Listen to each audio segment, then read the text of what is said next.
Oh, I didn't press the button. No, but nothing has been audible for the past 11 minutes. That's awkward. Fuck off.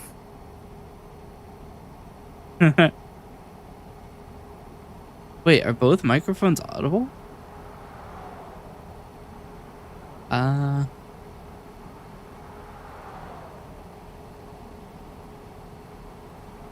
what do I want to do about that?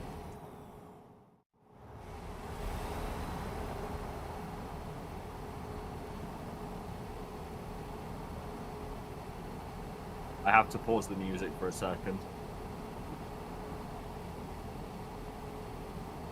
Look at what this fucker has done.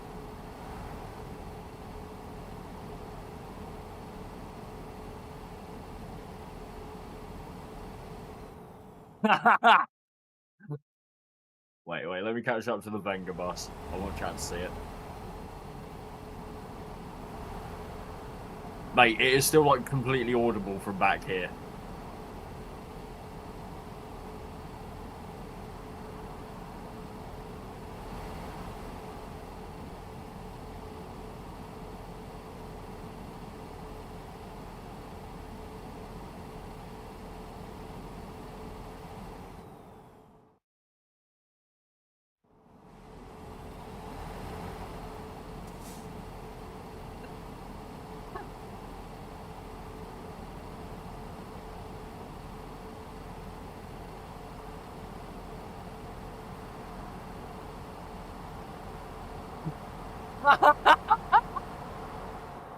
Mate, the Doppler effect on the Venga bus is fucking hilarious. You go flying past in it. It's so quick. I'll buy me a Venga bus. I'm not buying myself a Venga bus. Fuck that.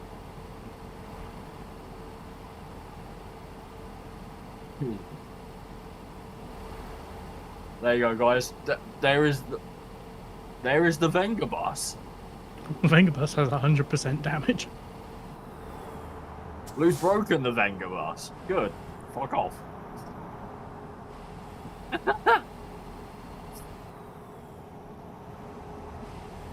Trying to pit maneuver this non-Venga bus.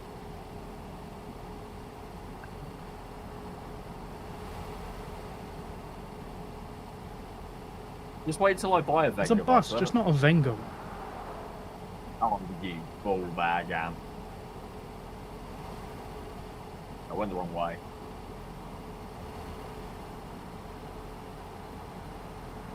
It sounds like you want some more Venga bus. I do not want more Venga bus. Oh, hell yeah.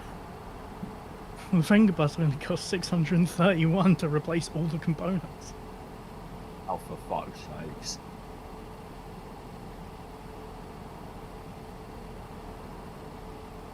Fuck you! You cretinous piece of shit.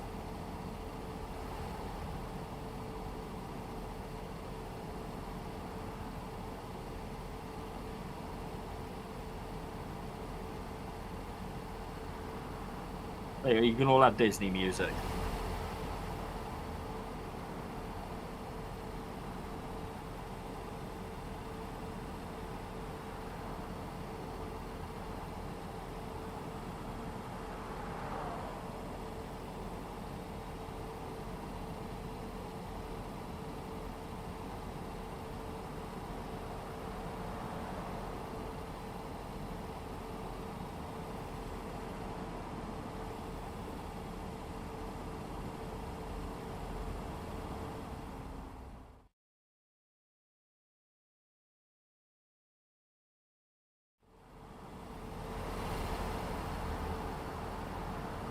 I still can't believe you guys are like Venga bus. That's all we want to hear. Why? Oh god, Blue's on the move again. Fuck off! Blue, I've just had a brilliant idea as well. I'm gonna DM at you. Alright. I've just Is had it a fuck off? No. It's better than that.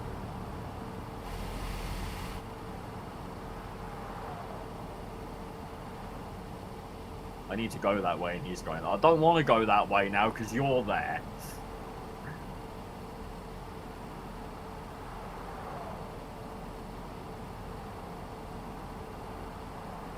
For fuck's sakes.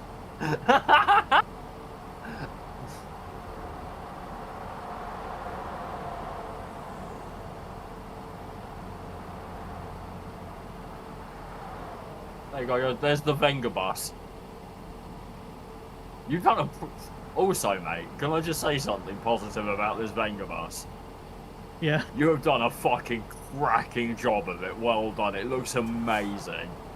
It actually looks like... it actually looks like the Venga bus. It's brilliant. I will give you that. You've done a proper good job of the decal. Annoyingly, it's the fucking Venga bus, though. But well done, man. It's great. It looks amazing. Like, you have done that torn so paper well. of the poster took me so long to figure out. Like I say, you've done it, mate. It looks so good. It's just a shame about the fucking horn on it. They're like, I'm even letting you in. Just so you can Venga bust me. I know exactly what you're doing.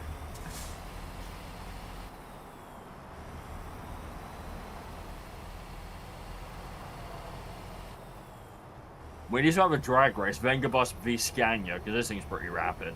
Yeah, alright. After you've done your delivery. Yeah, I'm currently with load. Yeah. Where are we going? I need to- Albuquerque. I don't actually know where the fuck we're going.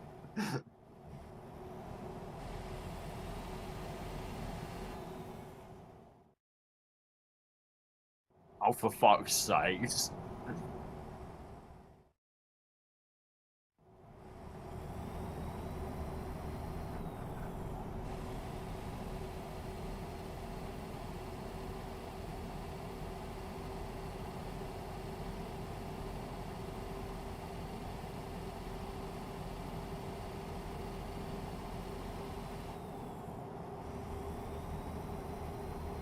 I was so tempted to throttle up and cut you off. But you'd have been yelled at.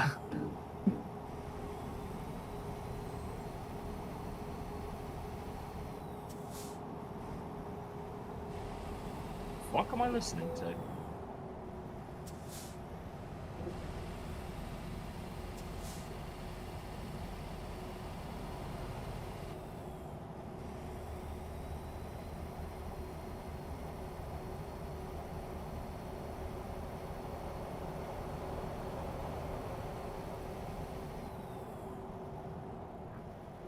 You prick.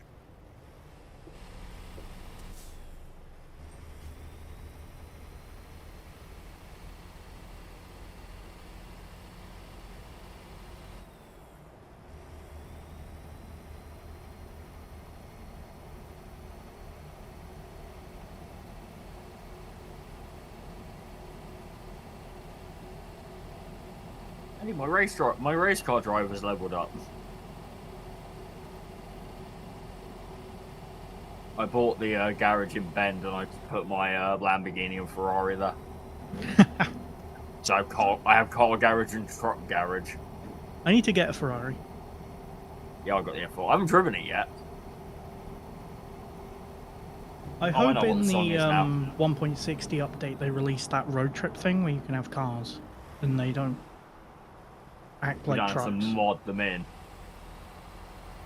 Yeah, it'd be cool. Because they're adding the Dodge Ram car pack, aren't they? With like a Dodge Yeah. Ram truck and some old Mustangs and Do you know what I really want them to add car-wise on that ilk? Late 90s Dodge Viper GTS. that would be cool. The original Viper. Such a cool car. Do you need me to clear some traffic out there? No, I'm good. I can get past it.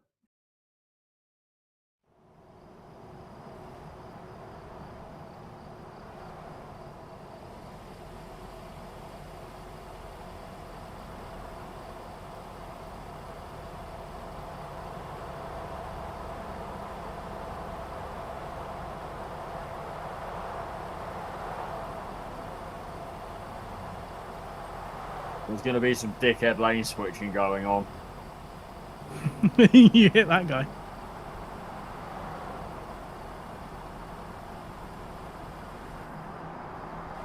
Limebrew truck.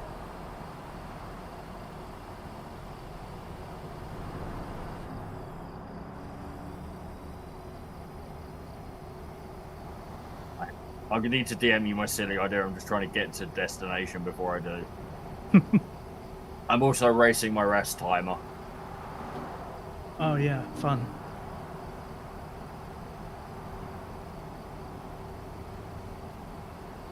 Hi Zeshret. You can't scare me with the Venga bus right now. Venga There's bus a have been Venga pit moved. The Venga bus has just had a crash.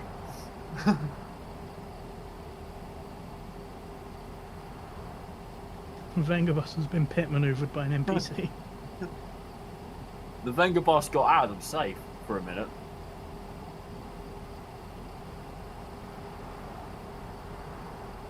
How you doing, Zeshret? How's it going, man? Oh my god, man.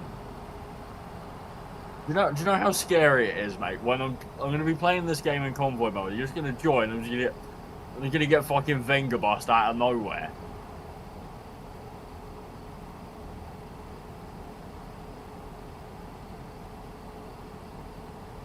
I've stalled the Venga bus.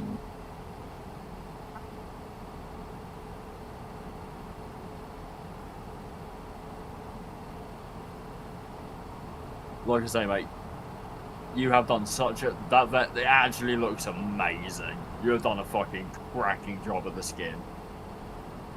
It's brilliant.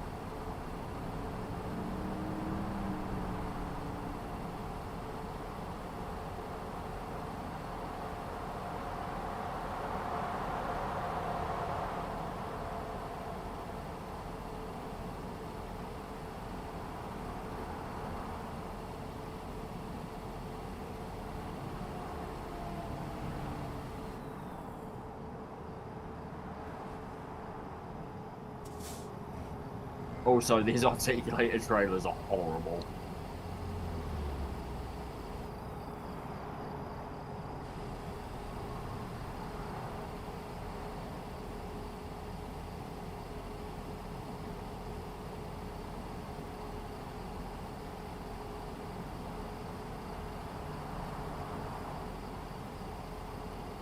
Do you want me to push the other end of your trailer around?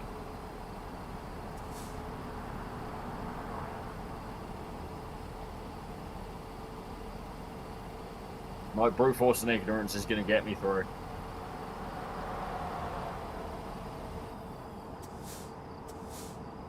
I'm in the marker. That counts. 78 grand?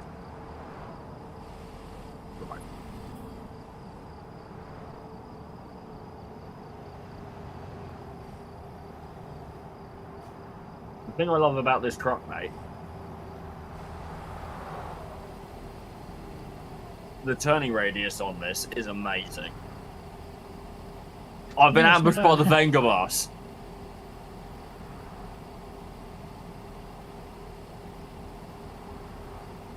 You really want to have a horn fight?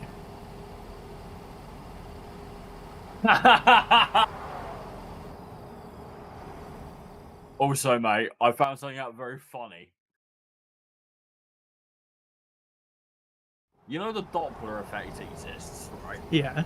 When that thing goes blazing past, it's fucking hilarious. I can double up the horn effect.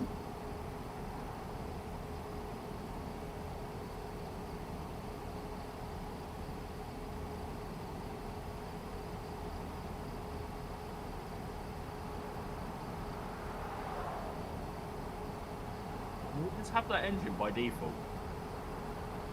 Yeah, I just replaced it.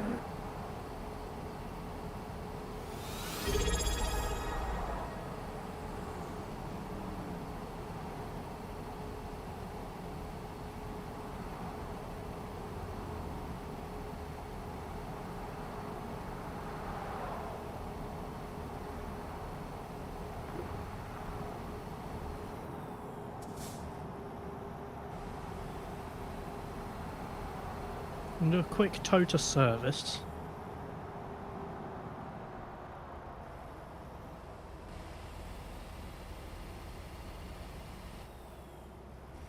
Need to DM you.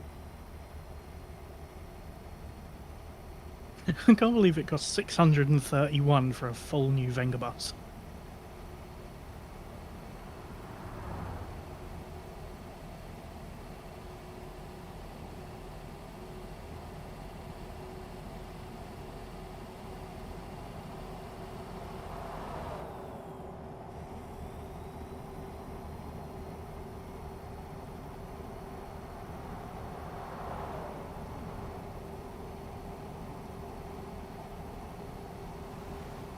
Great idea. Well, are you with the idea? Guys? Guys? The Venga bus has come. How the fuck do I drive this thing? It's got 18-speed gearbox, 4 in reverse, I think.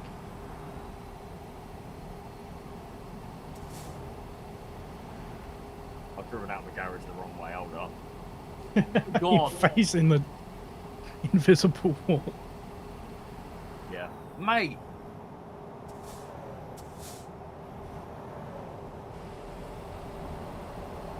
What do you want me to do?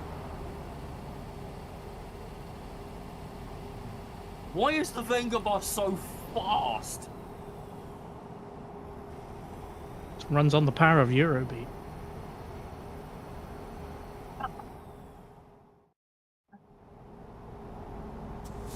I wonder if I can modify the Venga bus so the horn plays faster the more engine RPMs you have. Ah, that's what happened.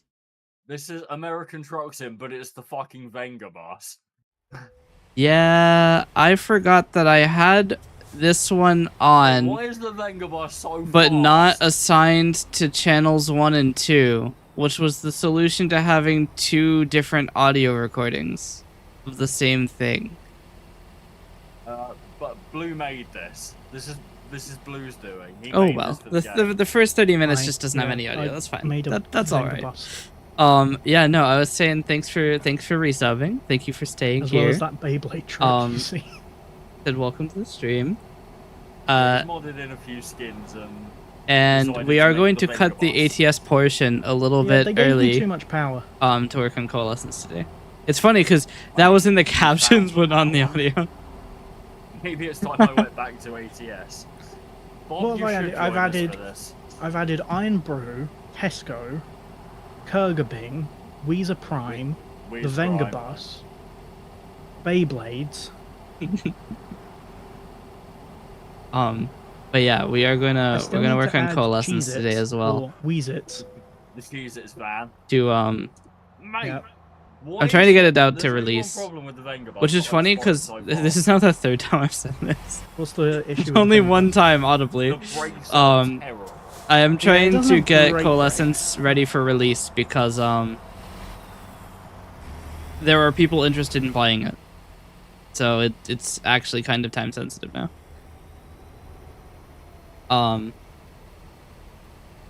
So we're trying to get that out, get some documentation for it.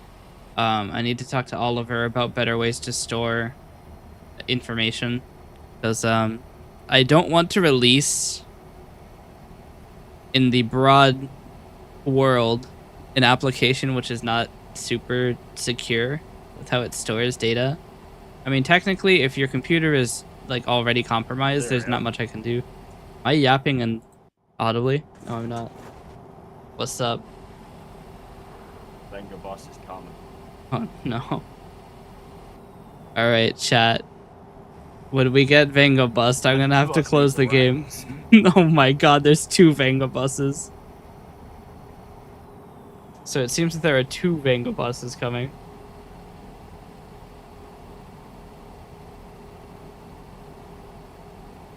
I still have my defense.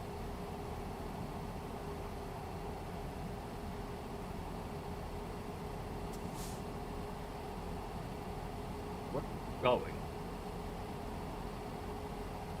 I'm not gonna tell you. The Vengabus is gonna be there.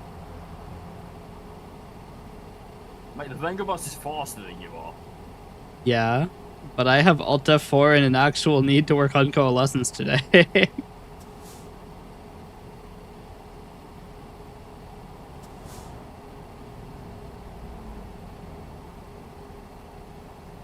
And also a significant want not to have to edit the VOD because I'm gonna have to export it at like 1/4 real time. Well then. The ATS portion of the stream might be a little short today.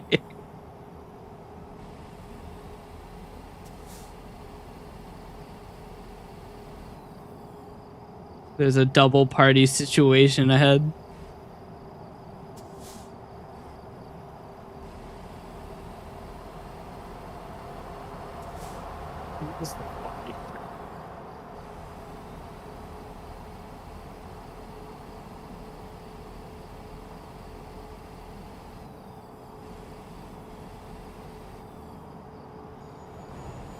Destination Artesia, New Mexico. I have just realized I'm covering the YouTube chat again. Mate, the Vengabus drifts like fuck.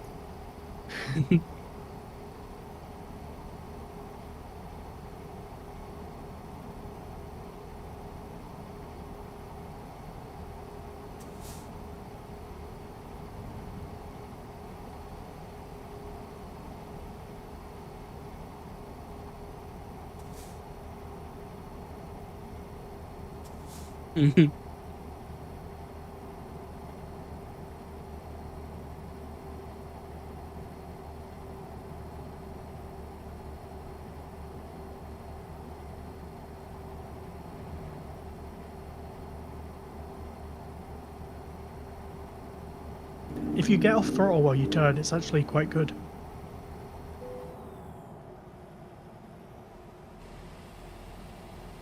It's just a bit dicky between like 40 and 70 miles an hour. Above that, it's quite nice. I mean, it ain't bad at 70.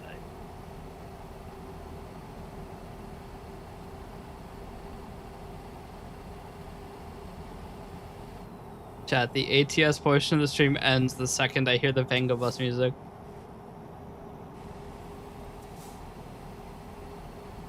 The second I get Vengabust. Uh-oh.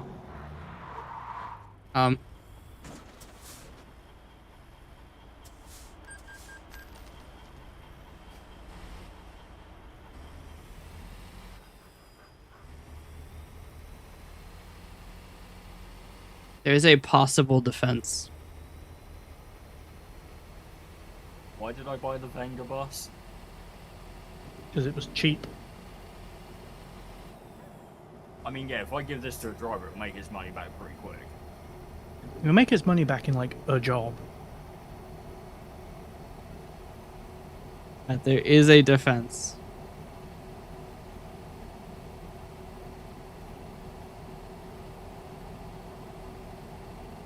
Holy dick, this thing is quick. Words to live by.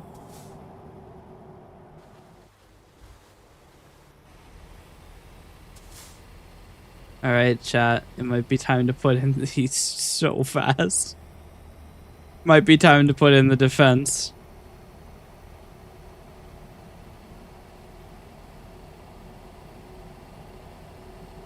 Surprised I kept it steady through that.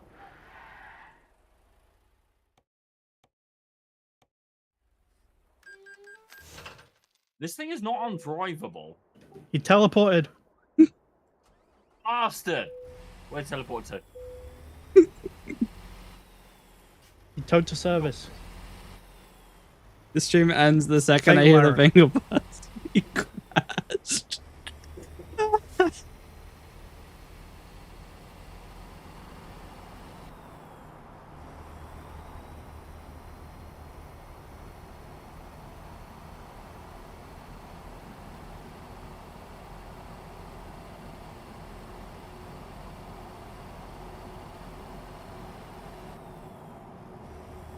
Holy shit.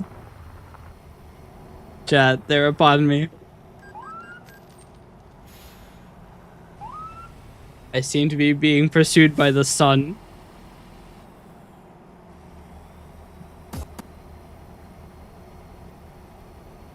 You see, I did say that the ATS portion of the stream ends the second I hear the Vango Bus music, but that could be mistaken for a fucked up Vine boom. Unfortunately. Are you ready for Vengabus Doppler effect? I really don't want to edit the VOD. It's gonna turn it from something that'll take like an hour to upload to like 10 hours to export and then 15 to upload.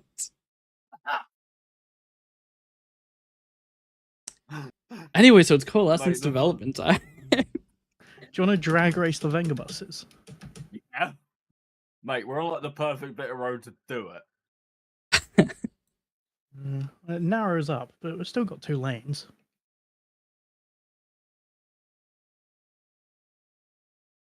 Have a notification. I can get the rogue spray for Marvel Rivals. Right. Let's turn around. Let's go, I guess. That's never not gonna be funny, by the way. The blue lights do a hell of a lot for the Vango Bus. It makes it so much more terrifying. Because it's the only vehicle in the game with the blue headlights. Like being pursued by the night sun. That's probably about as good as we're gonna get. Alright, see those lights ahead? Yeah. When they change, go.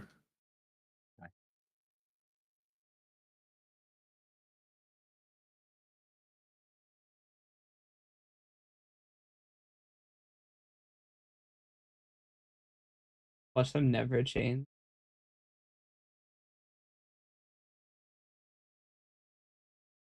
Where are we racing to? Well, I don't know. Do we crash? Alright. It's not a drag race then, it's an endurance test. End of the road, probably.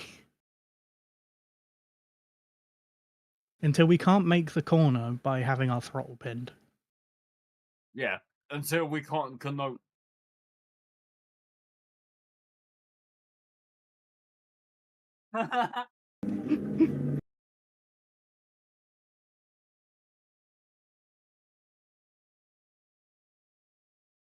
Wrong gear.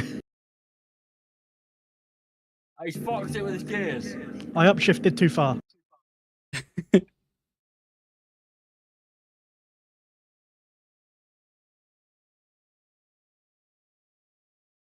Wait, Blue, are you able to change the gear names? Yeah. You should change them to be like We Like to Party. Vengabus drag racing.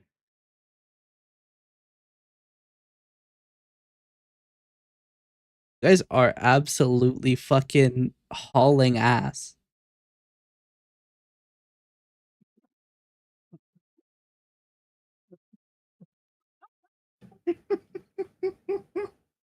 Did we both just have the exact same accident? Well, I saw you go and I was aiming for you.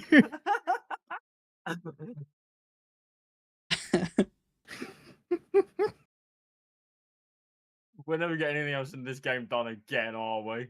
No, probably not. This would make a good like GTA mod. There's just a bus that always tries to crash into you. What? Hang on. Let me get onto bit of road. I want to show chat the Vengabus Doppler effect because it is fucking hilarious. Hang on, let me go over there and I'll speed past you. Yeah, I'm gonna go down. I'm gonna go left here. I just pull up Alright. at the side.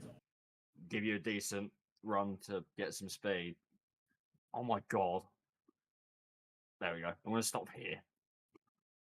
Just Turning the Vengabus round. Yeah, I'm gonna pause the music so they can hear this in all its glory. Because it is absolutely glorious. Oh shit. Right, I'm gonna build up some speed. Okay, right. Just listen. I'm going to laugh at this as well because it is very funny. There we go. Right, the Vengabus is coming.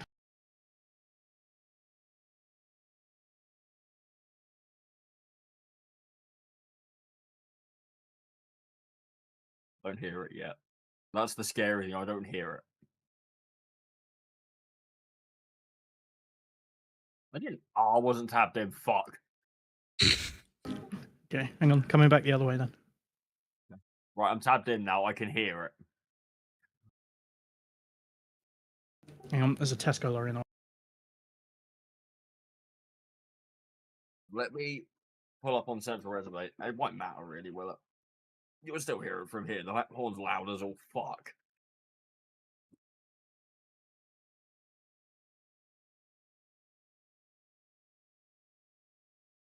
Right. We can hear Here we the go. Venga bus coming.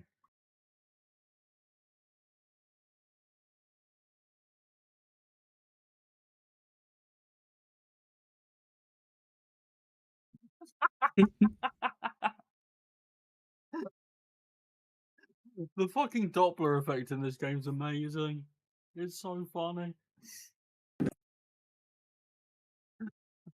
We do actual job now. Hang on. I'm drifting the Venga bus.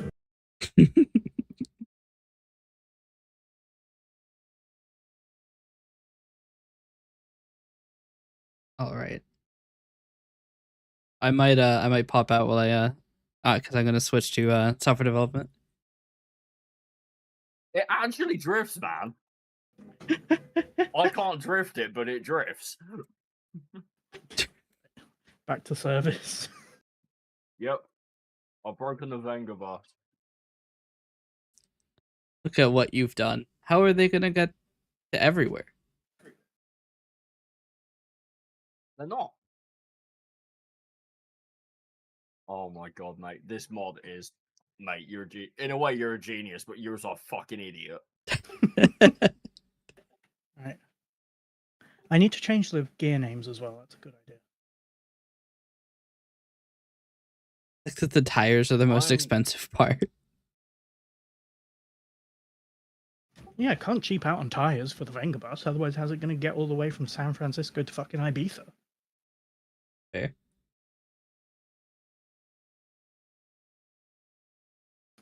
Right. I need to get a driver for my Venga bus as well.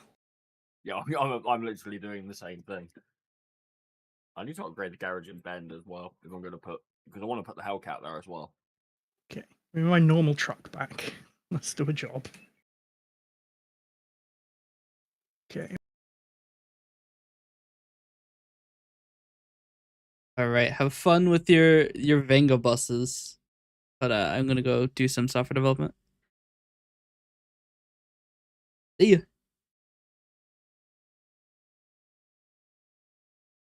All right. That was the Venga bus squad. And blue. They're cool. Let us switch to game development. Is this the ID of the game development category? Hold on. It's like a 30-digit ID, so I'm not sure. Apparently that is the ID. Okay. That is what it is. It is what it is. Okay, new node. Software for Coalescence development. Edit script. Switch.set category ID. This. Switch. Set stream title. Working on Coalescence. Save. Okay, so now theoretically, if we're very lucky and I click the right buttons, it should just work. Maybe. If I click just chatting,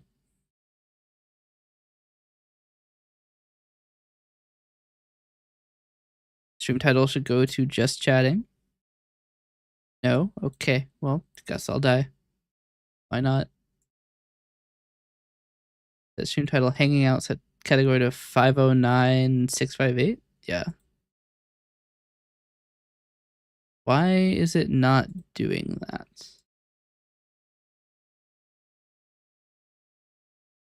My authentication bad? It could be. I haven't re-authenticated in like a month and a half.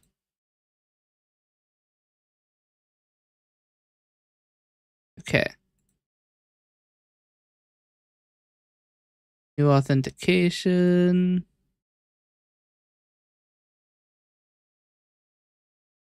Just chatting button.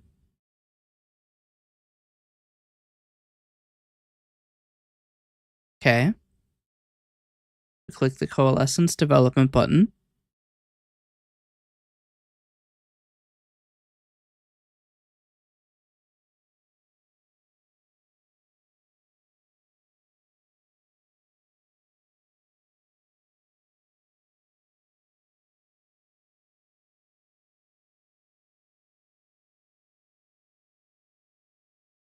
Yeah, it works. Okay. It just takes a long time to actually do it. Okay. There's a few things I want to fix. No segs.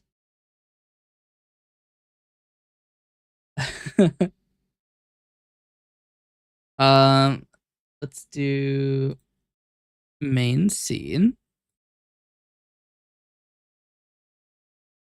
All right. Also, I'm curious to see if this button works. I do have a no tuber mode button, and I want to see if it does the thing. So it does not do the thing somehow. Wait, what? It does do the thing. Wait, what?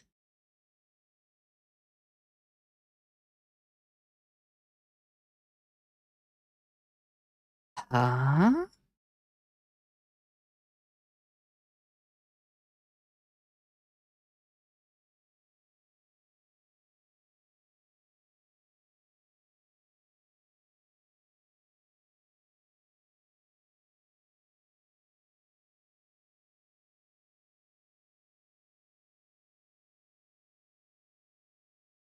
Wait. Oh, I just set the category to just chatting again. Shit.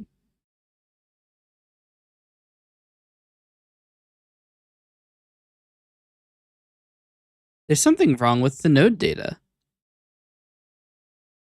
This node doesn't run the script, but does have a reference to the script it is supposed to run. How is that possible?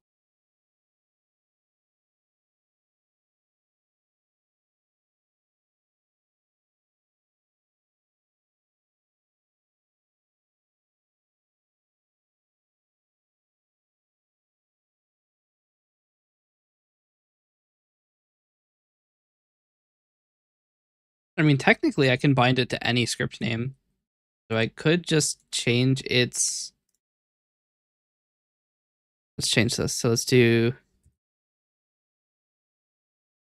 We can change this here. Close Coalescence to force all of its subwindows to close. Threads to exit immediately. We do have to kill it with Task Manager then. I have a window open as show dialog, which will prevent the main window from closing. Now, theoretically, this button should work. How strange.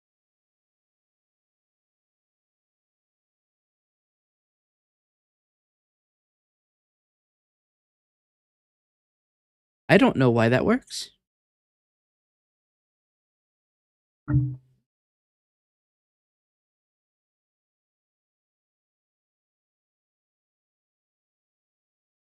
I should probably delete the ban yourself button.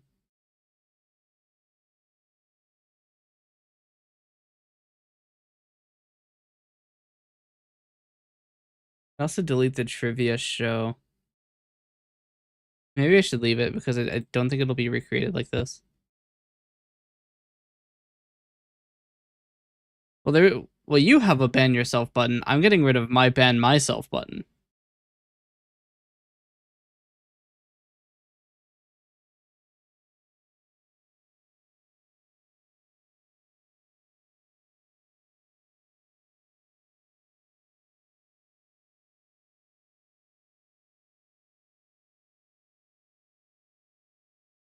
I should also probably sort the script list by alphabetical name.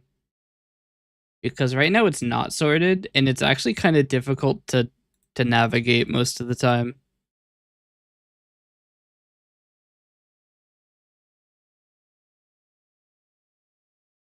Where is this filled? Let me filled on load then. So what is button one click? What do you do? For click format. That's what it is. Okay, on form load. Reload list box.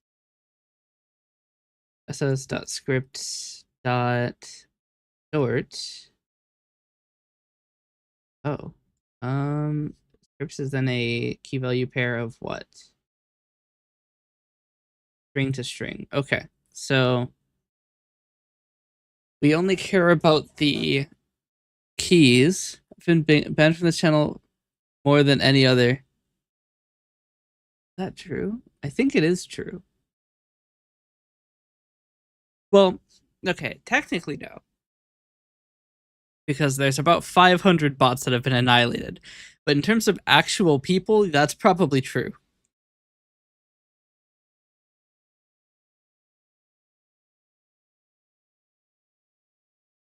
I don't think I've ever banned somebody who was a human permanently.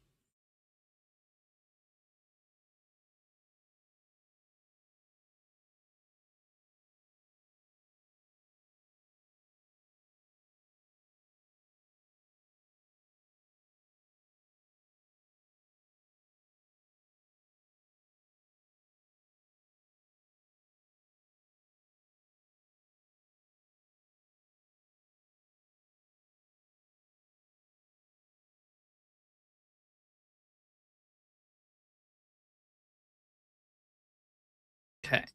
This will make it so that the scripts list is in alphabetical order.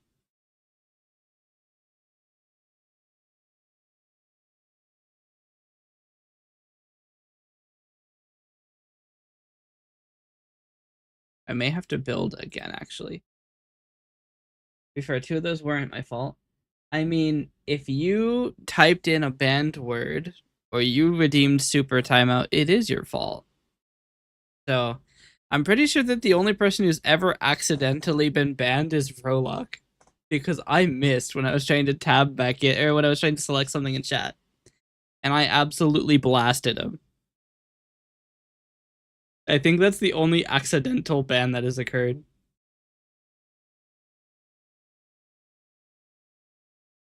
It was pretty funny though.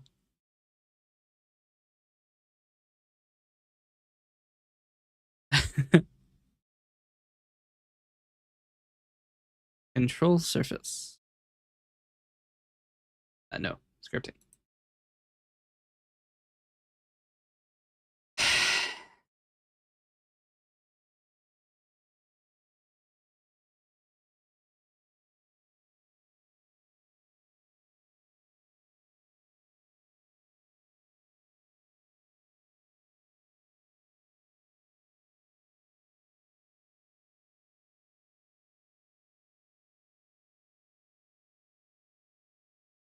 I need to cancel this.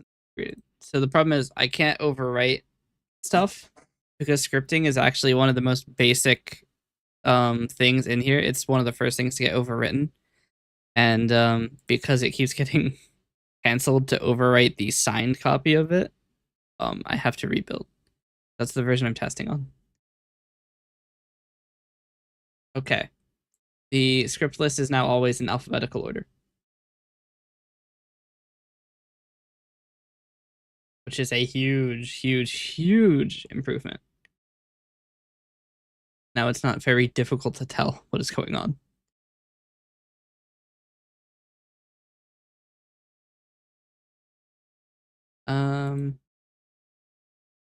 I should also probably not mark the script dirty when the script editor starts, because it means that it will always think that it's an edited script when it isn't.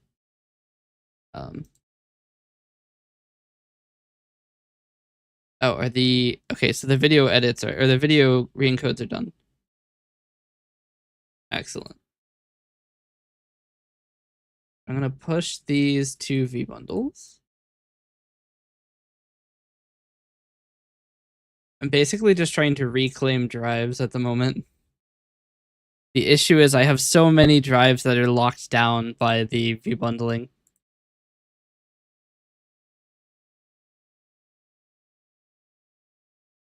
Oh, this one's done too, actually.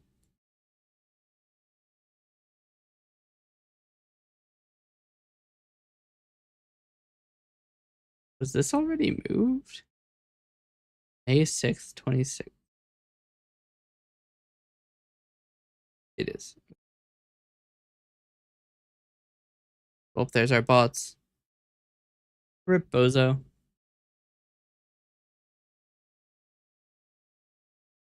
Alright. So this is actually going to take both removable drives and make them both available again, which is very good. It means I'll be able to make music again. I'll be able to go back to making mid music. 201 should still have a couple things. No, 201 is empty. StreamVod's auto has probably 2 terabytes of data. About. I actually can load all of these down. The INR data, I'm not so sure about. It's 141 gigabytes. The actual video data itself, I can download all of that. I'm going to do that. It just means I'm going to have to process it today, like immediately after stream. Or else I will run out of data again. I also need to figure out how to do constrained quality with libsvtav1. Because I am going to start using svtav1 for my video re-encode. The issue is I don't actually have enough disk space on the other computer to do that. So we'll see how that goes. I might go and see if there's an NVMe port on it. You know what? I am going to do that. I'm going to go check my server and see if I have an M.2 slot on it. If I do, I can put one of the 2 terabytes in there. But if I don't, I'm going to need to go buy a SATA drive. And I don't have enough money to do that. So it would probably stop that project for about a year. I guess I could put it on Throne or something, but it's digital storage SSD, which is going to be really expensive. So I don't think anybody's going to be too inclined. Anyway, I'm going to go check really quick while these transfers go.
All right. It doesn't have one, so that's not good.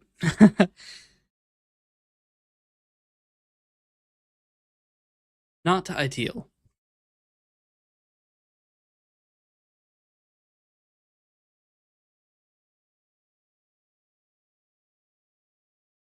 The bundles are almost done sending. There's one left. What is it? The one from E. That makes sense. E is the slowest drive I have at the moment.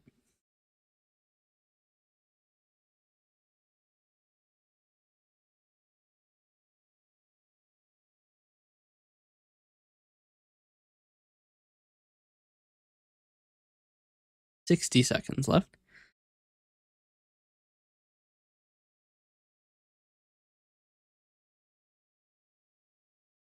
Yeah, it took a little bit long to get back because I decided to brush my teeth as well. Gotta keep those guys sparkly clean.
Okay.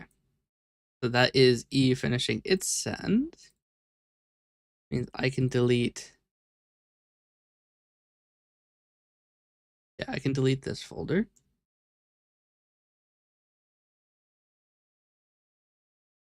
We'll keep the thumbnails folder on StreamVault's Auto.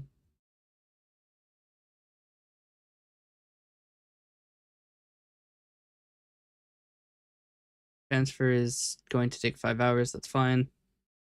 How's the backup going?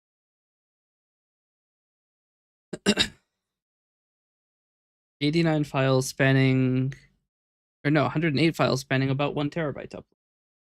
Sounds about right. Okay. This drive and this drive.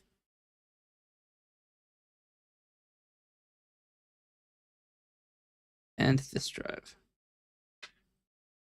Turn off this fan. This drive is no longer overheating.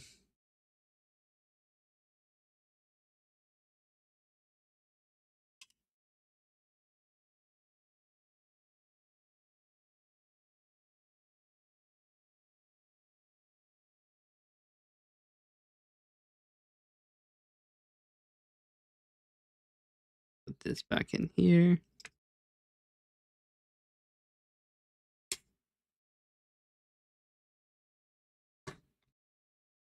This can still go in here. Will no longer be. Actually, I could just leave this as the portable apps drive.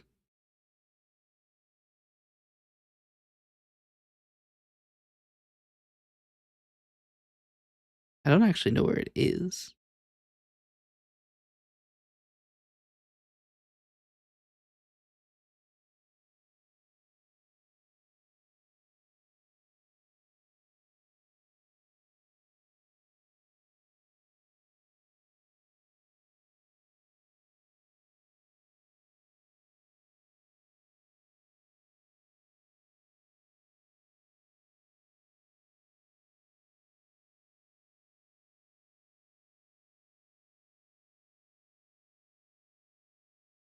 Okay, well, I might have lost an SSD. Slightly concerning. Fortunate.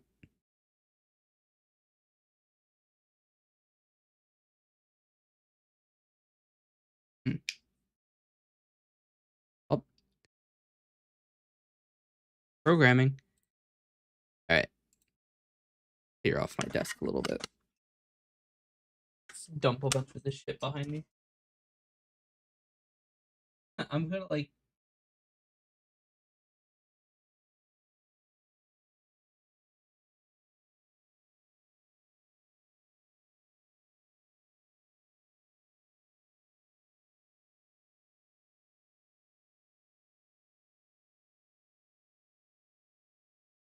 Anyway.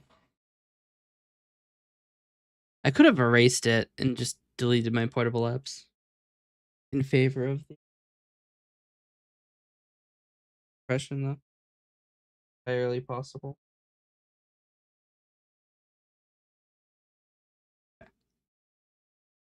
I do believe that means our V bundles are up to date, I think.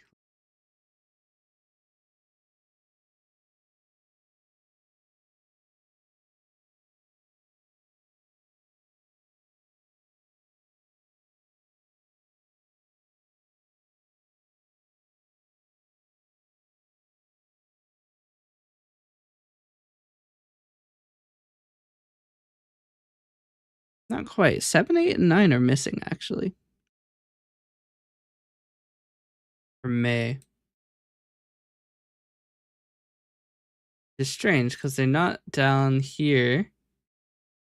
Unless they're in the stream pods I'm moving?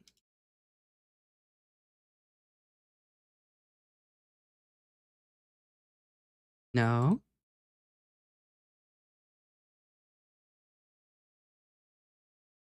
Are they on D? Yeah, they are. Okay. We are missing a few more. But those are locally stored, which is fine. And then I also need to package all of the tracking content. Which isn't going to be too hard. There's only 9, 10 more days left. Do with that, and it's not slow running. It's just a bunch of 7-zip. But yes. I'm still storing the source files along with the processed files. Because the source files are law and the process files are maybe not right. So I would rather have both and eat the 70% storage loss to make everything about 1 gigabyte than not have it. Okay, let me open my Git repository.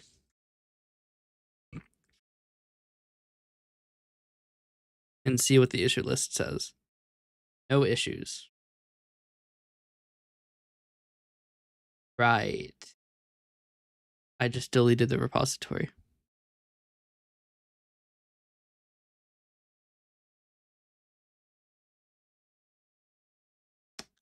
Right.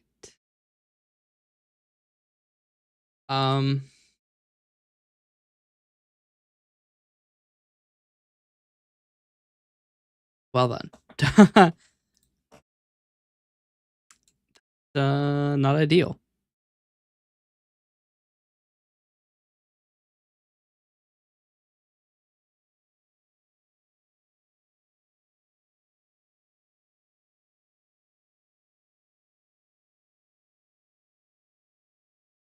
What do I have on my old to-do list, actually? I don't think I've deleted it. I haven't. Okay. This is done. Has been for a while. Done. Not done. That hasn't been done. That has been done. That won't be done. This is maybe planned. Yep, that's done. That's technically done, but not cleanly.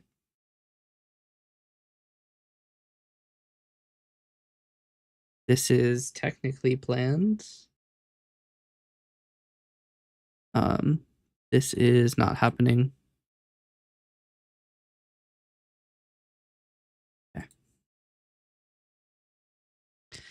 All right. So we're going off of the sticky notes I have because I have deleted all of my issues on accident.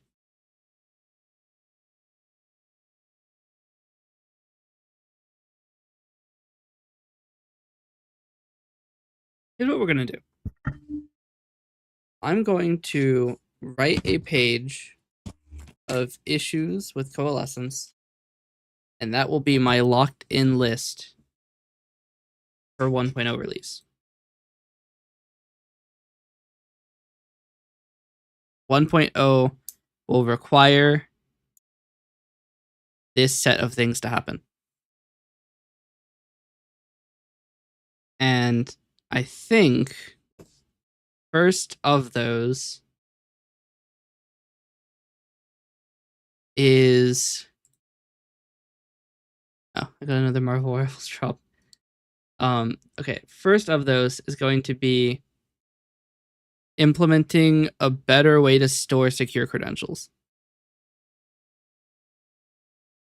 And the problem is, how can I architect that in such a way that a subsystem can only obtain its own stuff?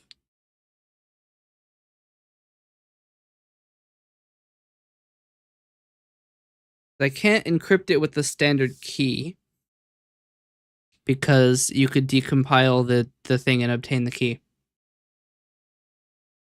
I can't have all of them have different keys. We might just have to trust everything. Let's see.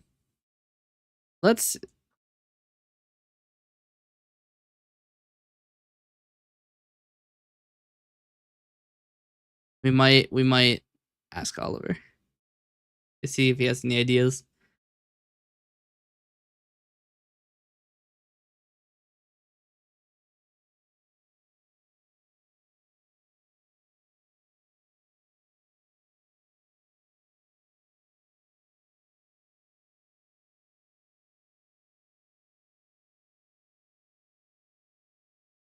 He isn't responding.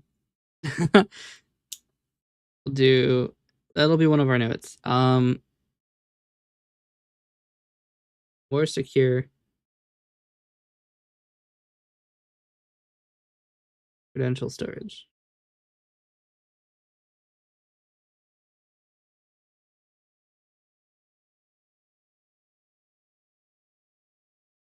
I want a centralized OAuth.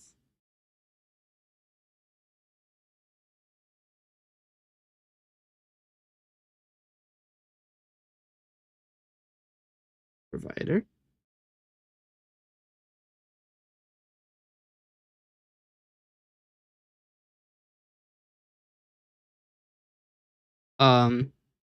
Because this OAuth provider will be reused for probably Blue Sky, Twitter, YouTube, Kick, Twitch, Discord.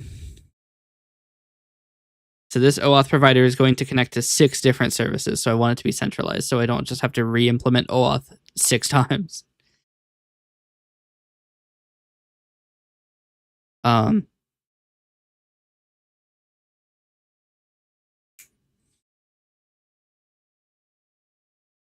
that'll be a new system, probably called like security or credentials or login or whatever.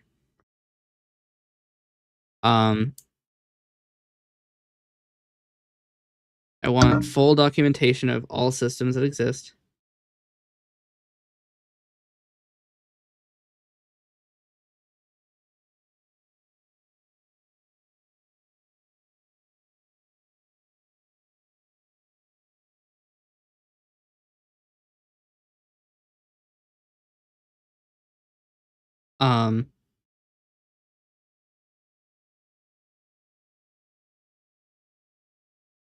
I want to see the way that scripting determines if a script is event based is by checking the header of the script.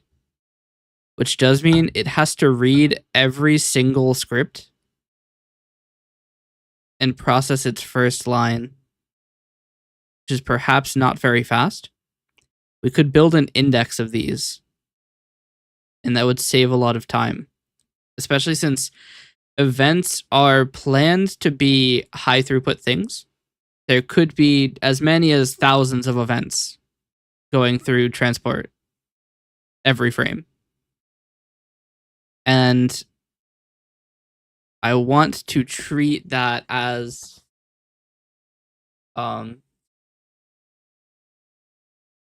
expected. And the thing that I think is the worst about Coalescence in terms of performance is that I'm pretty sure that check for the header happens every single message that is received for every single script that exists. So if we go into process message, so it iterates all of the scripts and it checks to see does it contain the header, which means that this is really slow. This is slowing down the event system. One, it should probably be asynchronous. And two, it should probably not be iterating every script, every single message. It should be building an index. I don't know how I would do this. Because the thing is, scripts it is internally handled directly. We might do internal bool scripts index dirty. Actually, it'll default to true, so it'll rebuild immediately. Then we want a internal static or just internal dictionary of string event ID to list of string script text, script name, script or event script index.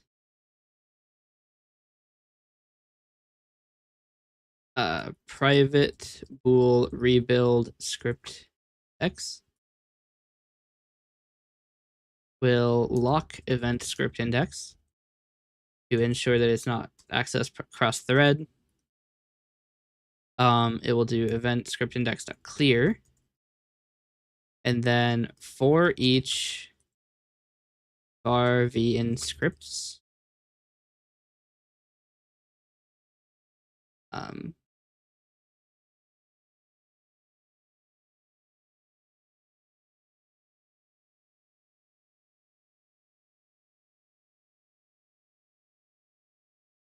oh, this isn't a wait.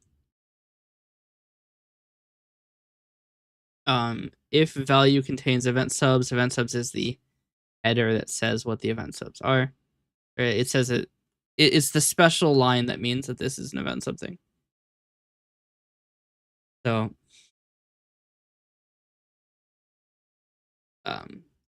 and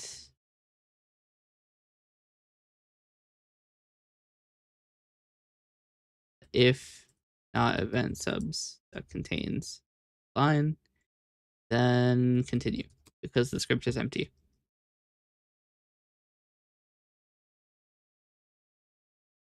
No, it does have to be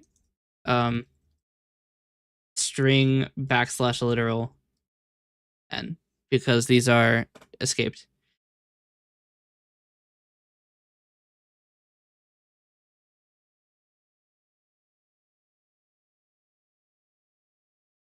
Okay.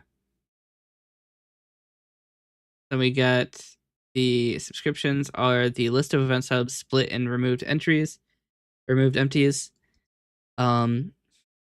For each var s in subscriptions, if event script index contains key s, then event script index at s dot add v dot key. And if not, an event script index at s equals new, or just v key as a list.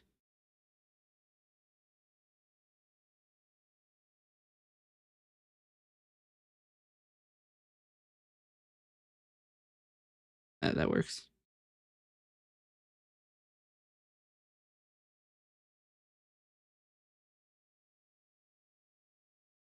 Okay. Now the idea is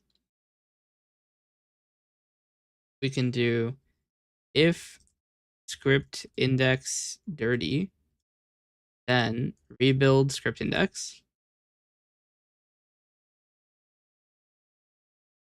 And what we can do is we have to make sure that we set script index dirty false.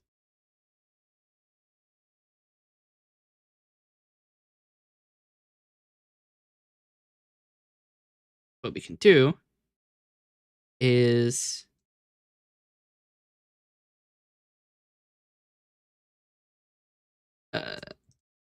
string message ID equals message.namespace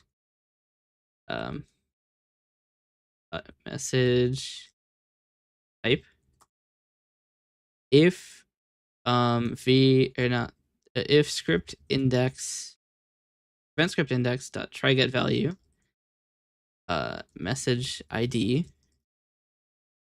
out list string script or let's say script subscribers,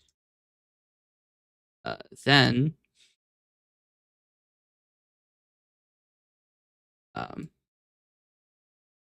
want to run this block for each of them.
Okay.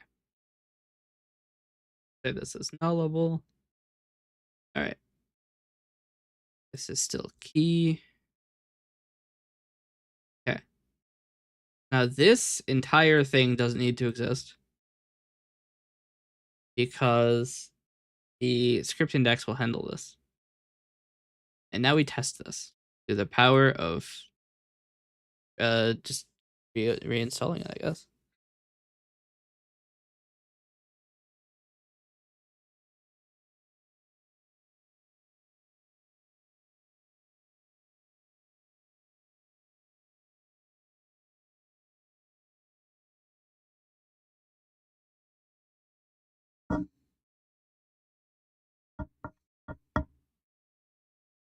Yeah.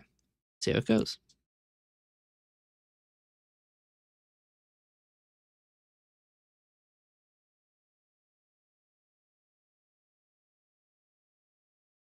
So now it is using a faster lookup for scripting.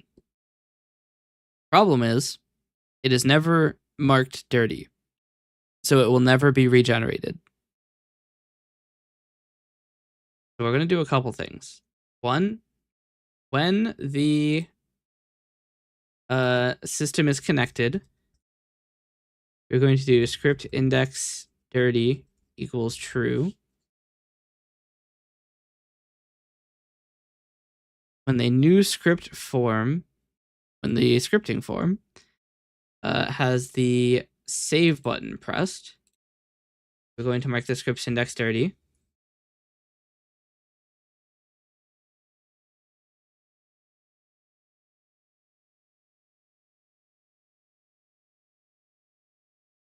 We rename a script. Then we're going to mark the script's index dirty. We create a new script. We're going to mark the script's index dirty. We format a script. We're not going to mark it dirty. If we delete a script, we'll mark it dirty. We clone a script, we'll mark it dirty.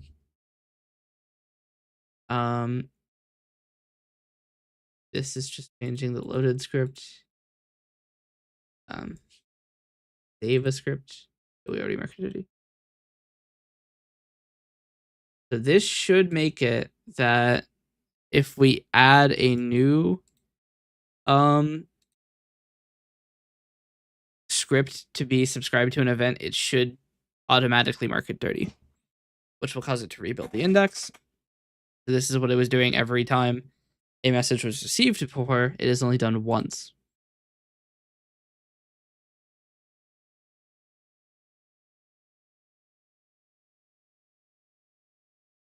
But it's still not right. There's one more thing we have to do.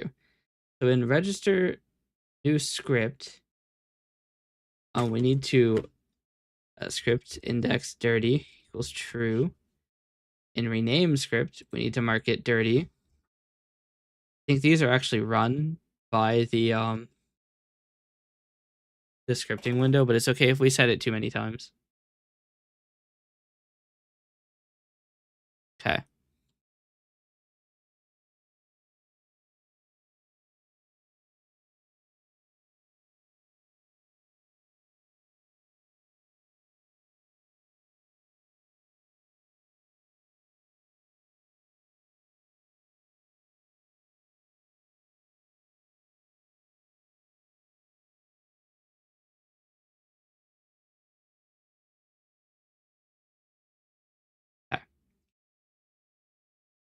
Scripts index is complete, and that'll save a lot of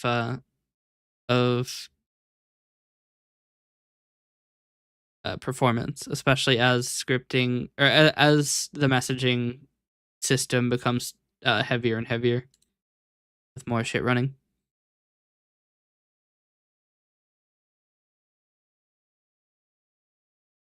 That's a free improvement, essentially. Until I end up blowing it up somehow.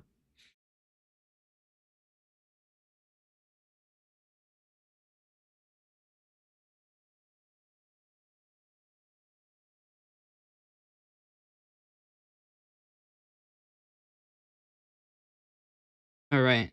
I do want to work more on documentation. Documentation is very lacking. There's actually very little coalescence. And that's not good because there's a dedicated help button on the window. So it should probably have some better documentation.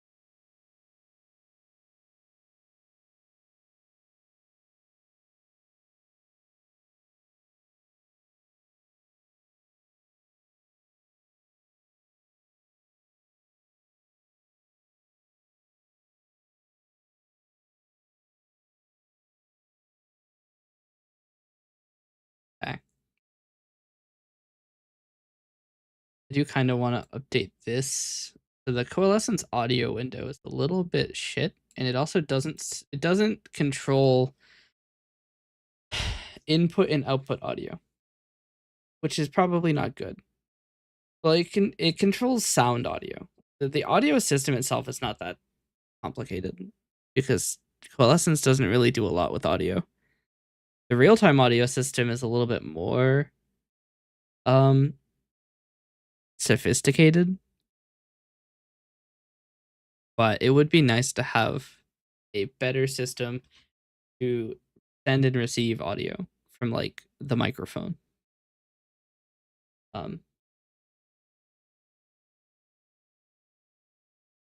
might rename real-time audio because it's not technically just real-time audio. It's essentially speech to text.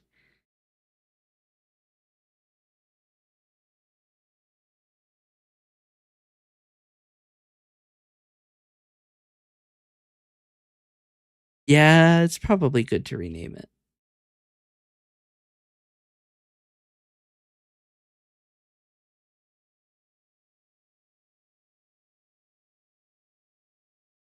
Yeah.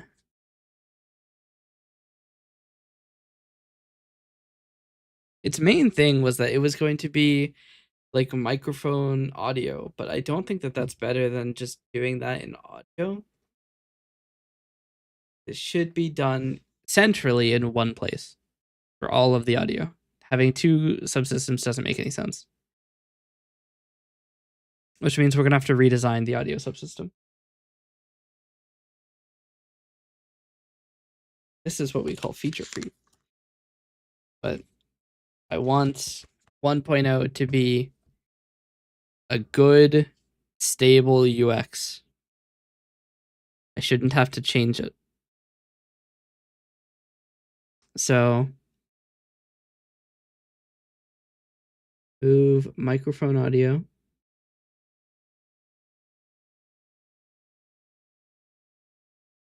to audio.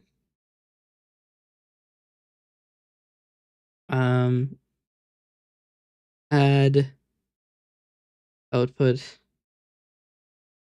device selection to audio.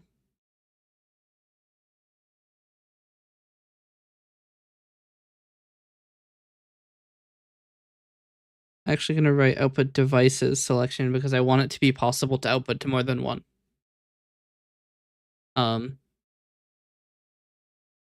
that you can have like audio for the notifications and then audio for like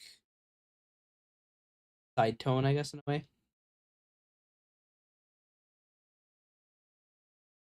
Like a way for your audience to hear it and a way for you, or for you not to hear it if you don't care.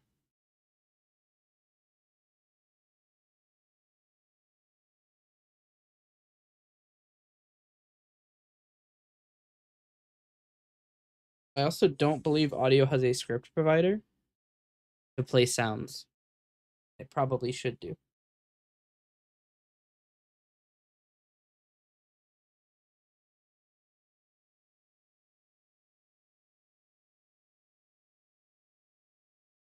And scripts should be able to read, they should be able to set up audio streams as well. Typically only a subsystem thing, but they are in a central repository, so they can be used by scripts too. There's no reason they can't be. I have a sample provider, but not a script provider. Audio streams are just a named like wave player. It's literally just you play sounds. That um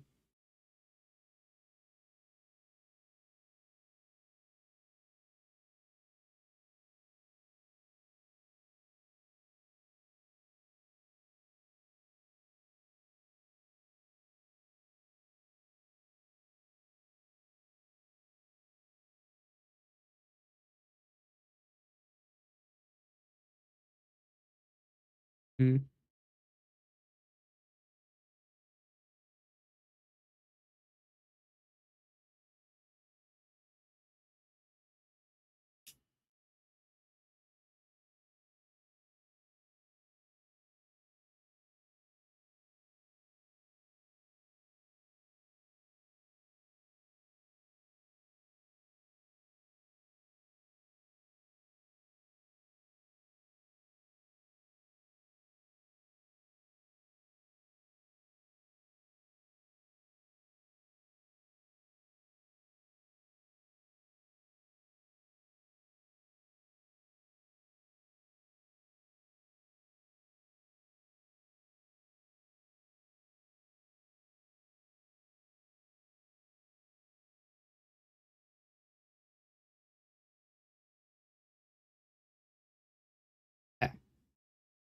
Sorry, I'm just writing the API. At least a general idea of what I want to be possible. So set sound, get sound, play sound, stop sound, or get volume, set volume, play sound, stop sound. Stop sound will prevent all audio. It's essentially the panic function. Then play sound will play a file. Get volume will get the volume of the stream, and set volume will set it to whatever the fuck you put in. All right. So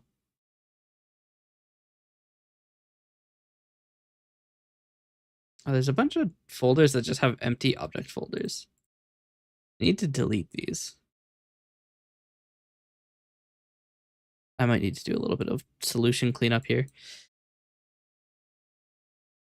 So there's a bunch of things that have moved. And it keeps recreating the old names for them.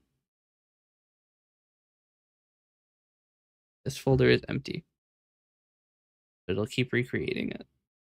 I might need to do a quick search and delete folders by size.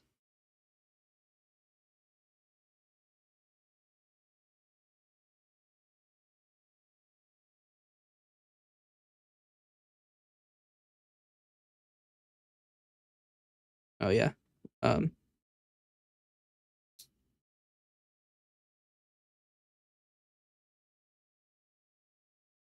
I guess long term I could have audio streams be able to set their output device. And then the audio system would just deal with that somehow.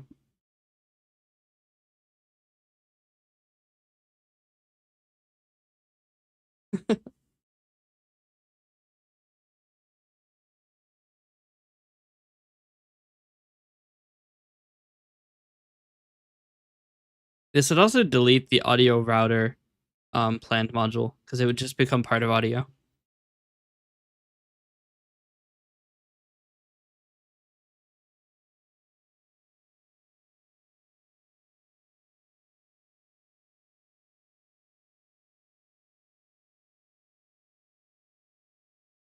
I'm trying to think of the best way to do it. Because the thing is, once this releases, the UI can't change. The UI can only change on major versions. So it needs to be good. And that's easier said than done.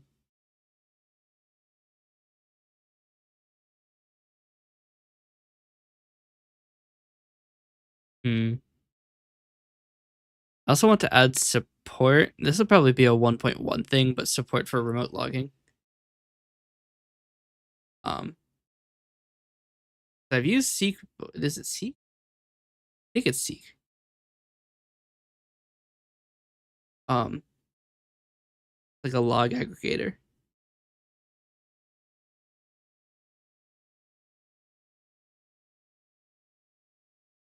I've accidentally put SWQ in the search bar again.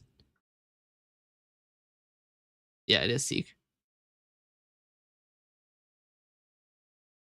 But it was weird, so I didn't like use it a lot.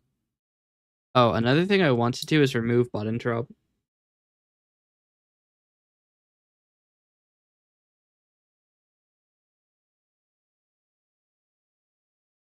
The fact that it creates a blade and that is necessary is not great for the UI.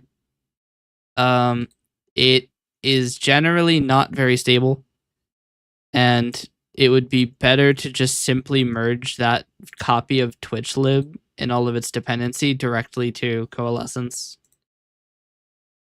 Which does mean everything will have to be rewritten for Coalescence because we can't just tape the bot onto it. But it's probably better than having it be separate. It also means that it's faster to update Coalescence because the bot system is pretty heavy to update.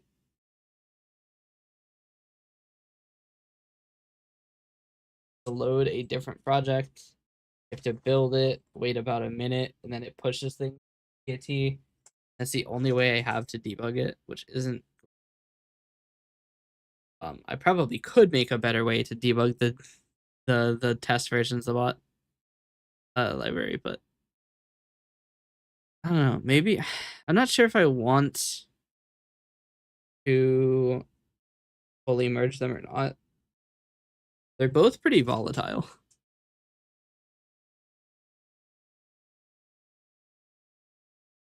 And bot is generally more long-term stuff, and Coalescence is more real-time,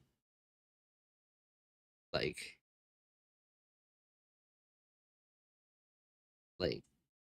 plugin based, which is not how the bot is designed. I mean, the bot is plugin based. It's just things can't be restarted, so it doesn't follow the design trend of Coalescence. It's probably better to keep them separate.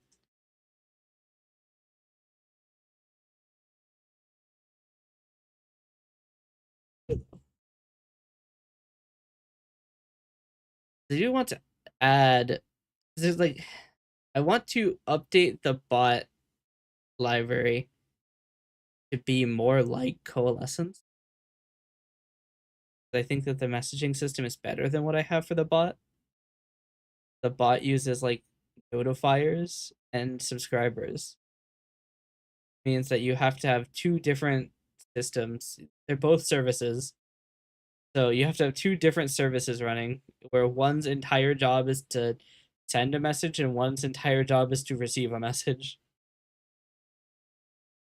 Which is not great design, I think. So I'd like to re-architect them again. Make it so that they can be received as a simple message receiver.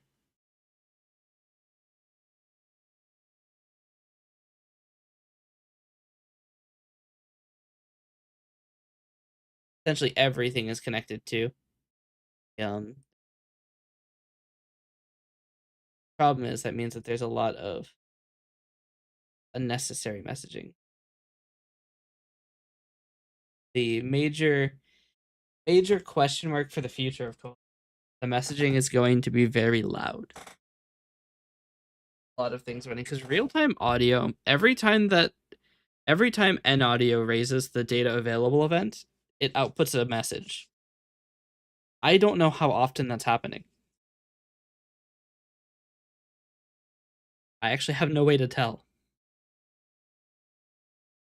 So that's not great.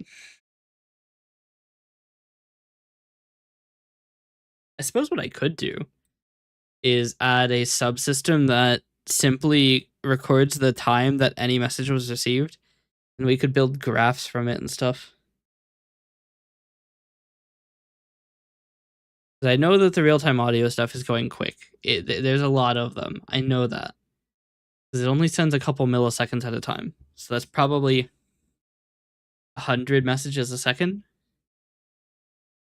Indefinitely. So that's another reason I wanted to make the scripting system faster, because once we have the ability to record from multiple microphones, that's going to be a lot of messages.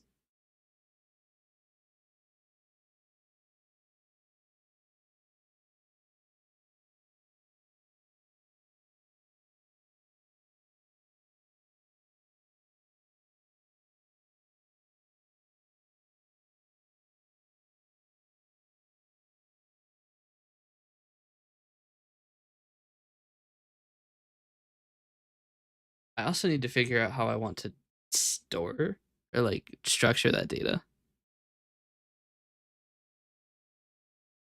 Because it's simply, how do I explain this? It's right now it's a dictionary of string to object, which means I can pass anything through that. But it should be possible to read that without a reference to the audio system.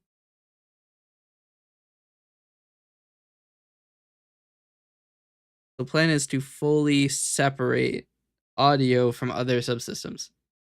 Right now, it's a reference that they use. Not very many subsystems actually play audio. Partially because I'm not sure if I want to split it entirely and make it not a reference. So the idea being if you uninstall or stop the audio system, then the entire application is essentially muted. All of the like recording from microphones, all of the playing to speakers immediately stops.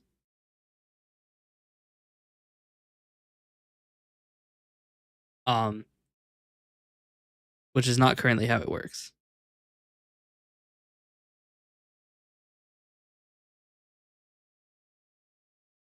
The problem is, if you stop the audio system and you had streams open, what happens to them? They die. It'll close all the files, but then they have to be recreated, and you'd have to have an event to tell systems to re-register their audio streams. Actually, I suppose you would need an event for that anyway, because they would need to know when the audio system is ready to receive these events. Because that's the same way that Twitch works for event sub. Because now Twitch is not a prerequisite for many of these systems to start. Then you need to know when to actually have the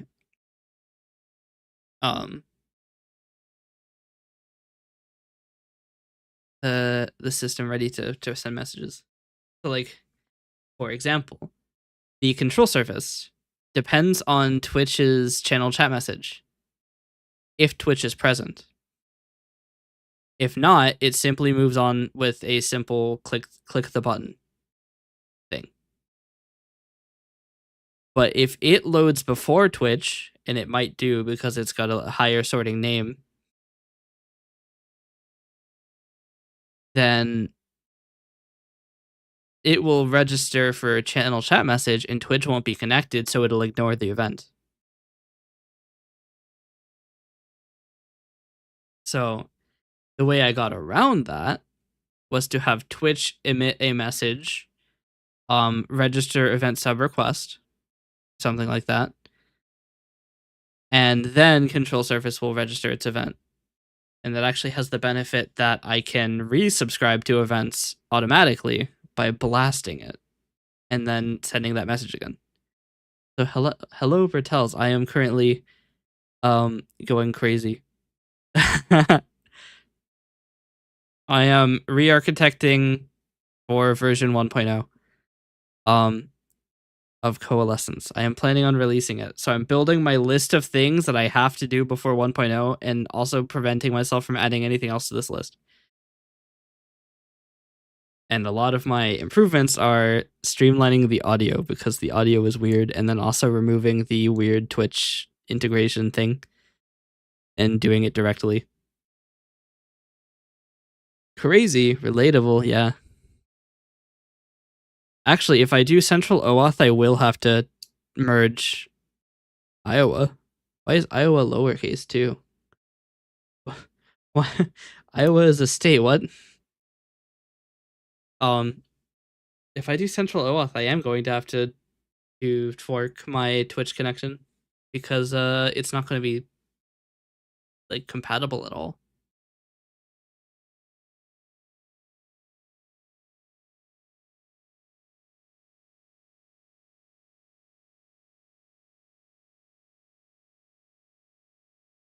Iowa's younger sibling, yeah.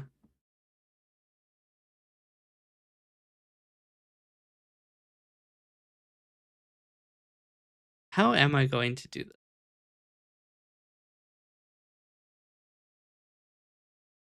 I probably am going to have to install a web server.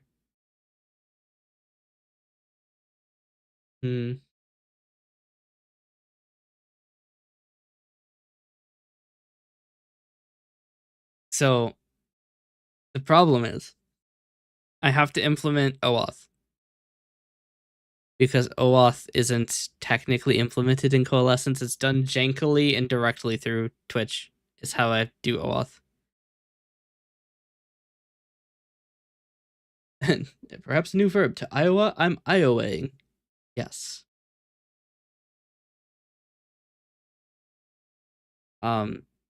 Historically, I didn't set up a web server because I didn't want to, because it's complicated and annoying. And then also it has to be a port that's already open. And then a port that your web browser will send data to. And then also the service has to allow you to put in a localhost address. Essentially, it's painful, but we will probably have to do it.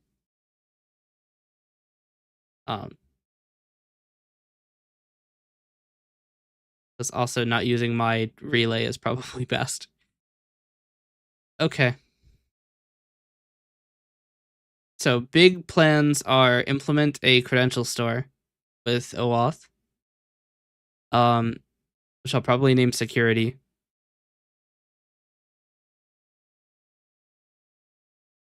Because I don't think many people are going to understand credential store.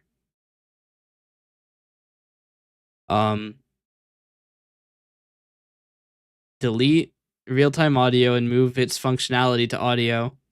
Or actually rename real-time audio to speech to text. And move its input functionality to audio.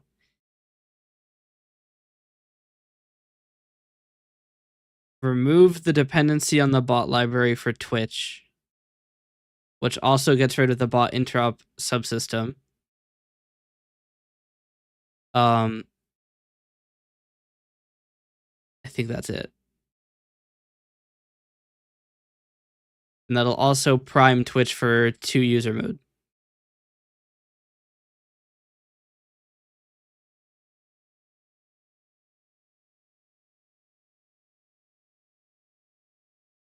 So probably easier part of that is move audio functionality around. Then credential store. And simplify Twitch dependency graph. So credential store, I want to be secure data at rest. So I'm probably going to encrypt the tokens. Which means that the user will have to input a password every time they open Coalescence. Which isn't super amazing, but what am I gonna do? I specifically don't want to store unencrypted data on disk. Which is actually how it works right now.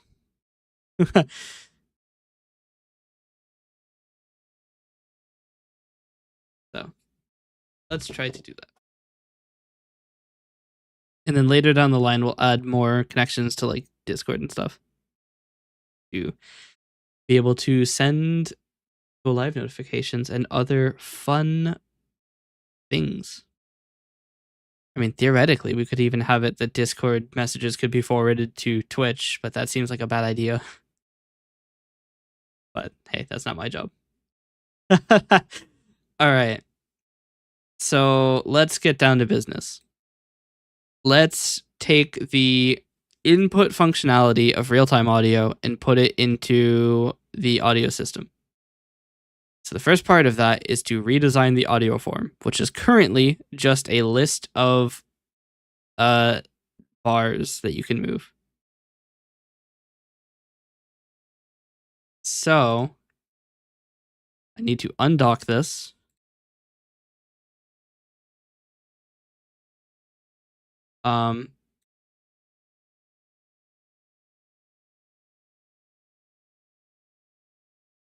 I want to do that.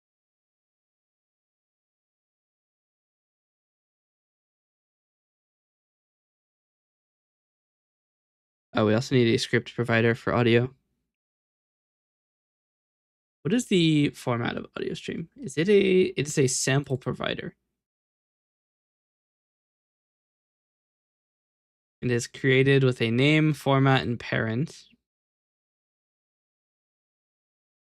It has a mixing sample provider, so technically an audio stream could be the microphone.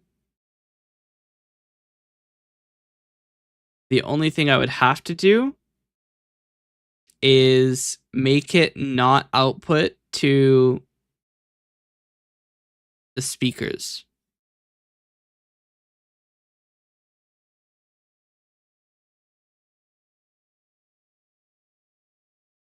Hmm. How do I want to do this? I could make a super class because I don't want to just have like an event that audio streams emit, because then every audio stream creates a thread and also a stream of events that will play every couple milliseconds. Hmm.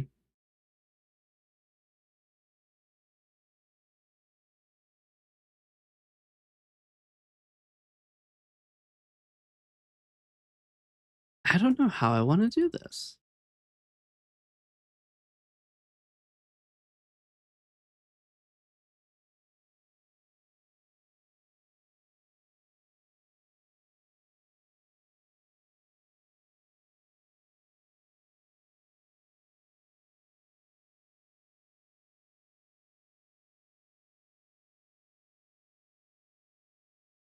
I don't know.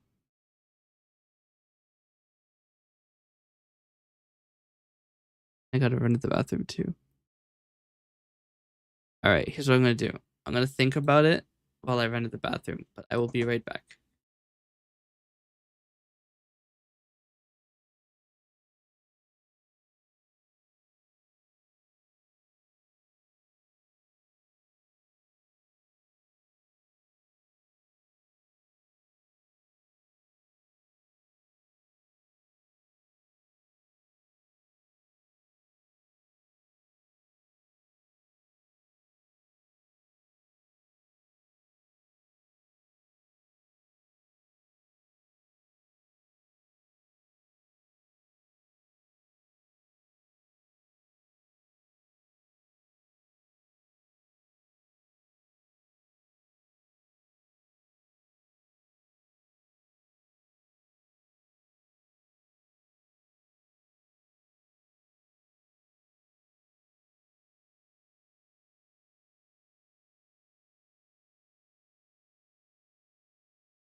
Fortunate.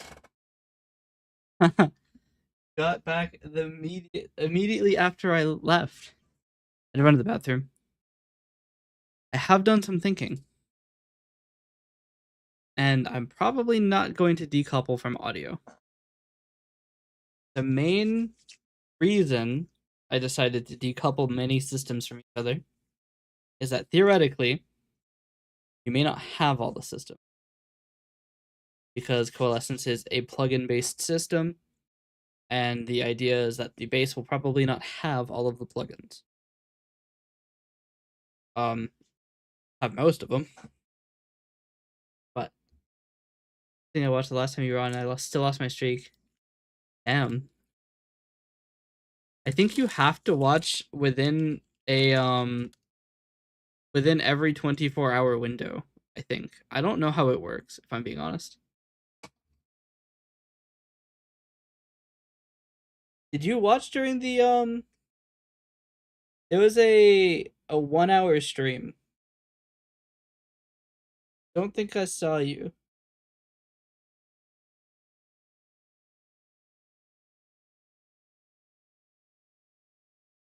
Maybe that was yesterday.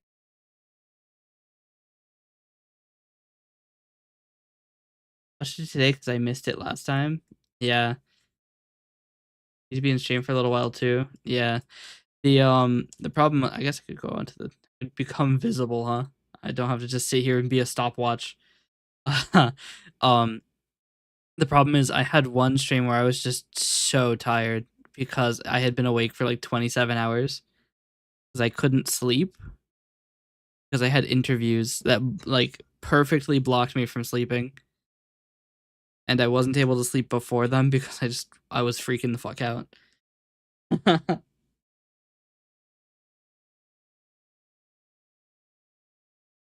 Can't blame myself.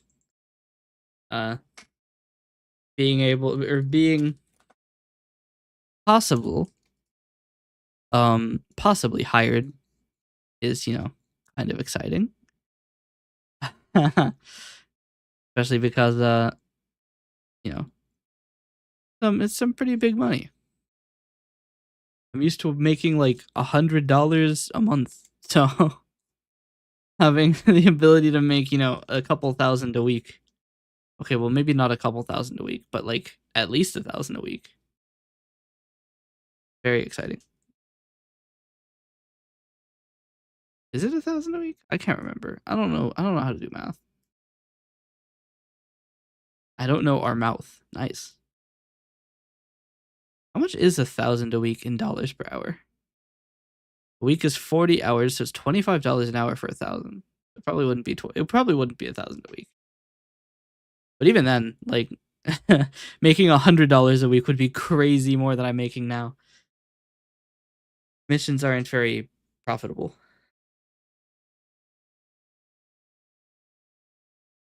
The captions are reading that entirely wrong. Commissions do not make very much money. I'll get back up there. It's only 39 more streams. Yeah. I wonder who's going to be the first to break 100. I don't know what Panda's at. I haven't seen Panda today. He might break. Oh, no, he's here.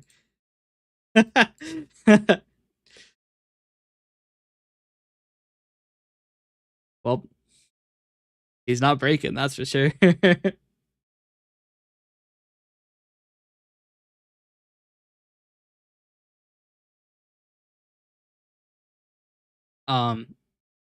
But yes, the plan is to redo this system. I have to figure out how I want to do it, but it's not going to be decoupled. It's going to be, the assumption is you're going to have audio installed, and if you don't have it installed, shit's not going to work. It's a requirement. But you can disable it to mute everything if you prefer. Where has my page gone?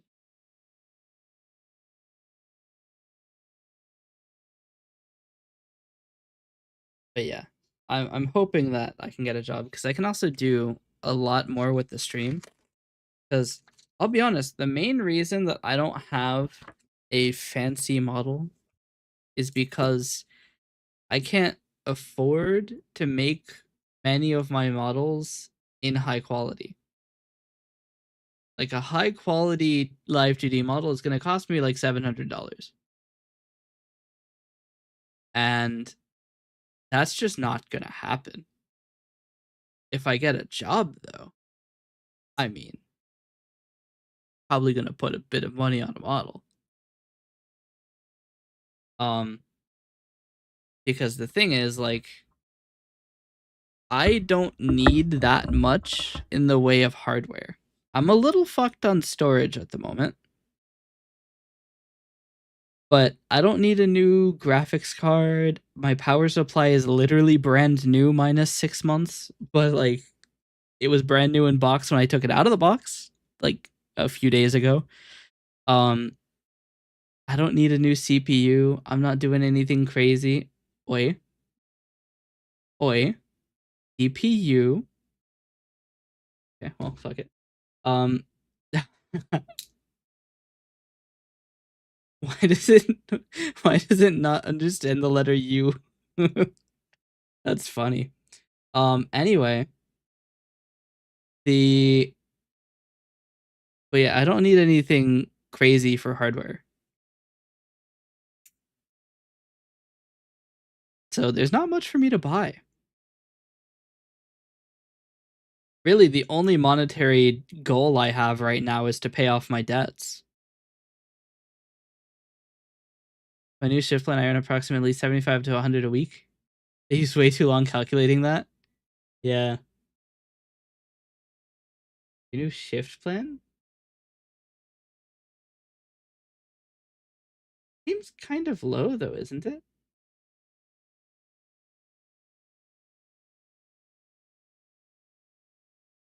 I guess I don't know the like financial ratio of like how powerful is it. Are they marks? I can't remember what the name of the currency is. I also just don't want to say the country in case you don't want that to be public knowledge. I don't think it's marks.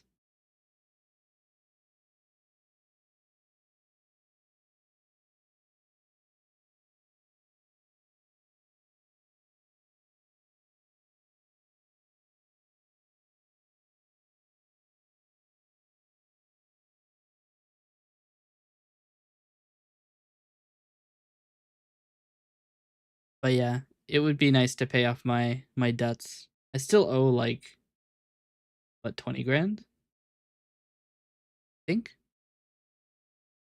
Public knowledge. Also, I earn 1,000 or an extra 1,000 because I'm studying in Denmark. Likes throwing money at their people. Wouldn't that be nice? $1,000 a month. Yeah.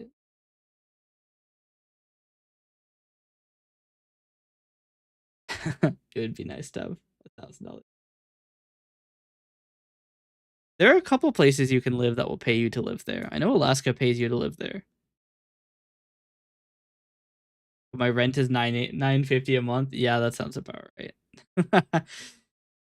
Yeah, rent is super high over here too. It's to the point where like essentially if I was kicked out of this house, like that's just game over. It's just fade to game over screen. Retry, go back to title. Cuz there's no fucking chance. There's not a chance in hell.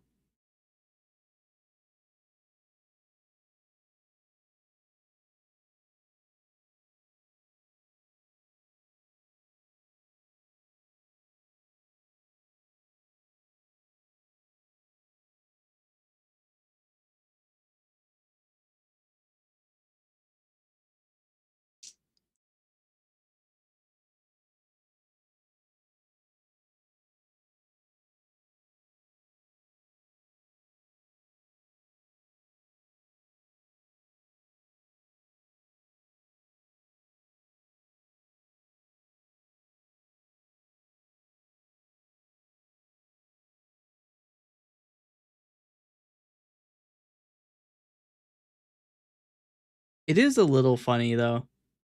I do think that going to college kind of fucked me. kind of factory.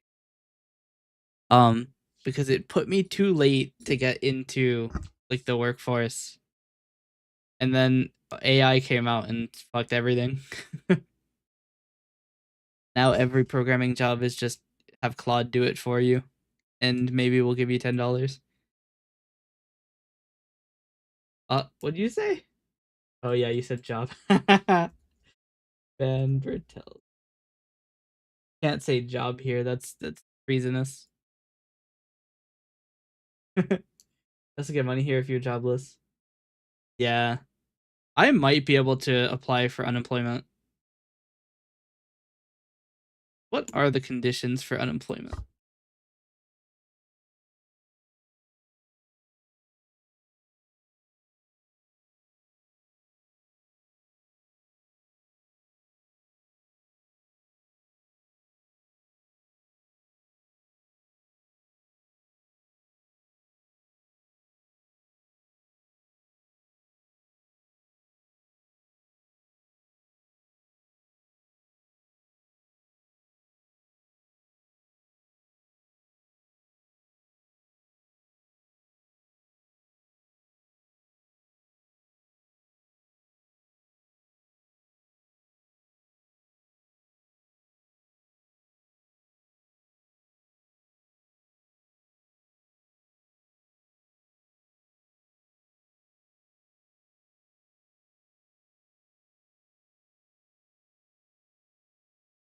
Does not say eligibility requirements. What?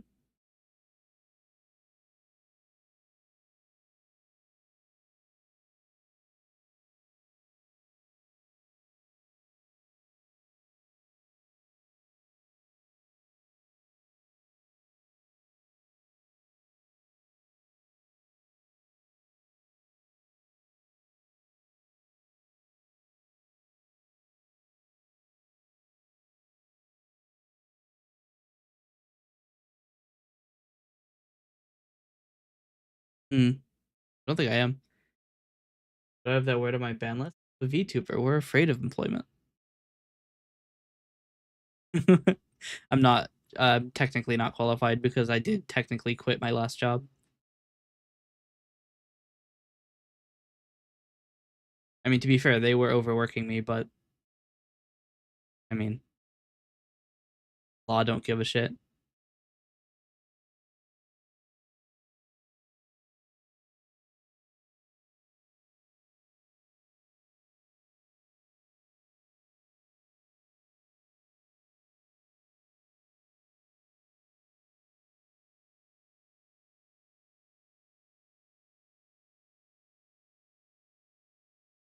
They may also argue that I'm currently employed as a freelancer, which would technically be true, I suppose. I am essentially a freelancer. Huh.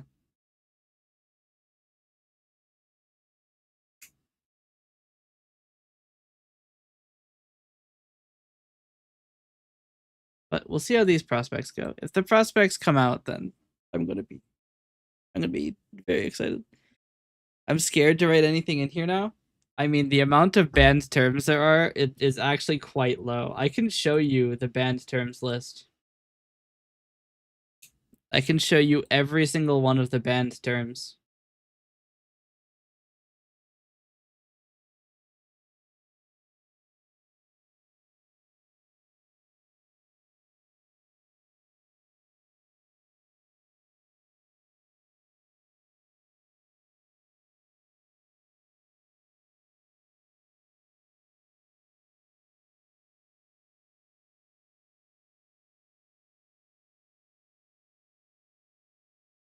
These are the banned terms list.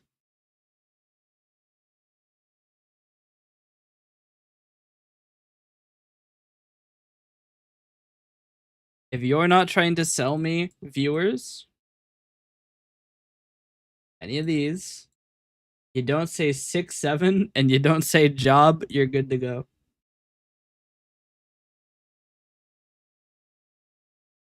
Those are the banned terms. Wait, one more.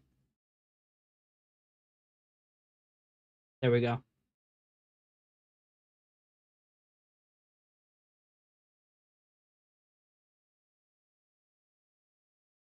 It's still far. Give me 1 second. Hey, he's not live.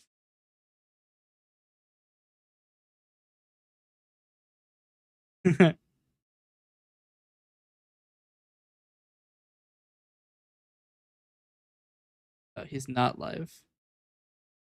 I'll join with Discord muted then, because they're not live. They are technically in the collab chat, but I don't think they realize they are, and I don't want to put their conversation on blast just in case.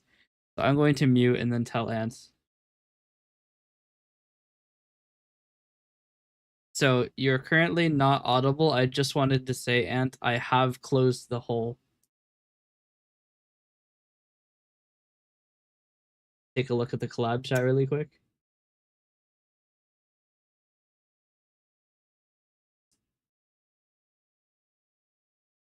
They can no longer say Vengabus.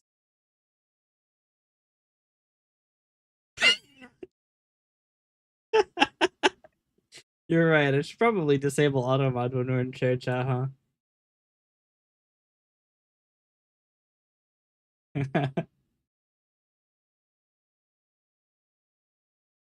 Anyway, I'm going to head out again.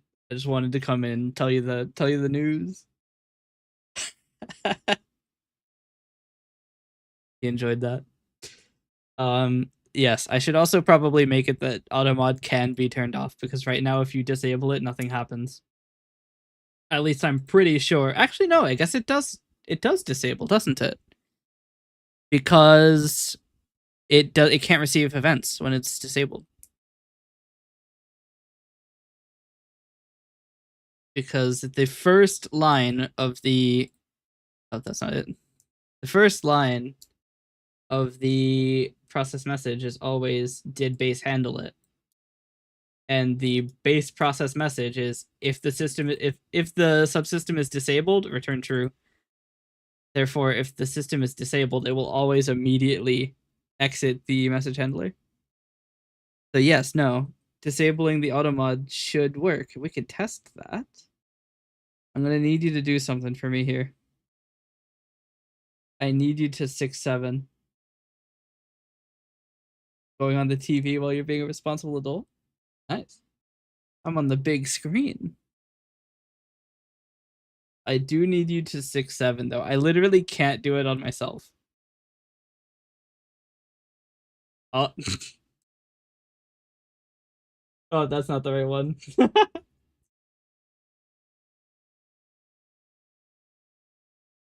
What? However, an unbab. Second. So, strange thing. I did disable auto moderator, and it still did the thing. And now I can't re-enable it. What? What is happening?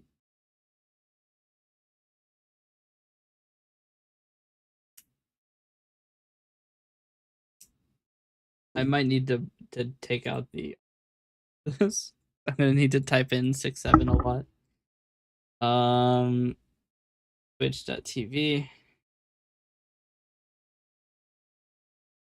Yeah, just a bunch of message deleted. The message blast. Hey Jorge.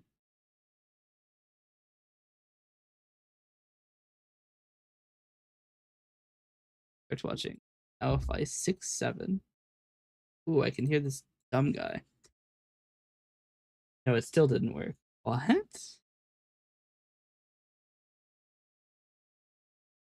That's so weird.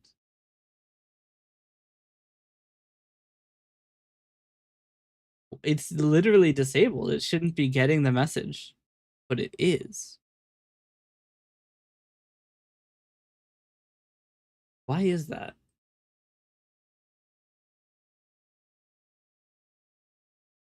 Unless this.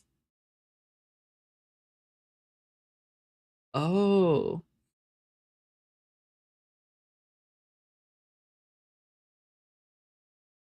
It's because it's a different. Okay, so here's the problem. That button doesn't disable the system, it disconnects the system, which is a different thing. So I need to modify subsystem to also not process messages if the system is disconnected. My TV hates you. Apparently you don't show up on the Twitch app. Maybe it's because you were banned? You might have to restart it. If status is not ready, or this. So it can't be. Is there any other status it can be in? Connecting, disconnecting, dependency. Wait, I guess connecting could happen. So we'll set it to not. Status is failed or disconnect or idle or disconnecting. We'll allow it at disconnecting actually. Might be because of my 2 permanent bans. Yes. The auto mod does not play around. It doesn't give you a temporary ban. It is a permanent ban.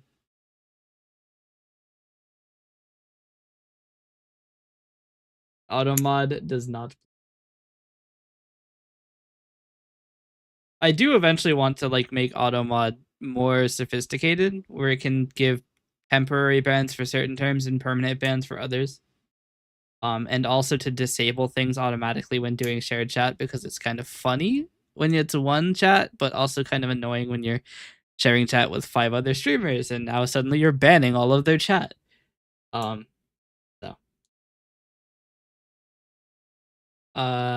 Okay. Now if we 6-7, we shouldn't get banned. Ideally.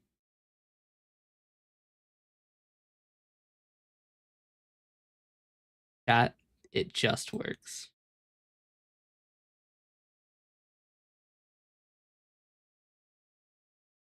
Now.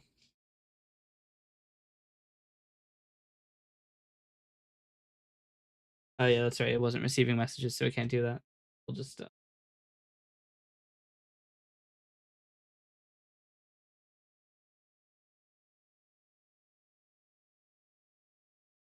anyway.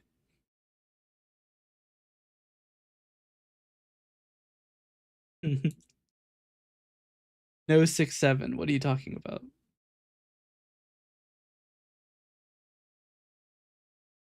Wait.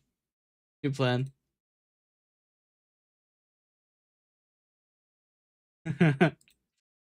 6-7. Even I can't say it now.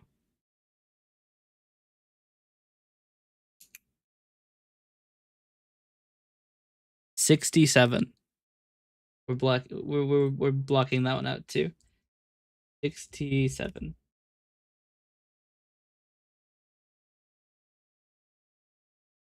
You know what? We'll also get rid of 6 and 7.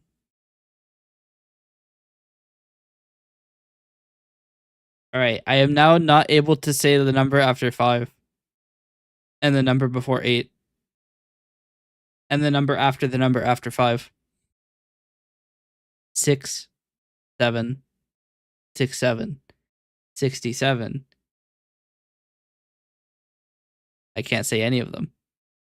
Well, I mean, I can because the version of the audio coming through is not self-ter, but I mean, I can do that really quick.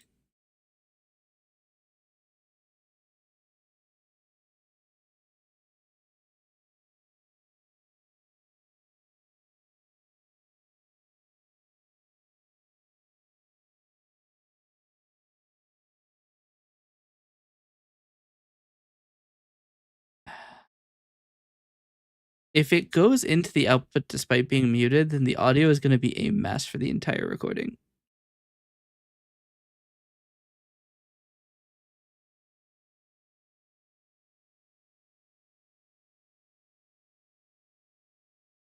Anyway, let's see how good this is at blocking the band terms.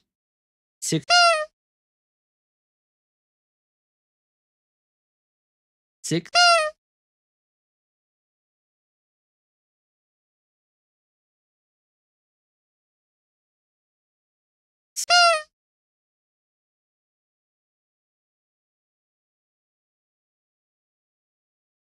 Perfect.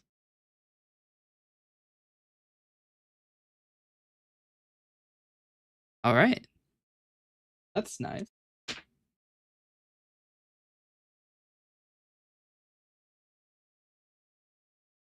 Anyway, we need to redesign the audio form. So I'm thinking we could do either a tabbed control or um a multi-form system. But I do think a tab is probably better. You can't see what I'm drawing right. General idea is rectangular resizable window, tab control at the top.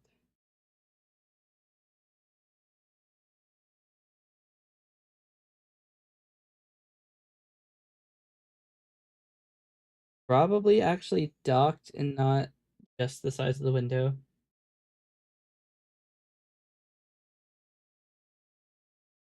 Teams. Recording.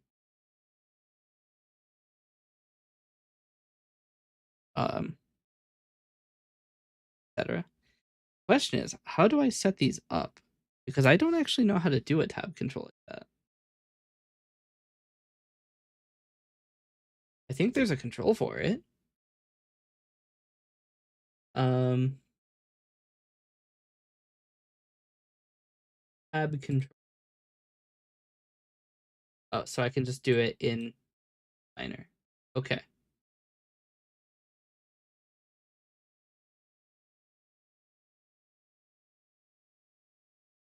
We're going to set this to be docked to bottom. Can I not dock it? Can't. Oh, I have the page selected, not the actual color.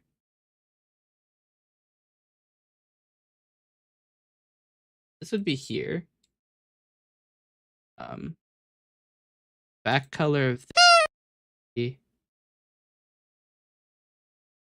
control dark. I can't set the back color, can I?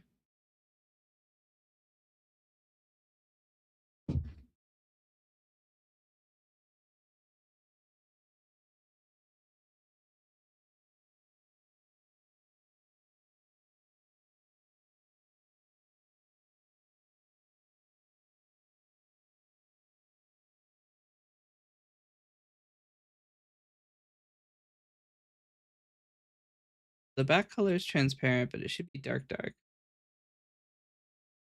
Full dark. I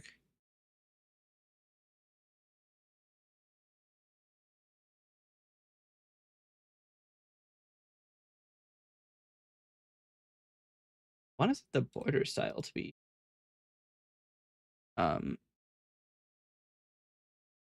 flat.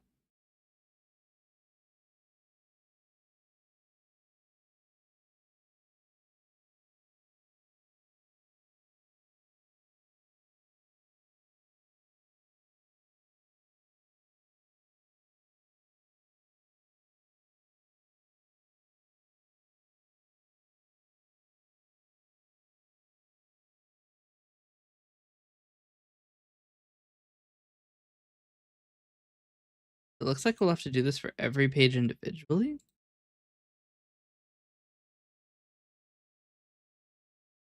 Actually, no, I don't think so, because so Coalescence does have a system to keep all of the windows looking pretty similar. Opt in, but what it does is it goes through and it'll check for a bunch of different things. If they're present, it will set their properties to some default values. And thing is, I don't know if that works for tab views. So I'm actually going to set this to white.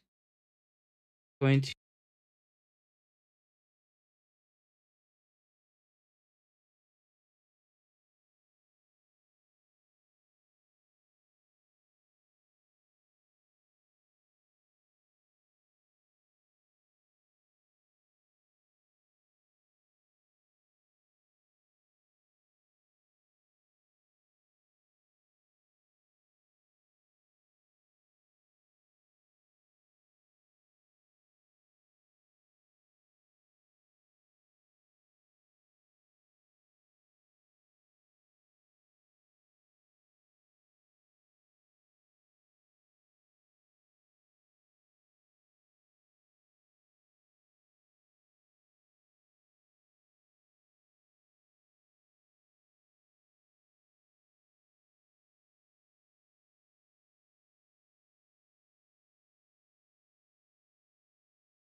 I forgot. I'm inaudible.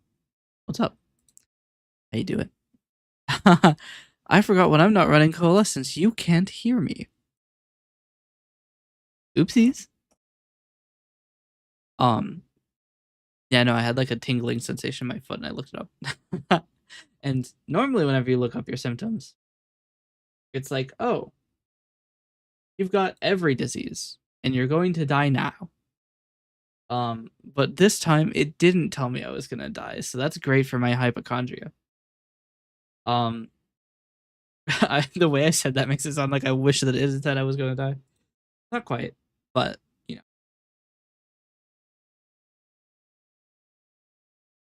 Yeah, it's gone away now, so that's probably fine.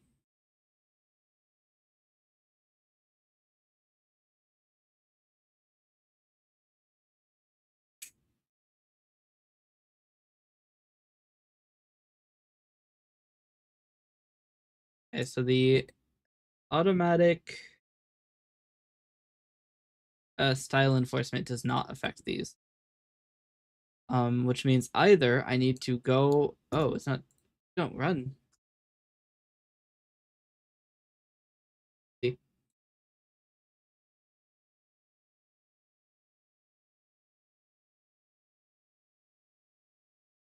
it still doesn't. It's okay. So this doesn't handle tab control.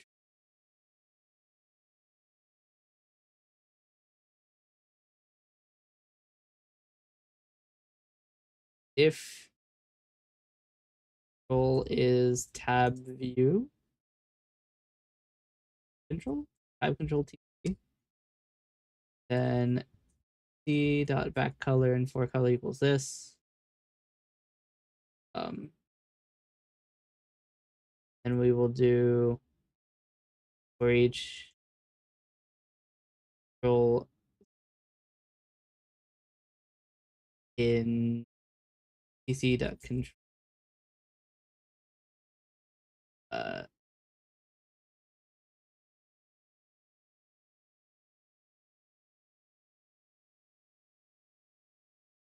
what is the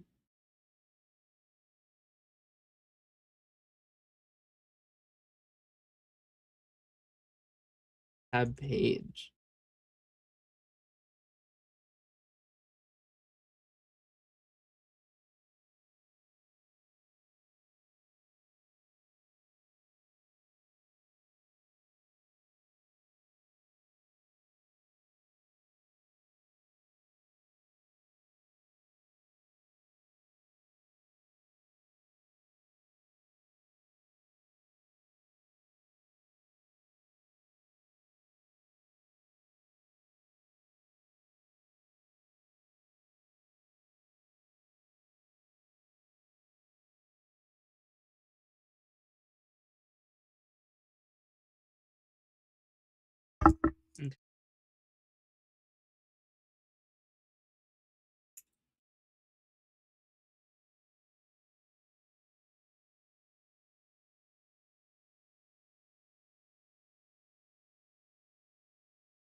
Okay. I want to dock this one down.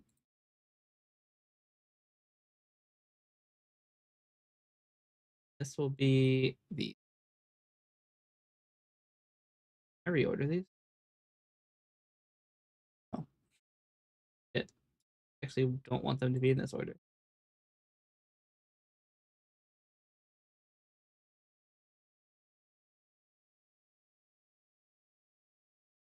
I can.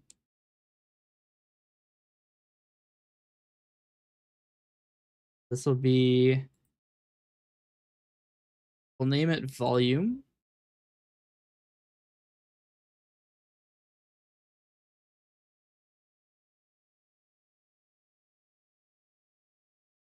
And page 2 will be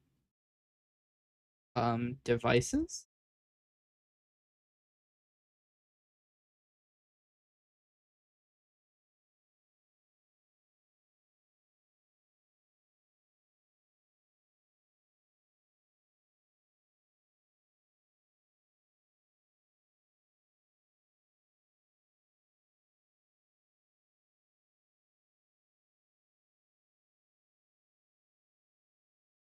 Actually, we'll do the input device. This page will be output device.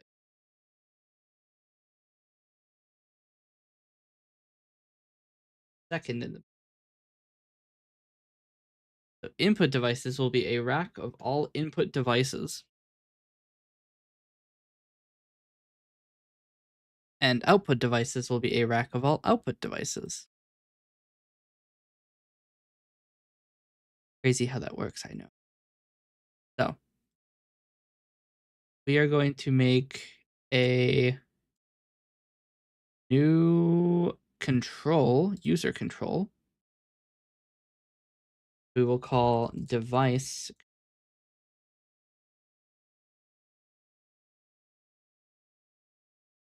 a wide-ish control with a label. Be the device.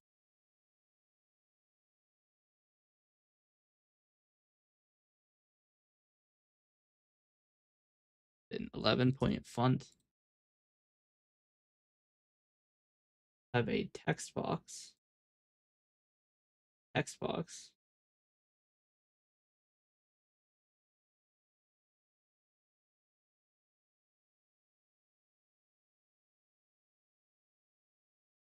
Table.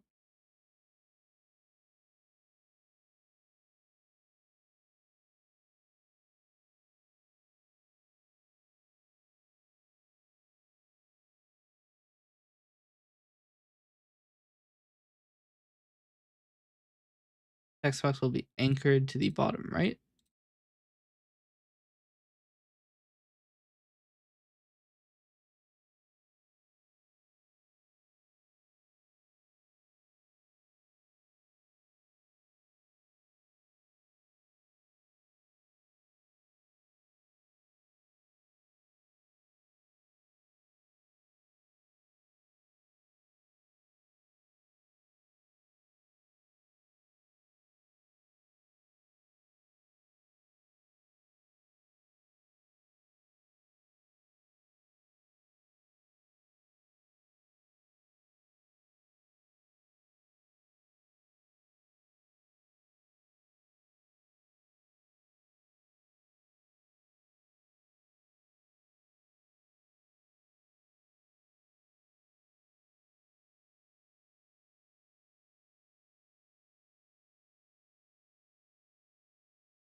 Okay.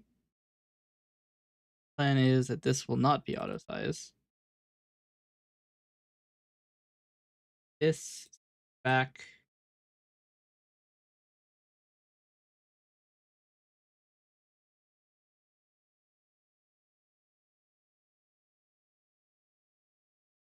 Anchored to the top right.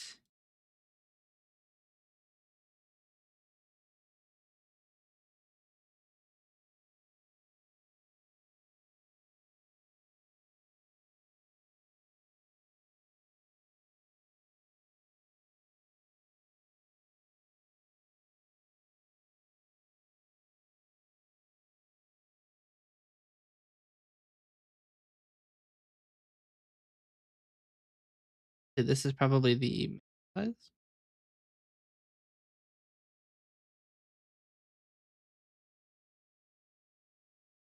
Can't be reduced further than this.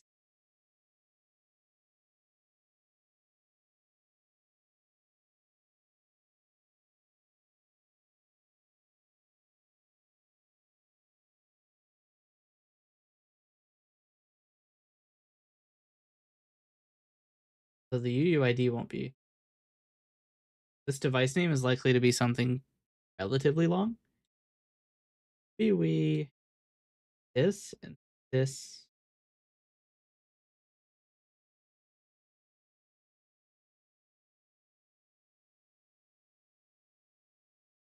Maybe we set it to auto size. I set this to be a short text. Auto size will always come from the top left, so we'll anchor it to top left. Set it to have a slightly harder to read for color. Set it to gray. When this is set to dark gray. I mean, I guess I could just set it to dark.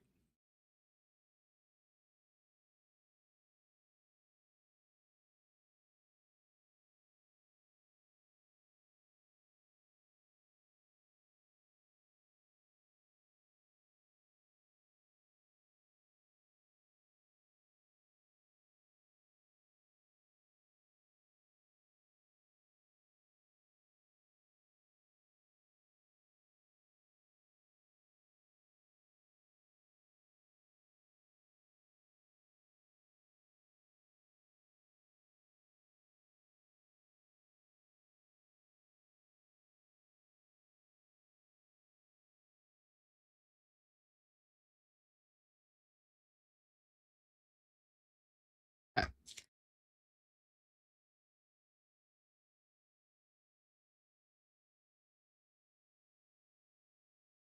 Inherit capability class. Oh.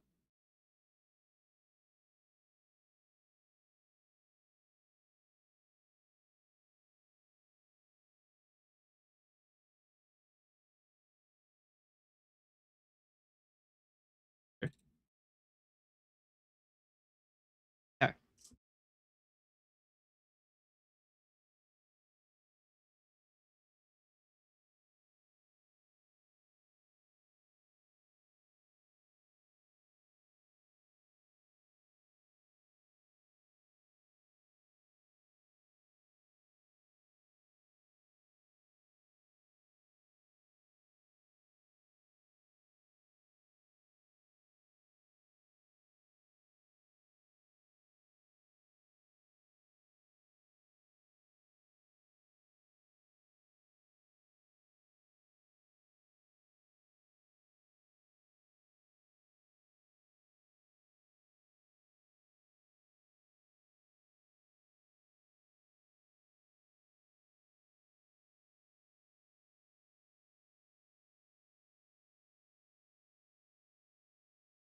It's labeled 3. Okay. Then now, in audio form, we'll put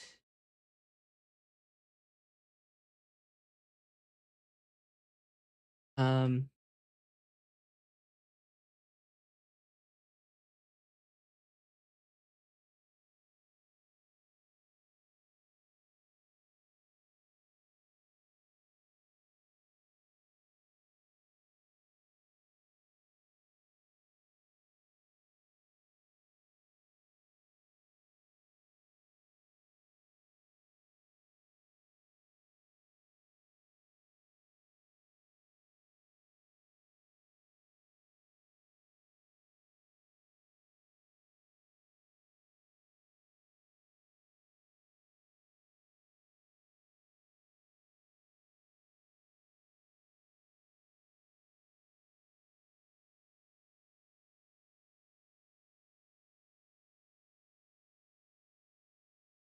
actually I should probably make a flow layout panel for this.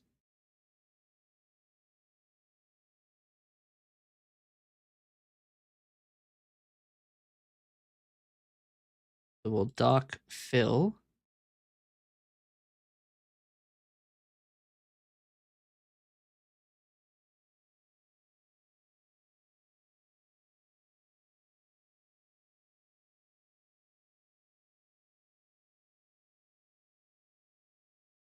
It should automatically give a scroll bar if there's not enough space, etc.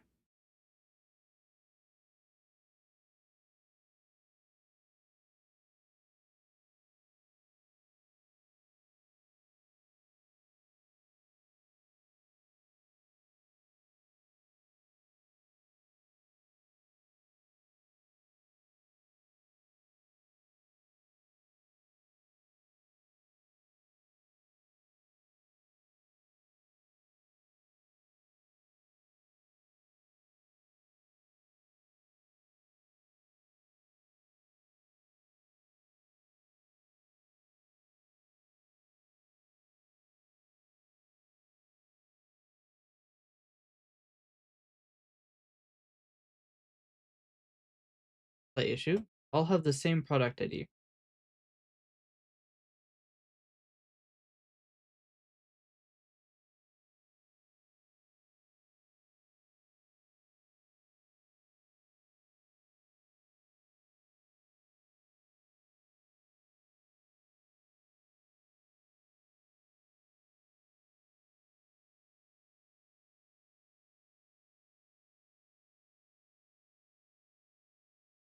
The names are good.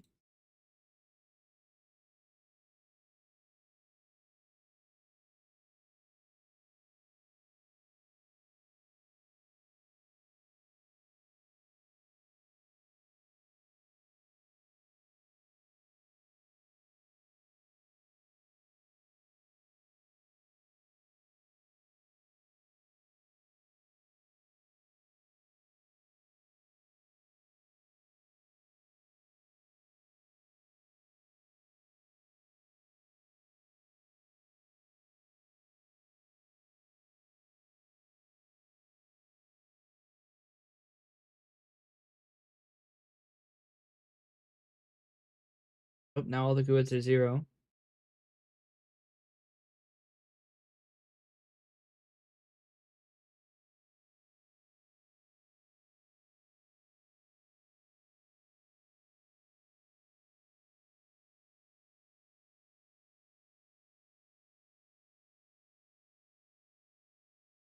I guess I have to match them by name, don't I?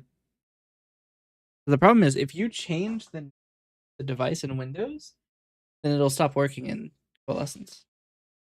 But it seems that the GUIDs are not, for one, or something I could match by for 2.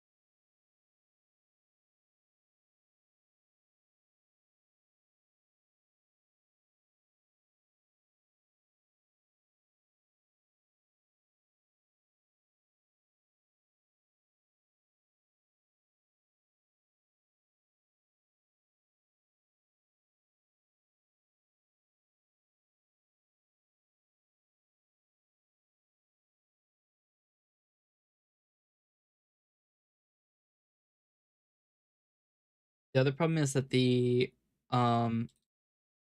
height of this tab control needs to be dependent on the height of the window.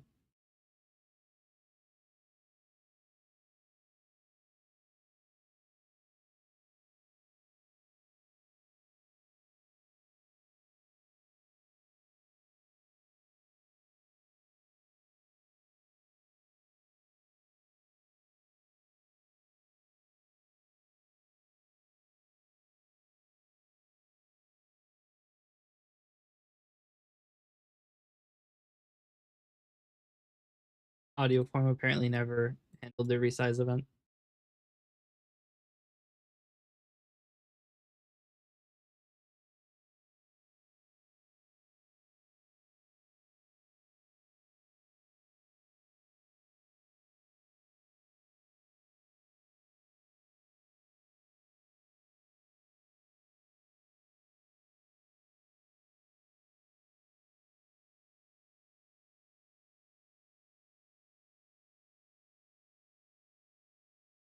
One of the subsystems load.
Okay, let's see.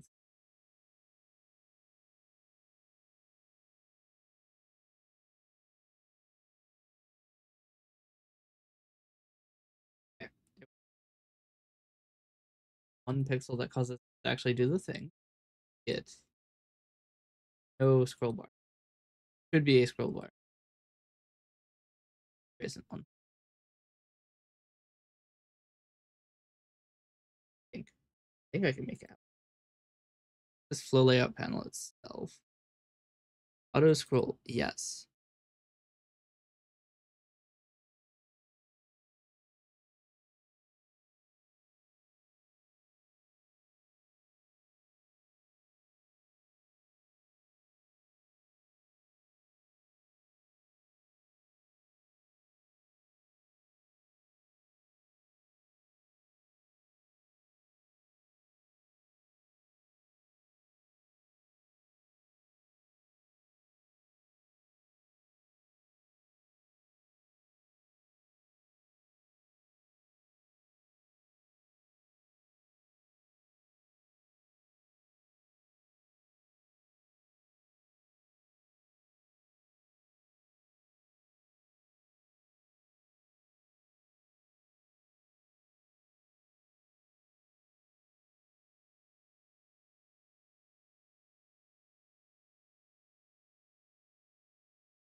I do need to probably change this to and not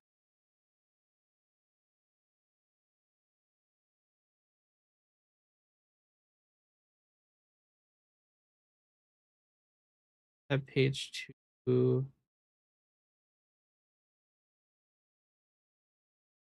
Um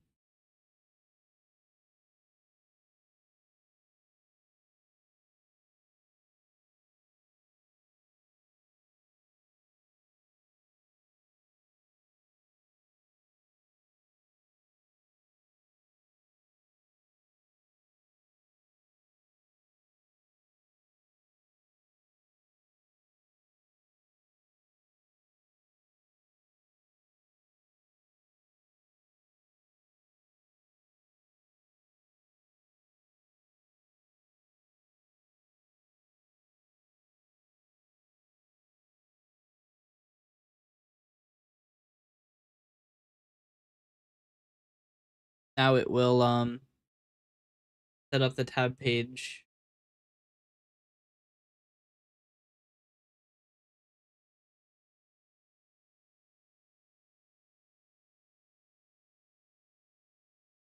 Okay, all of the two IDs are still wrong.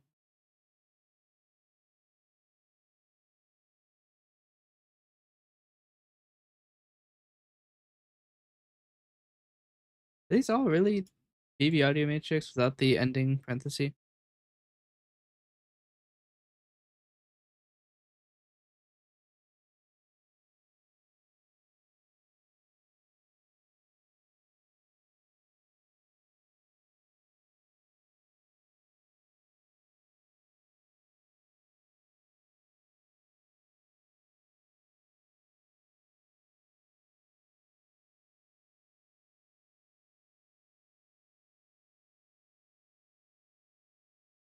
Um,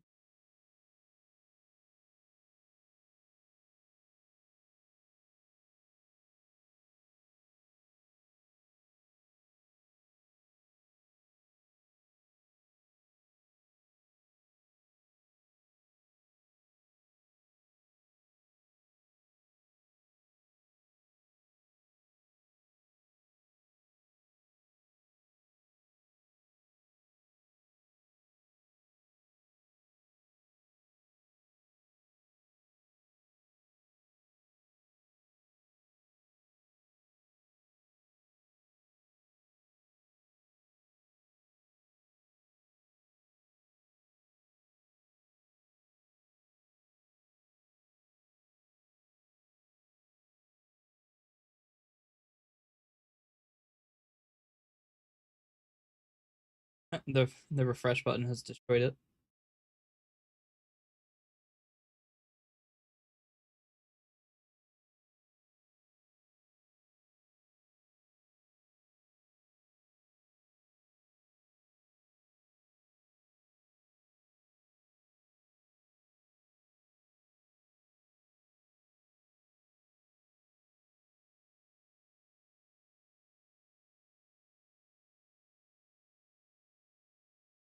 Um,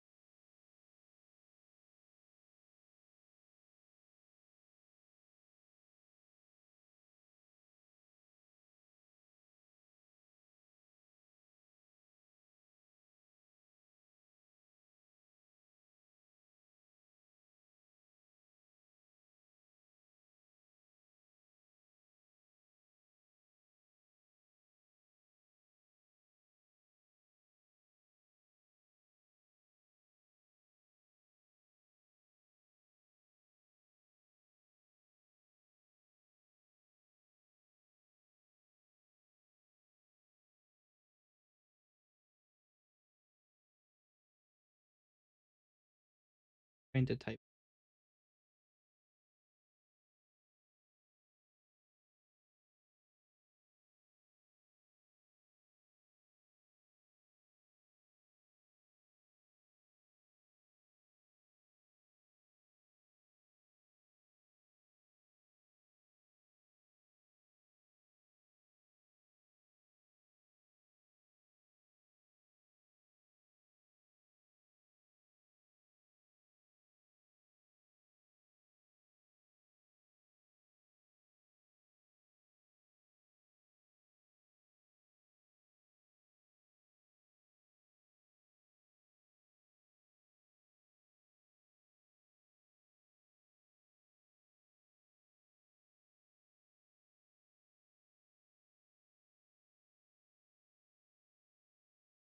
We'll cancel it.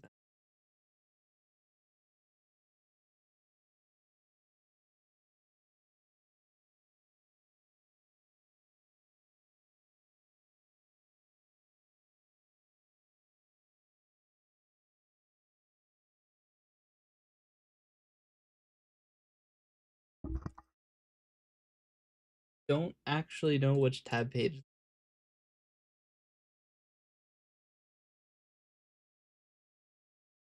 Tab page 2. Page 3. So 1 is volume.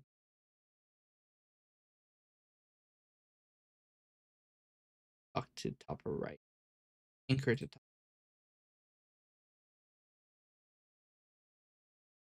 Tab page 2. Tab page 3. Out.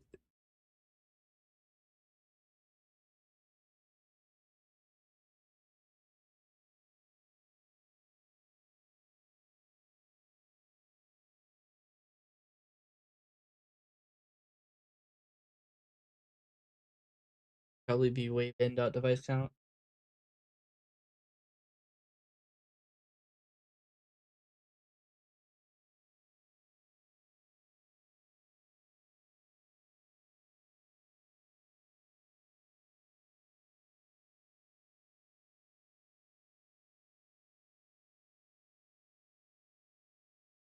Okay.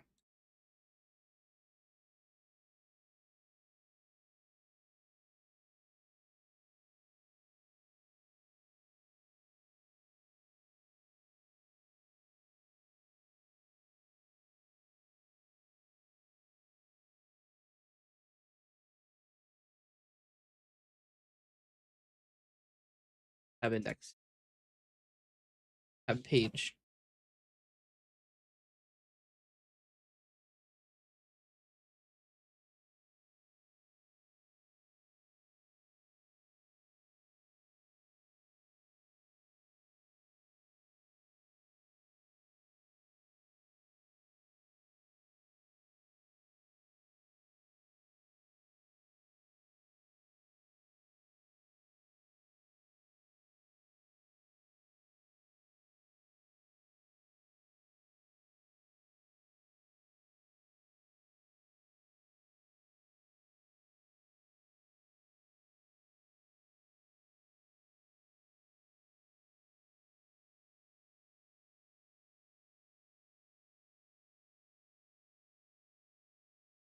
Realize that the YouTube stream is still probably titled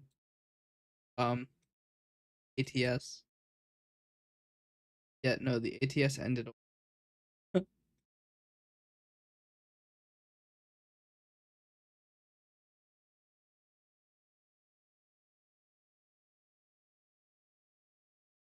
Edit to 3. Edit to 2. I'll force it to lay out.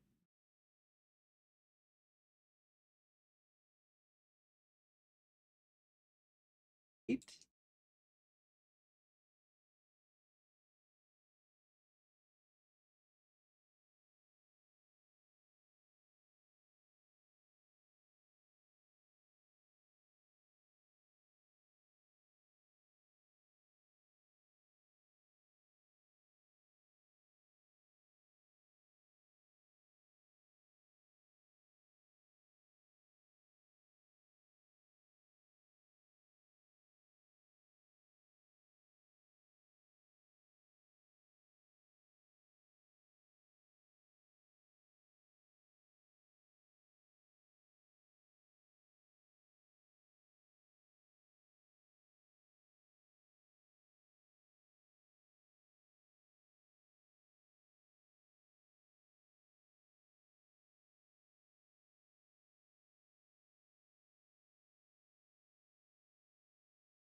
Played on this tab. They can have image.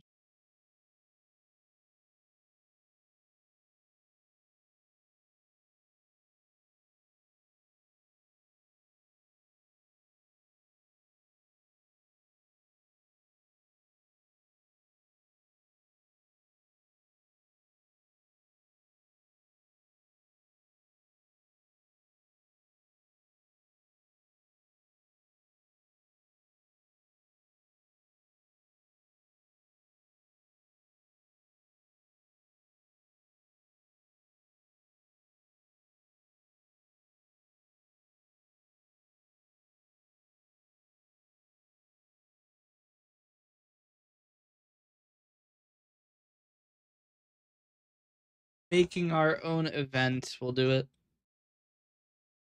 Inject an event on form load.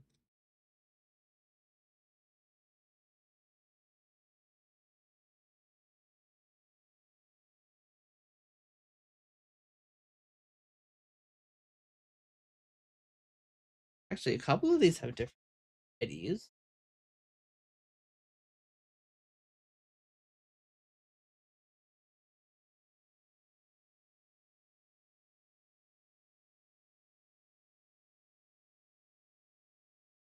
So the plan is maybe we just get rid of the ID because these IDs do instead of doing them. Going to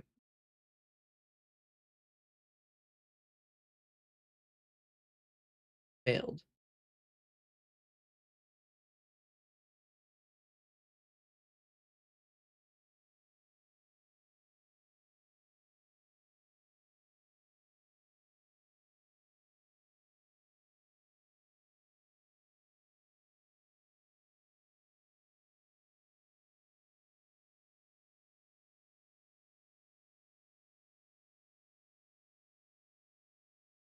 Problem is I can't see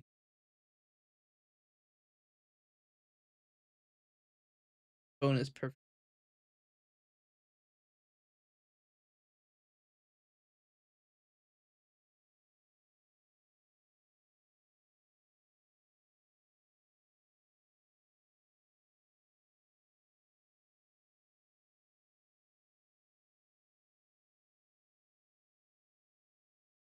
Maybe we put this point font.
Still not. Is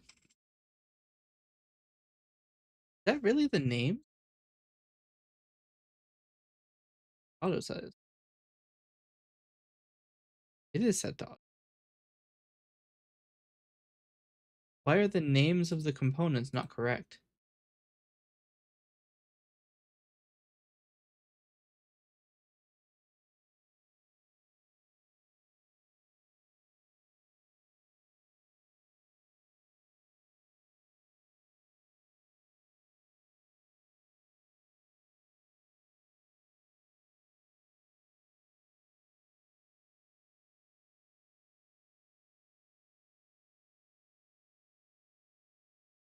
Build debug.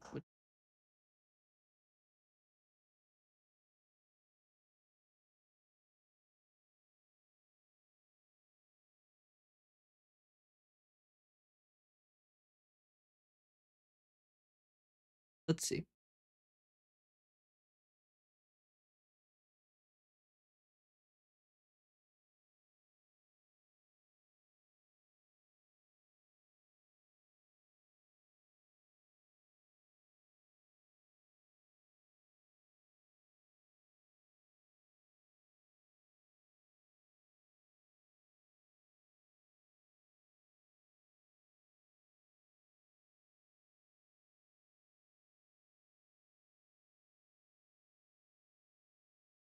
Why is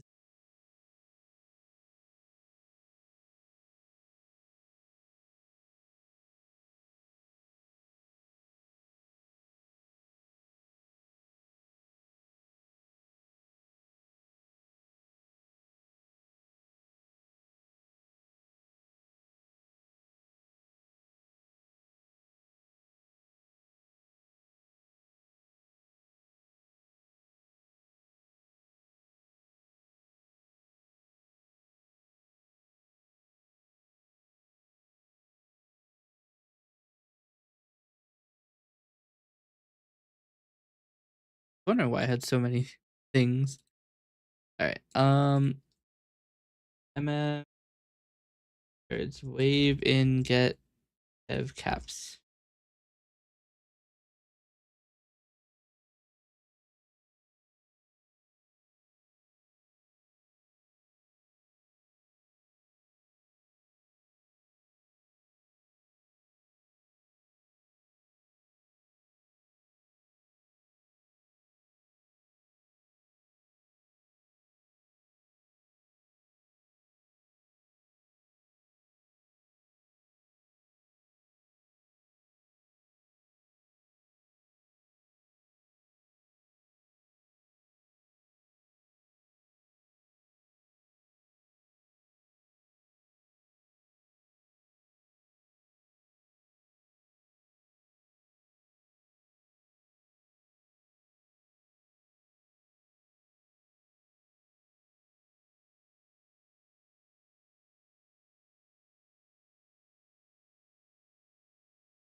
Microsoft has official Windows Rust docs.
Why Microsoft has first class.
Hello, Femreaper.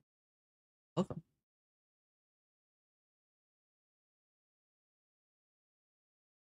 And XI, welcome. And also congratulations on being first. I don't have my headphones in, so I couldn't hear these. But yeah, I am currently reading Windows APIs. It looks like I can't get the full device name, without doing it myself. Because the maximum device name length is 32 bytes. So, yeah, that's awkward.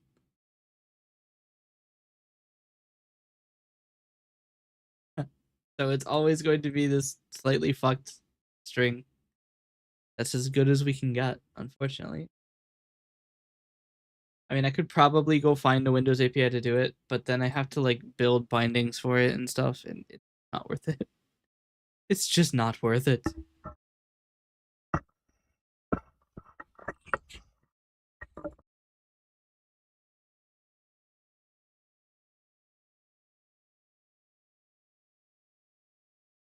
The other problem is I need to make a device control that is default.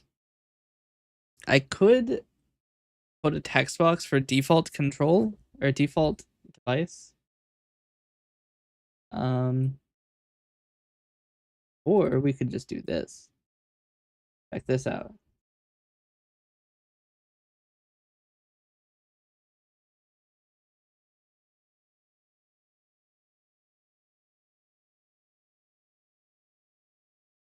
Then go into audio form. And we just do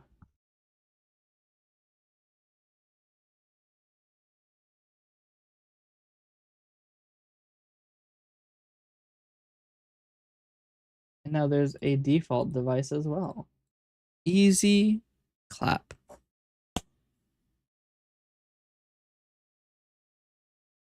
Why is it taking so long to build? I have to move my. Oh, I should do. Yoink this. And we'll put it here.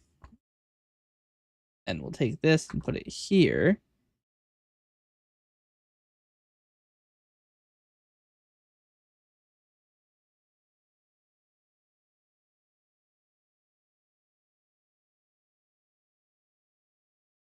Right.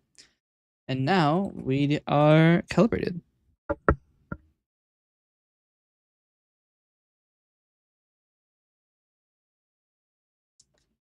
I need to drink some water.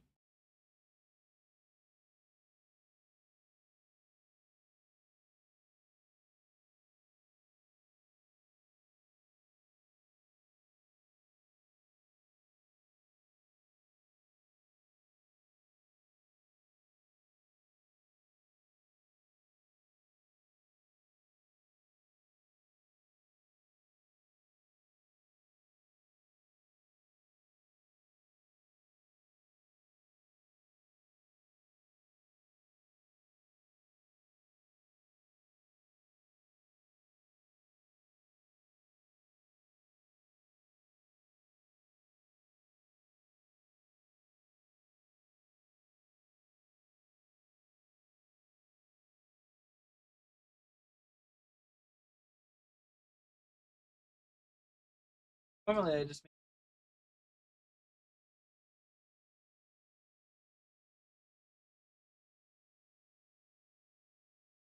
a lot of water.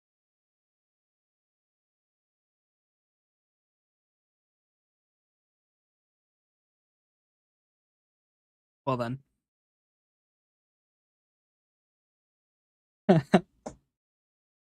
The final hydrations. I mean, I knew it was gonna run out soon. I've been drinking water out of the shit for like a month now. What was I doing? Oh, I was gonna test the default. You're twitching up a storm. I could also just be getting tased.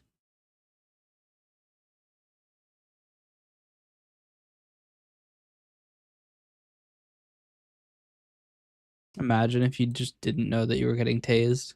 That'd be a wild time, wouldn't it? Over here getting blasted. Now that I know that the name can only be 32 characters, these don't need to be wide at all. Hell, we could even probably bump this up to a 9-point font. It will never exceed 32 characters. That is the maximum size Windows allows a device name to be. Of course, they can be longer and relatively often are, because Windows doesn't give a shit about its own limitations. That and probably because device manufacturers kept naming their shit long things. I mean, 32 characters is fine when your device name is 3 letters and 4 numbers, but then they decided, let's make it called the Shure Motive MV6.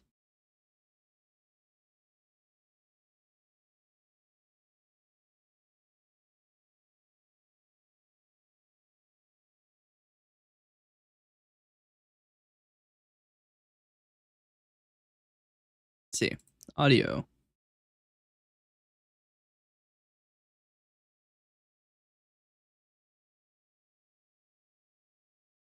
Still trying to fill the repository.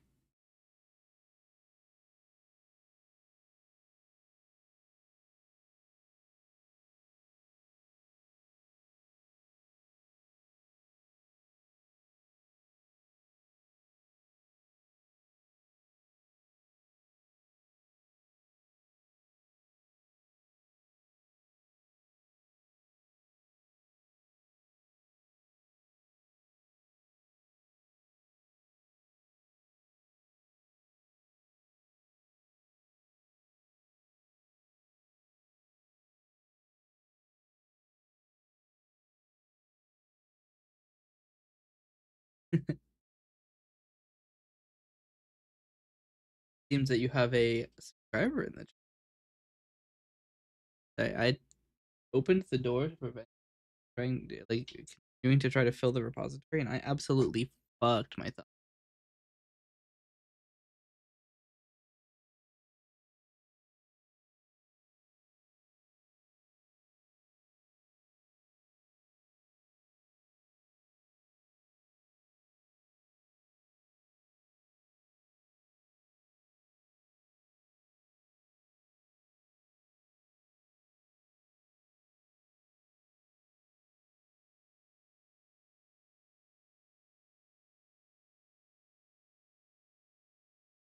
All right. You know what? That's what I keep seeing.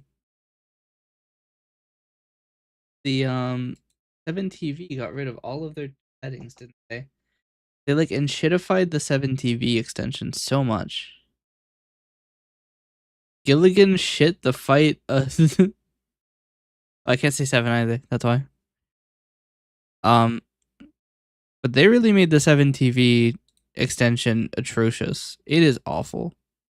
They got rid of all of the features. They got rid of all of the features. And it's like, what's the point of having it anymore?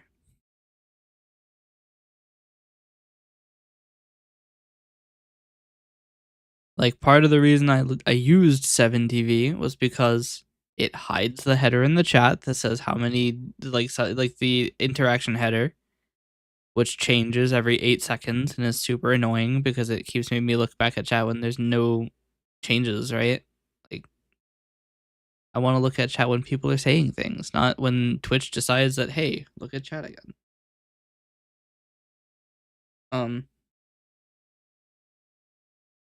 And it also hides a bunch of buttons I don't want to see. And now 7TV's new branch doesn't do any of that. So what the fuck is the point of having it? I write glorp in the chat, actually. So it does at least do that.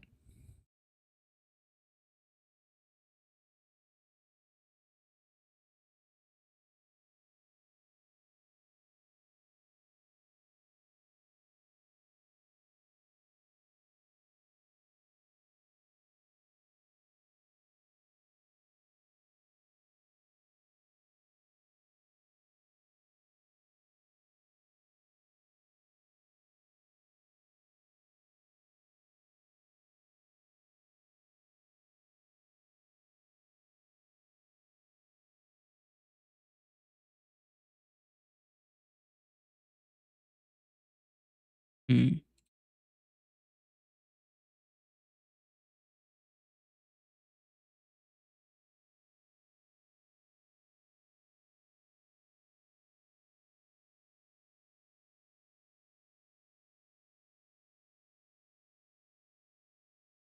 think I have to do it all myself.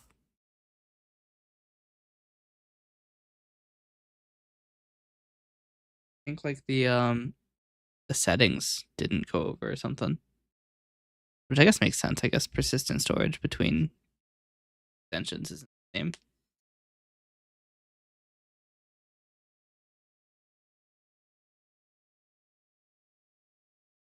Oh, let's see if we can do the thing.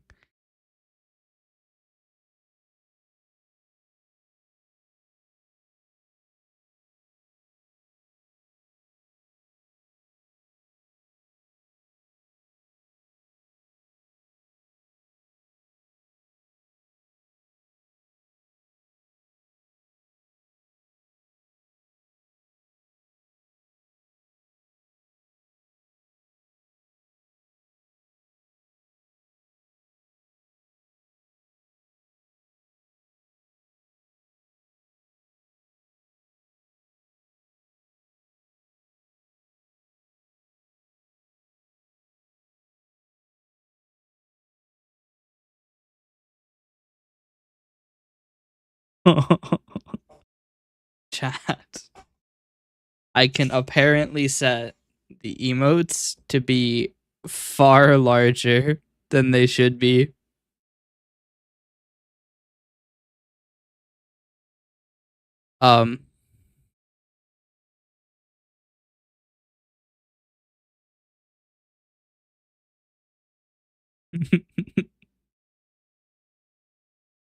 This is how Twitch was meant to be.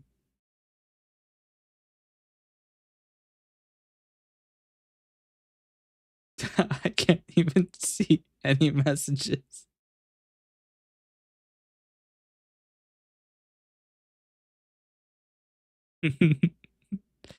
Why are they so like far apart?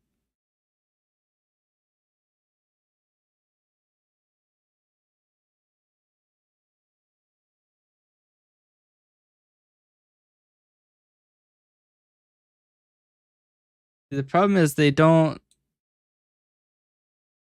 It doesn't do the thing. Like it doesn't make the chat lines larger.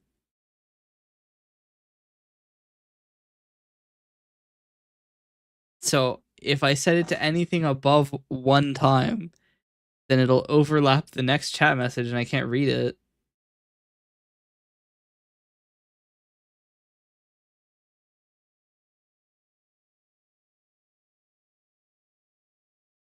There.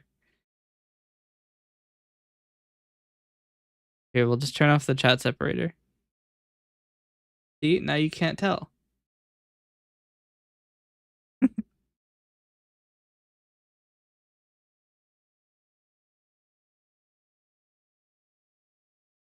They have removed the ability to remove the header that says, hey, do all these things. Wonder why. Why did they make a second version of it? What was the point? Oh, here it is.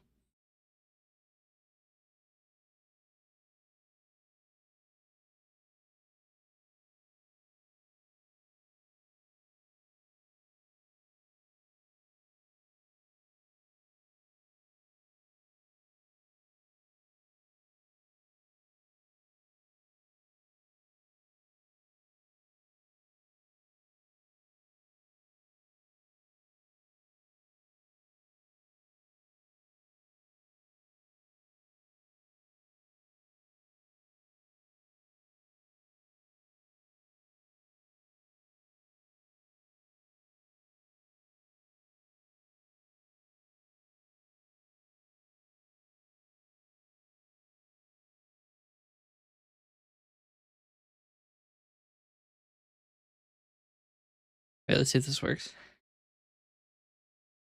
I have run very many things. It does not work.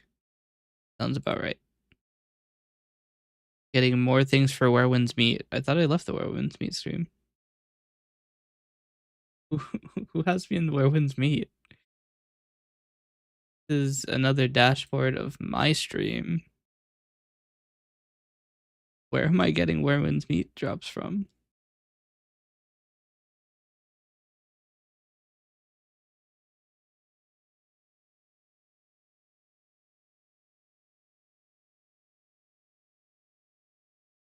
Oh, because I have a Twitch tab open on the home page, and I'm getting a Werewin's meat from the front page streamer.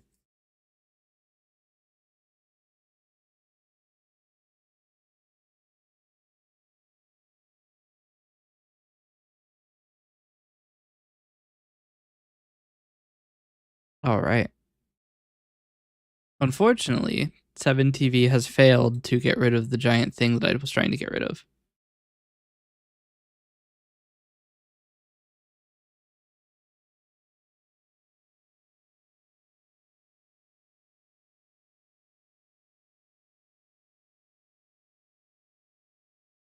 How are you this bad?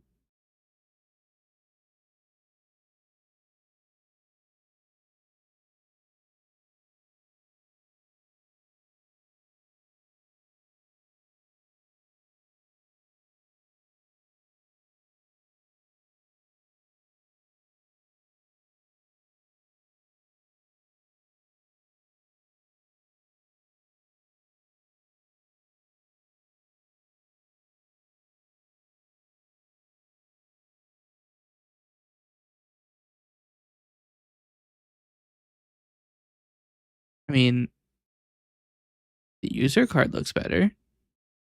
It actually looks pretty good.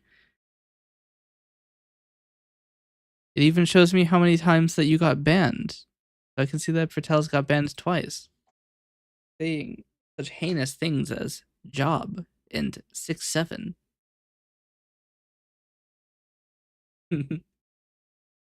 Unbelievable.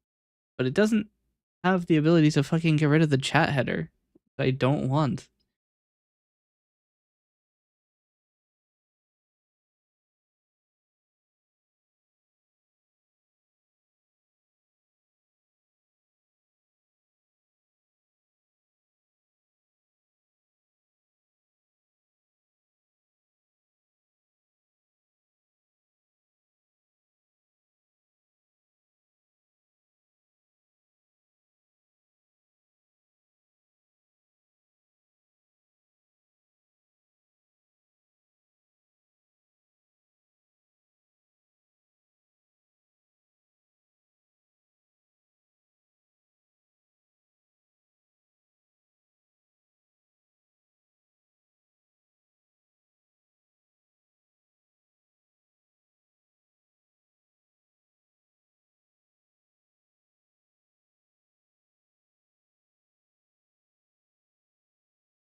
You know what? We're just gonna do it the easy way.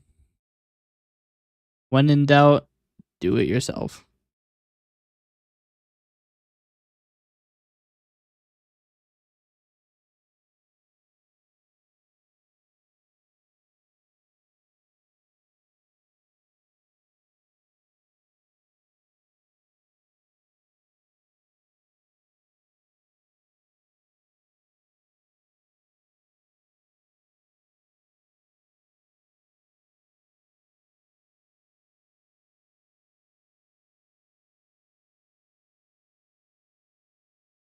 Easy.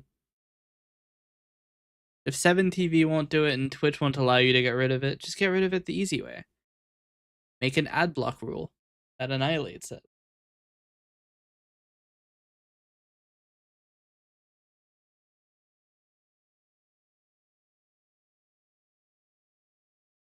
As far as my browser is concerned, that header on the chat that says, give me bits, that is an ad. And it's gone now. For me, at least. I can't get rid of it for you, unfortunately. At least I don't think I can. Can I? Hold on a minute. Settings. stream channel. Hello,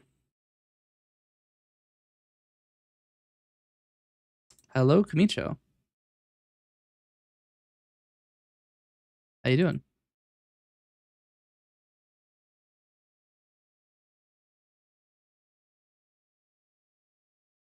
I don't think I can. I can't.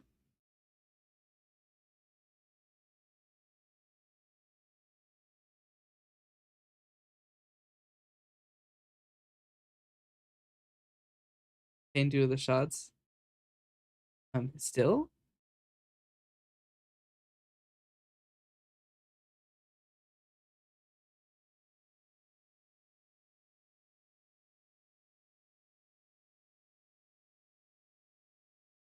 What were the shots for again?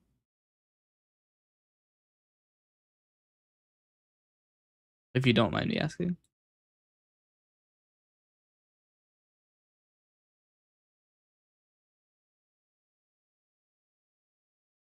Oh yeah. It's been a long time since I got my rabies shot. I don't even remember it. I mean, hey, you'd rather be vaccinated than not. Rabies is a rough one.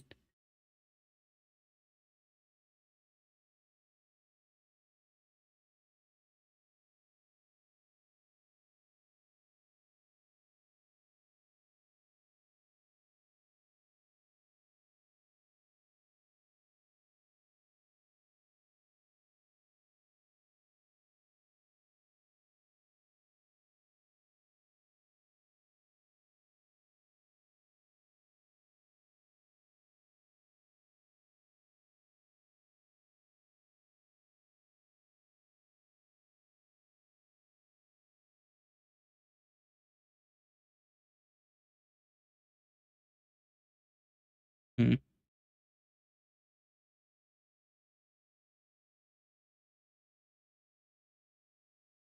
Interesting. So I'm probably not protected against rabies. Apparently they last 3 to 5 years, and I don't think I've had one in a decade and a half. So, you know, if I see a dog, just run. Or take out the sledgehammer.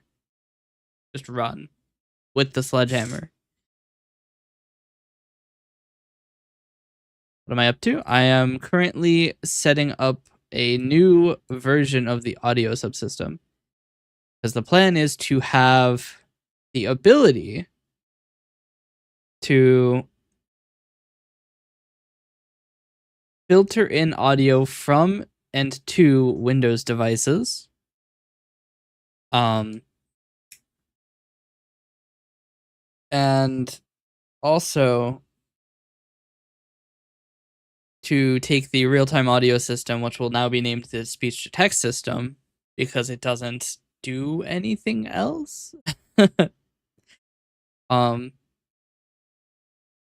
rename that, and then eventually, when I decide that I feel a little bit more masochistic than I do at the moment, to take the Twitch and put it into, or like the Twitch integration and put it into Coalescence directly instead of using a library for it. What do I mean by filter audio, like noise cancellation? No, it's speech to text. So if actually, why isn't it working? Wait, it is. I'm on the wrong window. So you see the captions at the bottom of the screen? That's the speech to text system. That's the species text system. It's not very accurate. It also probably doesn't like my voice because I don't speak with purpose. I speak with bitch mode.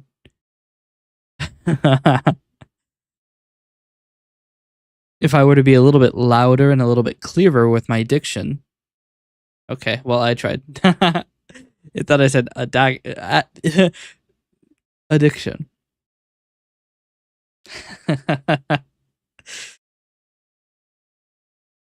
My addiction. No, my addiction is feature creep. But yes, I am working on getting the audio system to be able to take data from Windows devices and send them to Windows devices. Ever use sys internal tools? Yes.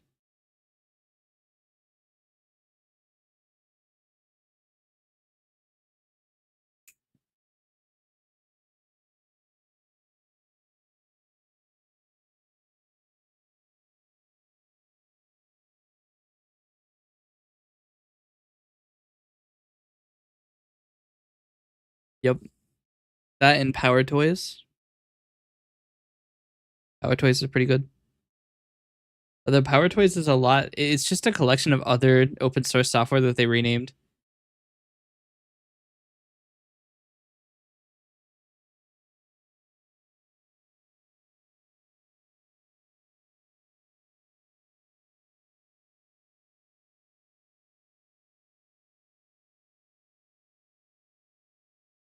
But I suppose being in one package is a benefit. Power Rename is my favorite tool. Yeah, Power Rename is great. I've actually made several apps to do Power Rename before learning about it.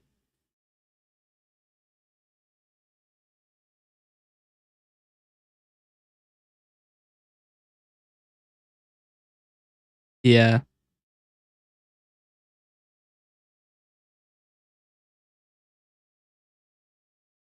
See, what you do is you go into a website, right? And you rename all of their JPEG files to PNG. Sorry, JPEG files. Calm down.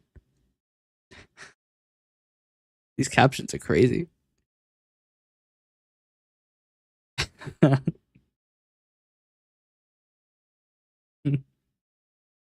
um, but yeah, you rename all the JPEG files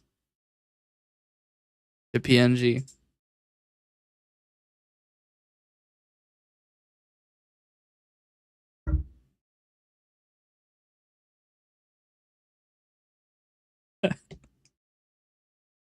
I've also done a couple funny things. I can now say coalescence, clip that, and it'll clip it.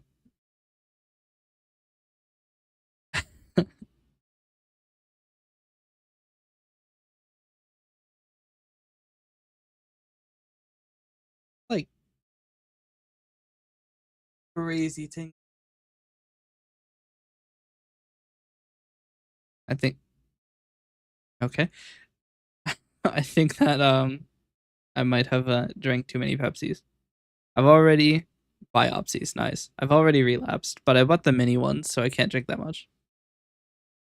Renaming JPEG to PNG just changes the container? No, it actually does nothing to the data, but operating systems are usually good enough at detecting if a PNG file is actually a JPEG file.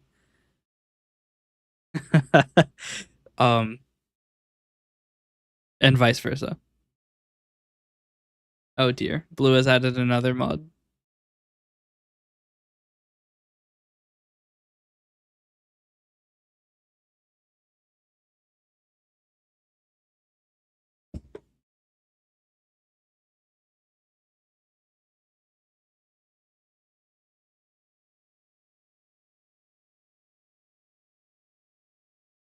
All right, you found the mod. I'll have you found it.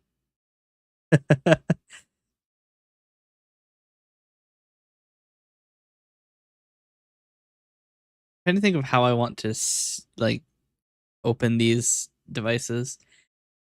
I could just use the default. You just put a link in the chat. Can't do that. Check this out. It's 3 asterisks.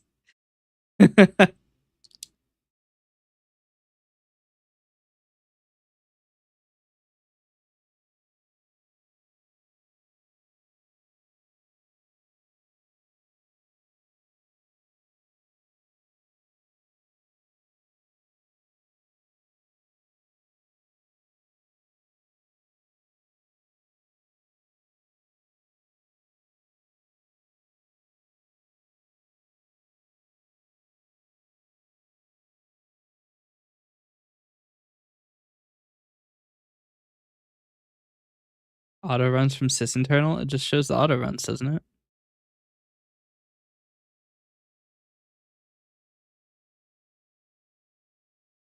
If you don't install a bunch of shit, you shouldn't have very many. Take it from me, the guy who installs a bunch of shit.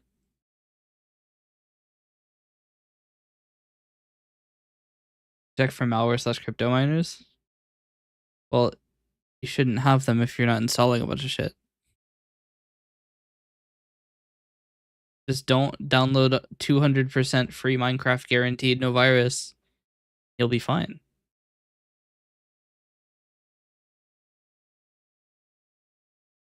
Additionally, don't download XZ. You do install a lot of crap. Use a virtual machine. Use Windows Sandbox. Windows Sandbox is great. Unless you uninstalled Edge, in which case you are kind of fucked. There is no way to open a web browser if you uninstalled Edge in Windows Sandbox. And these captions are going crazy. Use Sandboxy. I think that one's fine too. I haven't used it though. I think I've installed it and maybe even opened it, but I don't think I've used it. You have a bunch of diagnostic tools. What are you trying to diagnose?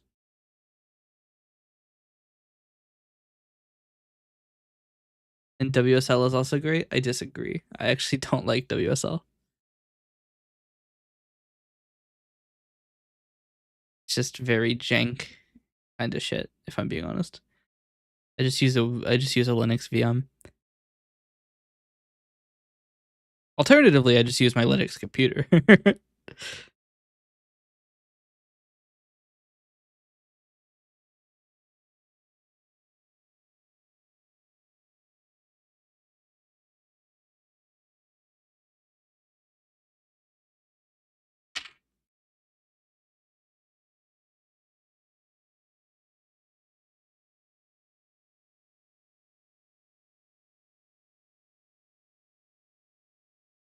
Trying to think of how I want to open these. I could use a default 48 kilohertz 2 channel because there's a very low chance you're doing anything else as a streamer. And if you are doing something else, I should hope you probably have a better audio router than Coalescence. The only reason I moved to Windows 11 when it came out was because of Windows subsystem for Android, where it was like really seamless to switch between Android and Windows apps.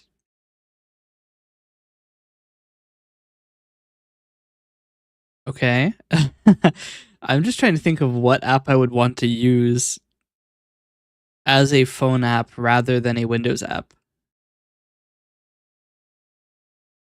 Just don't see the use case, if I'm being honest.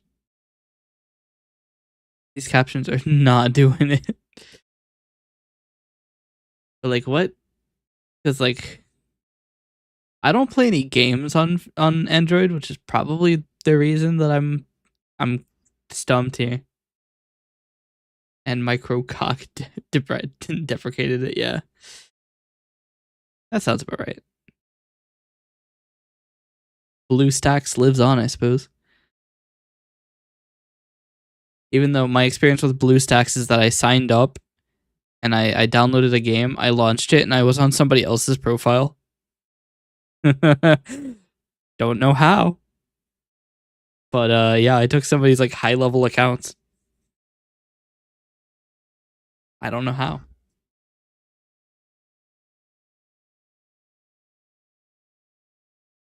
Hey, BlueStacks to the core. What is that?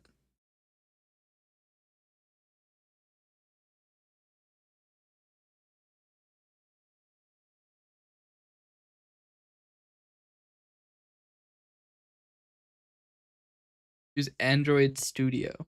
I mean, that's one way to do it.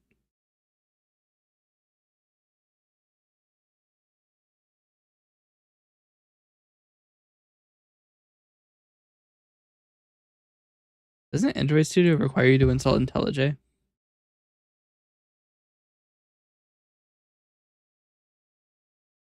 And I should probably just have Android Studio. I primarily use Android phones. Oh no, it's just that their ID looks like IntelliJ. Got the same colors.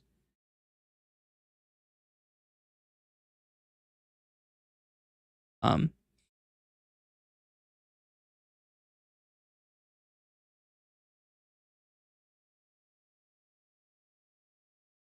I wonder if I could even use this. I'd have to like downgrade the shit of it.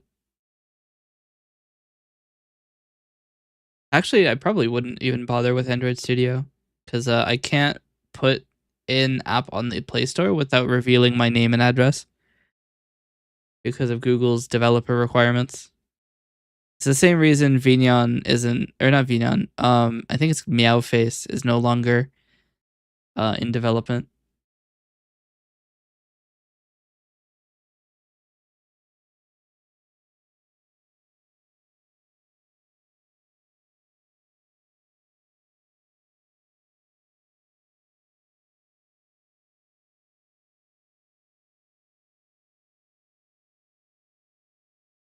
But yeah, that's the reason I've never gone into Android development. I mean, I might develop my own apps, but I'm never going to release.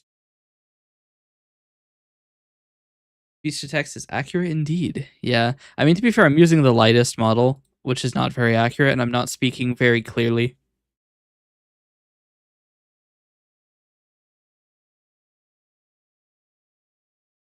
If I were putting a little bit more effort into speaking clearly and having good enunciation, I mean, it's not going to get everything. But if I was trying to speak more clearly, it would be a little bit more accurate. But I'm not going to do that. To be able to adapt to your speech? No, I don't think it has this capability. This thing is literally 30 megabytes.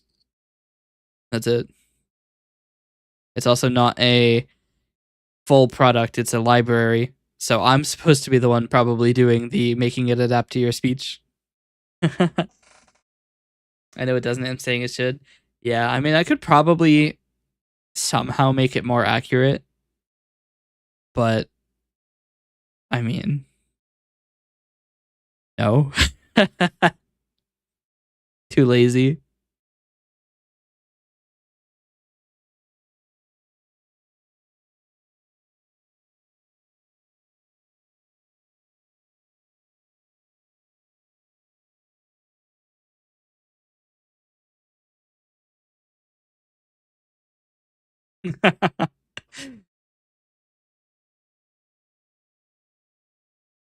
In before 10 days later, we're rocking 399 mods.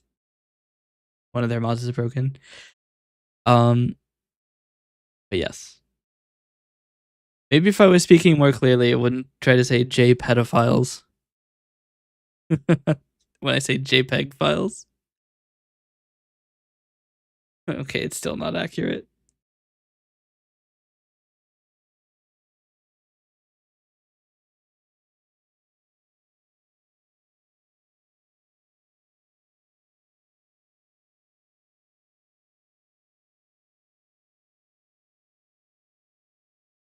Yeah, I think I will use 48 Killers 2-channel.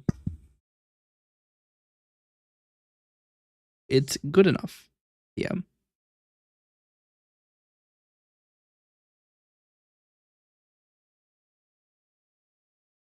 We'll do... Actually, I have to make the decision if I want IEEE float, which will make it easier to immediately put back out, or 24-bit, which is easier to work with as bytes. Or 16-bit, rather. Actually, I ended up just telling Anouk what her GIF was. Getting pretty invested now. That's pretty cool. You decide whether you're going 2D or 3D?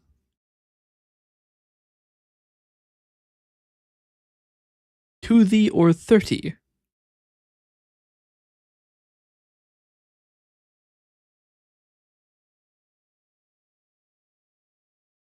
She's gonna make that choice now? Yeah. I wanted to use float or int.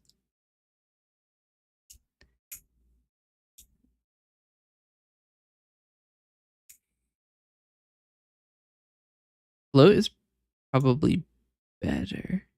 Please float. My favorite?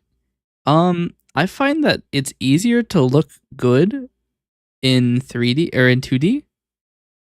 And that's probably primarily because my Vignon is not locked to the same place. Like if I lean back really far, fully recline, I now have to yell because far away from the mic. All right. I can't move the microphone any closer.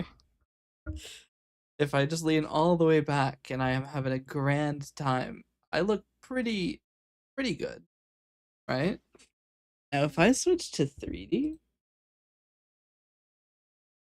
if I click the VTube, so here's me normally on Vignon, right?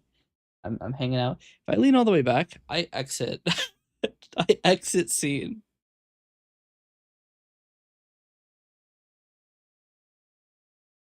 But that's mainly because I don't have as many constraints. Oh no, I'm very saturated. I don't have as many constraints in Vignon, so like I can actually move around. The microphone is blocking me, but I can do that. I can do hand tracking and stuff, so it's really good for being expressive and being able to gesticulate. It knows the word gesticulate, but not enunciate. That's awesome. um, yeah. Because I can set up hand tracking. I have to figure out where the fuck I've put it.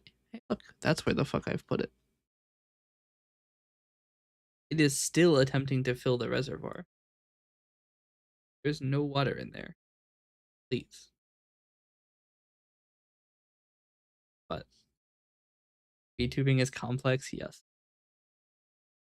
Can I know what's Vignon?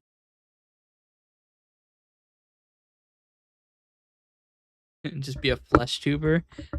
I don't think I would be able to be a flesh tuber. I have none of the requisite photogenicness, photogenery, photogenuary.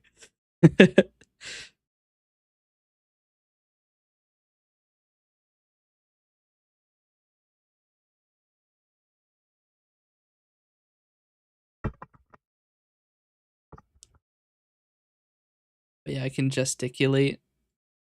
The fuck is a flesh tuber? It's somebody who uses their camera, not a model. Yeah, I can gesticulate. I can flick people off. Eh. You're imagining something dark. I mean, there's probably like flesh VTubers. Like Mother Horse Eyes type deal.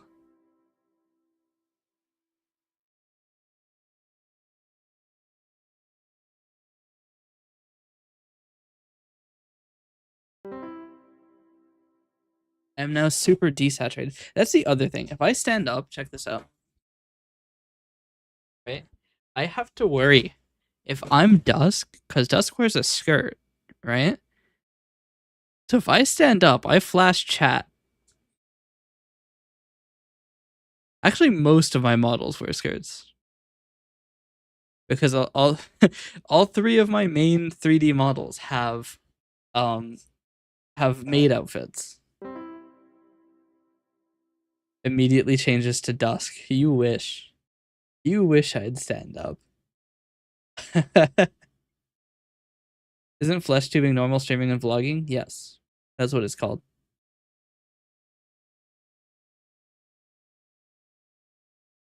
Why do I look so angry? What the fuck? So angry. I think the oh, I probably have to press the button.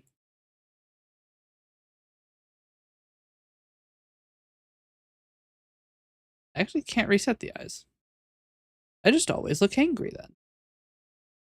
What's with those jiggle physics? I think they're default.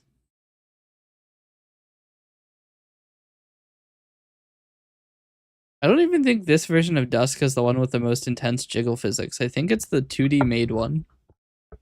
Or no, I think Akamid has higher jiggle physics. Yeah, VTubing would be great. You could see the guitar. Actually, you might be able to do like CV tracking. You could probably do CV tracking.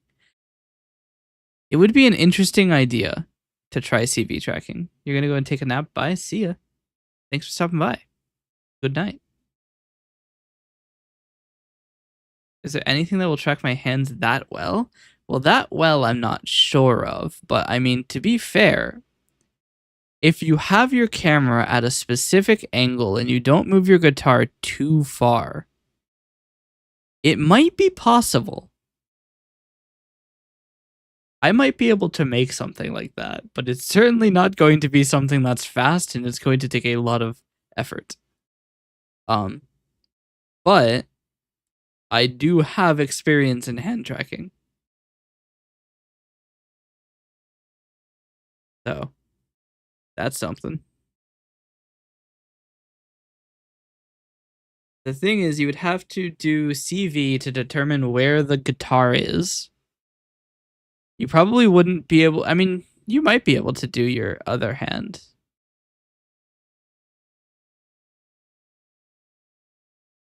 I guess it depends on how you strum. If you're holding a pick, it's probably going to look like shit. But if you're doing like, essentially, it's how much like obscurity there is.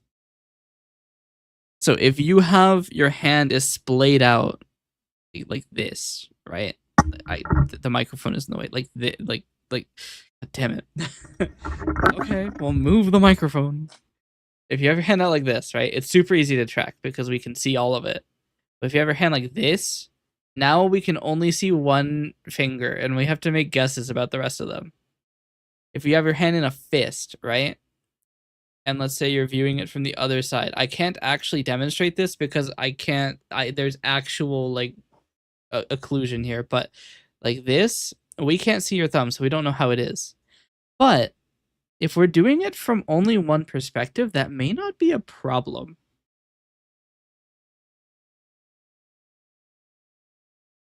The other problems are detecting your hands and nothing else in the scene.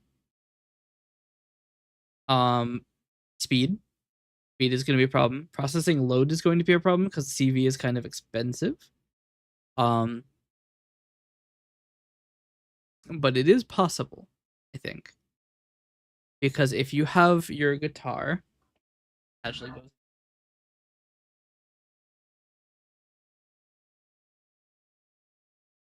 your guitar, generally not moving around with it because you're there. If you point a camera such that it is in line with the fretboard, which is generally the guitar, I guess, you would be able to determine where your fingers are to at least a little bit of accuracy. It wouldn't be super accurate. You know, we're not talking about millimeter precision here. I mean, maybe you could get millimeter precision with a really good camera angle.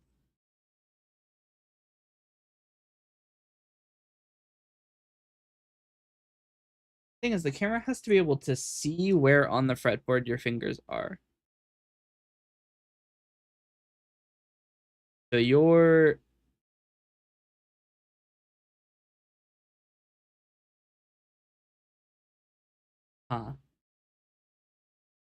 if you have your frets towards the ceiling, you're gonna have to like have your camera on the ceiling. Also, you can see how I'm no longer sitting all the way up, so I'm left frame.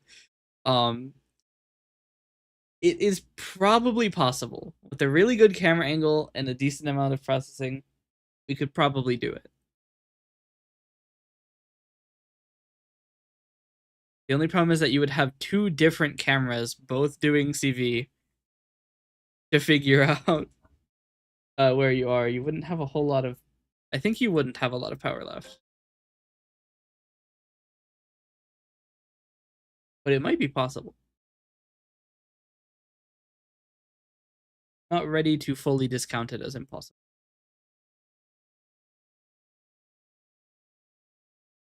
Well, I know how your setup is. Question is it possible for you to put a camera somewhere that's going to very easily see your fingers? Because the problem is, right? If you have your fingers, let's say, you know, you're on string 3, whatever string that is, I forget, and it really doesn't matter because there's different tunes, but the 3 string. Right, let's say you're on the first string, right? The low E. Your finger is probably going to be pretty straight on the fretboard. Because unless you've got fucking absolute monster hands, or you're holding your fretboard in an extremely deep grip, it's not going to be like straight down.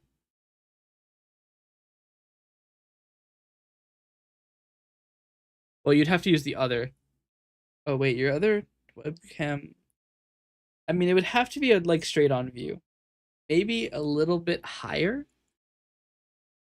Because the thing is, what I'm aiming for is that we need to be able to tell where your fingers are on the fretboard.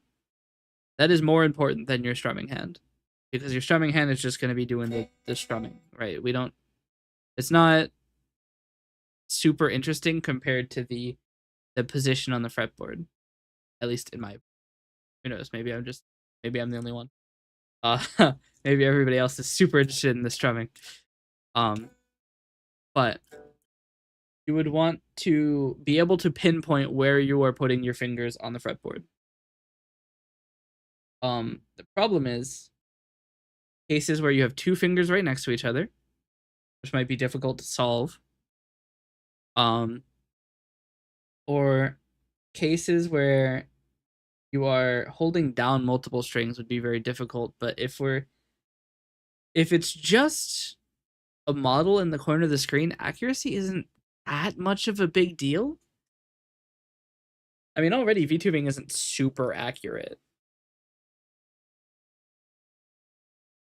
My left eye is closed right now, right?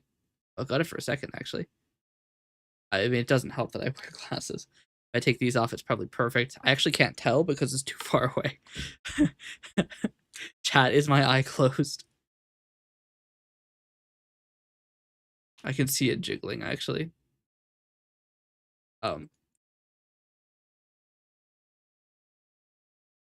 But we could probably get pretty close. It's really just about figuring out where the fingers are. And honestly, if we had information as to the tuning and the audio stream from the guitar, which we probably won't have because Rocksmith will take it with exclusivity, we might be able to determine where your fingers are by listening to the guitar as well, which might also give us more accuracy. And it would also give us information about when you strum.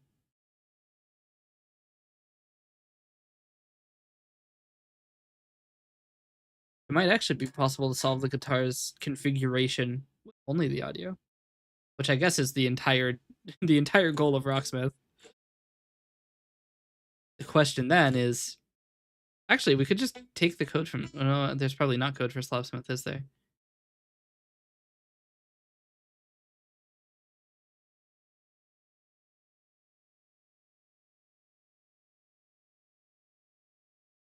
It's an interesting idea, and I think it would actually be something people are interested in, especially VTubers. Maybe I take it on. It is an interesting idea. But it's something I can't stream development on because, well, I'm not about to stream me pointing a camera at myself, am I?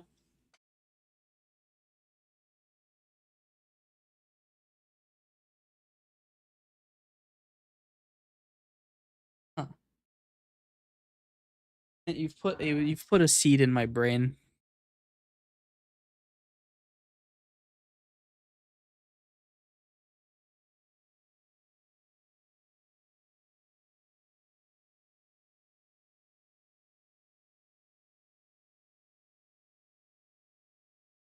That's too.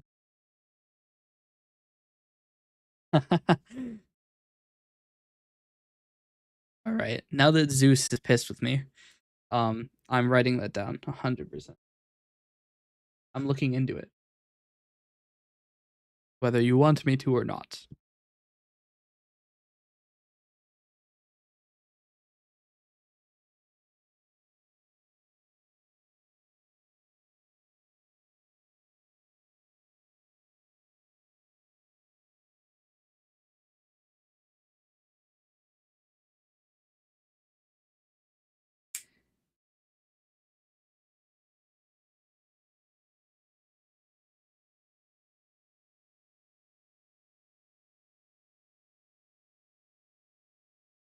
Trying to think now. Now I'm thinking about random problems with that. Is like, how would you determine that the tuning has changed if you change the tuning? You could check for a bunch of microtonal notes, but if you just tune correctly the first try, then it wouldn't be able to detect it. You'd have to click a button or some. I guess you could use a hotkey. Then you just play your notes. It would detect the tuning. Work. Huh.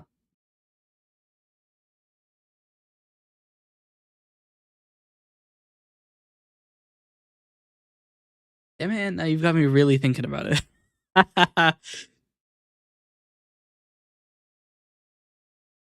right. That's on the monitor for guitar tracking.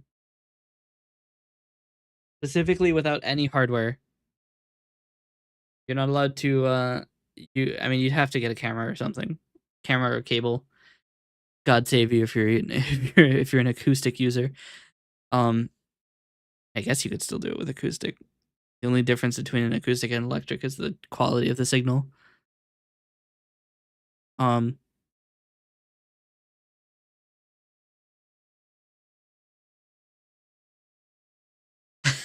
It's so doable. It's so doable. The hard part is twofold. Is one, testing it and making it actually accurate. And then two is building a visualizer for it. And I guess three, the secret final boss is outputting VMC for it. But it is doable. It must be.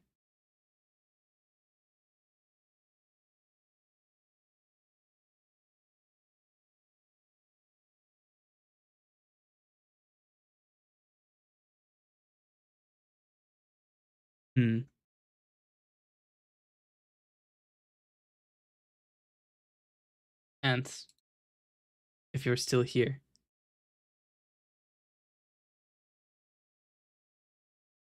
I have a question. If you would be down for doing this, that is.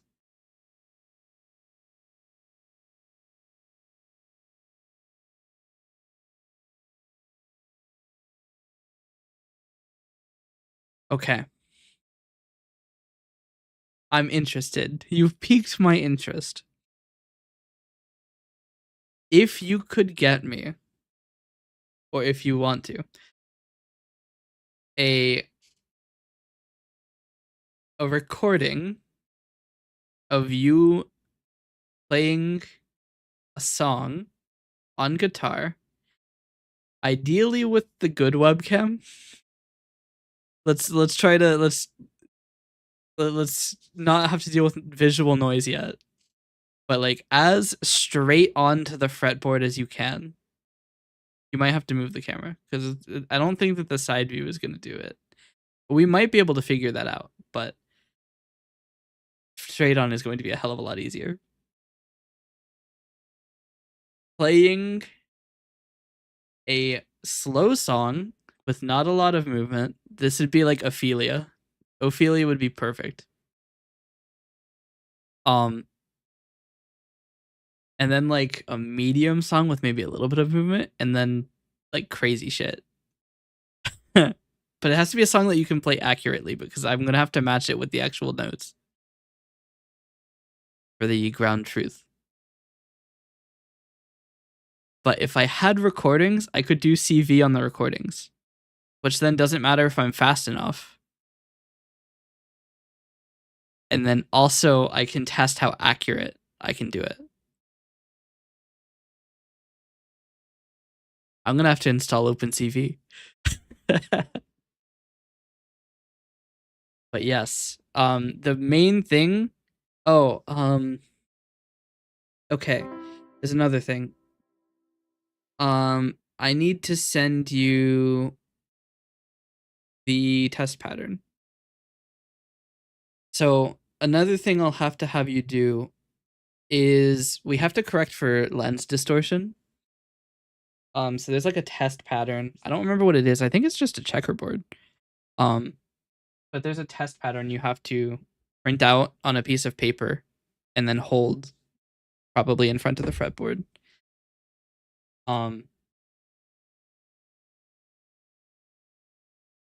OpenCV lens correction pattern. I want to say it's a 6x10 checkerboard. No, it's a 10x10 check.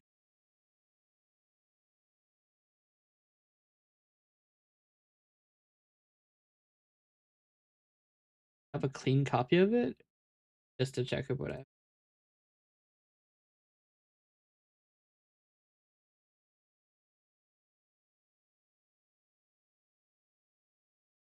It,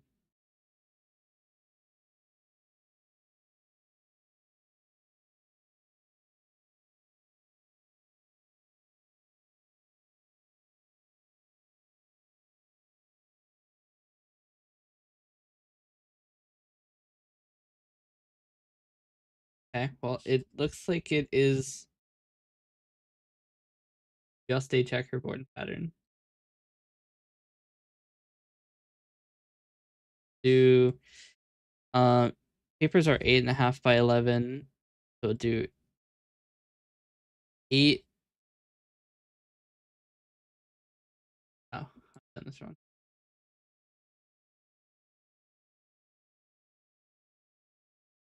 I'm gonna make my own pattern. Nobody has uploaded an image of it, so suffer.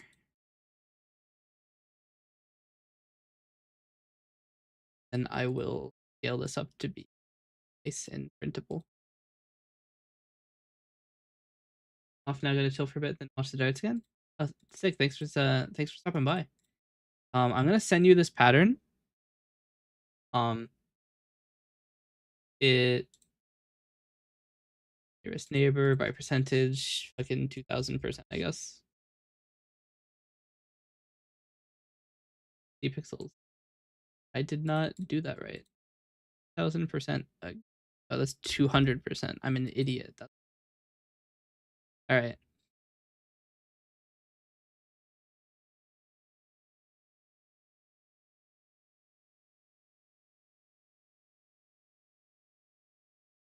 But yeah, we can also like work together on this because it probably will require a decent amount of collaboration and stuff.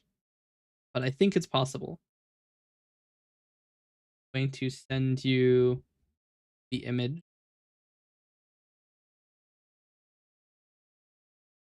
File didn't drag drop properly. Grand. How is this file 91 kilobytes? It is 2 colors. 93.3% decrease. Probably be lower.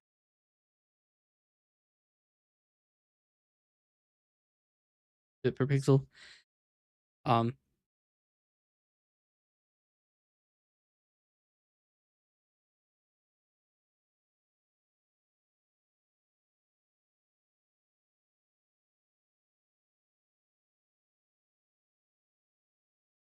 It'll be really funny if it's not the right one.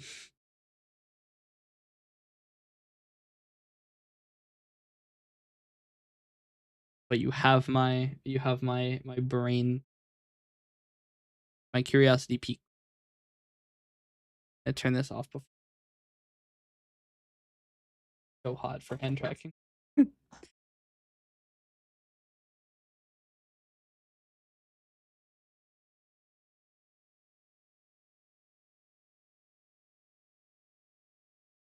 right. Remember when I was working on coalescence?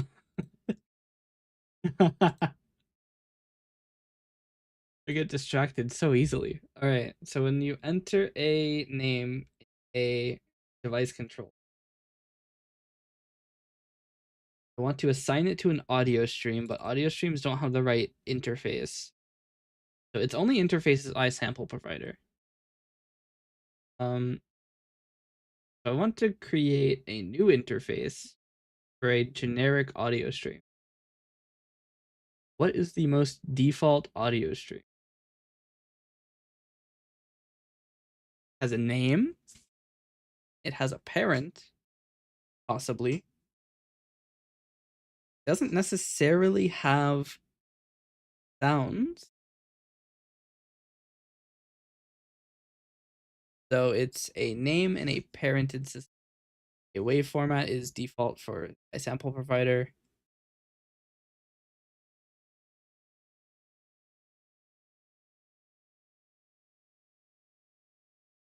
A lot of these functionalities are actually audio stream registry, which I might split. I'm going to call this a sound audio stream.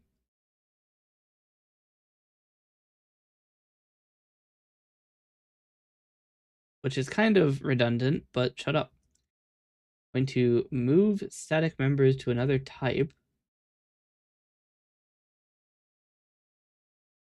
I'm going to move audio streams, audio stream created, and get or create to audio stream registry.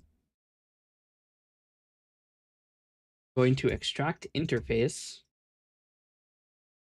to select none, and to take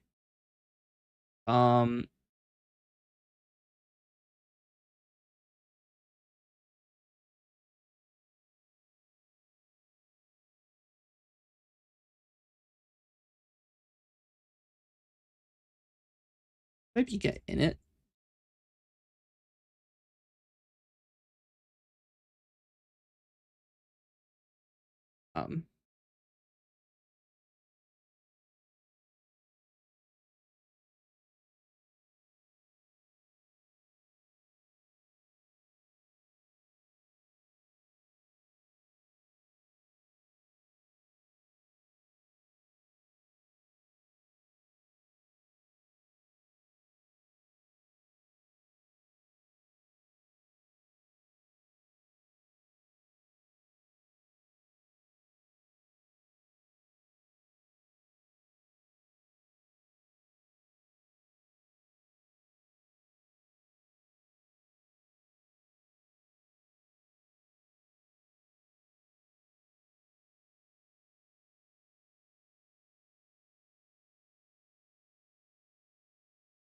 Okay.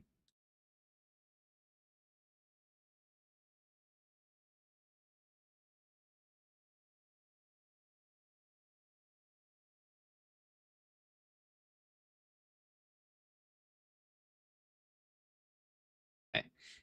Extract interface.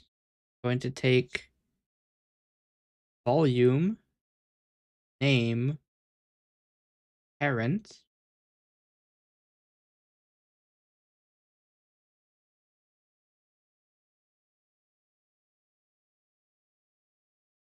Will be iAudio stream.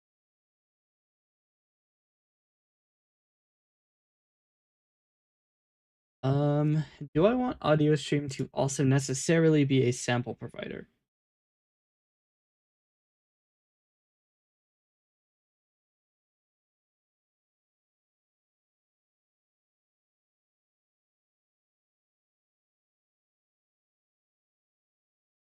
For now, no.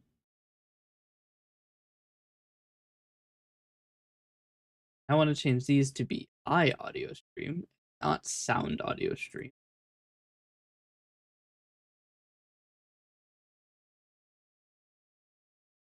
The idea being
Actually, probably should be necessarily a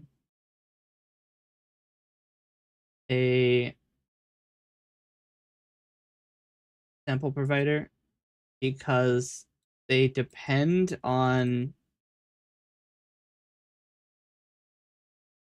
the wave format anyway.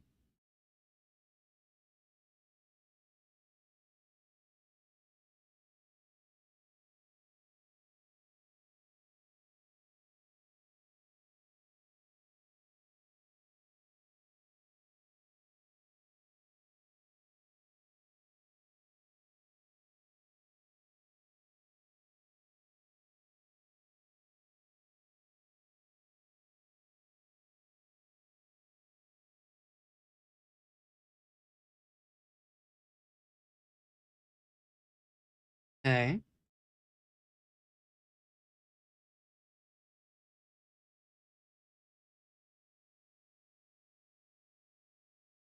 Now we can copy this.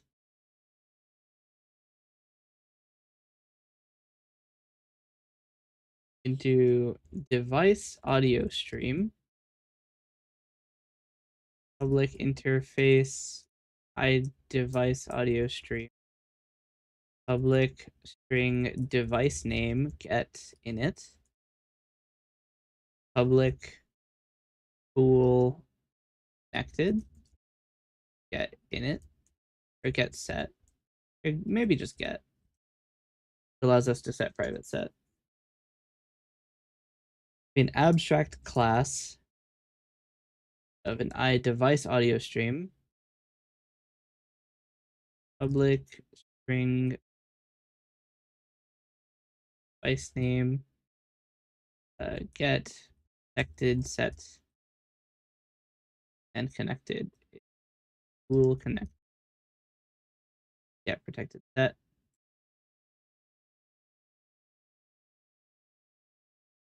ordeal. Um,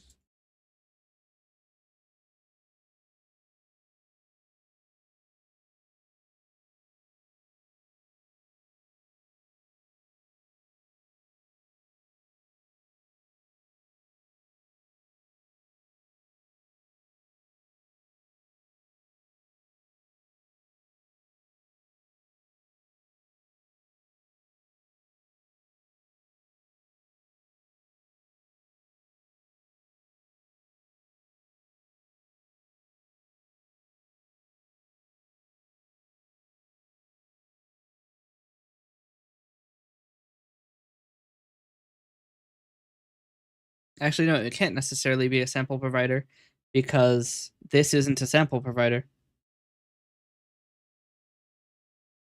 It's a sample consumer. So the read function isn't available.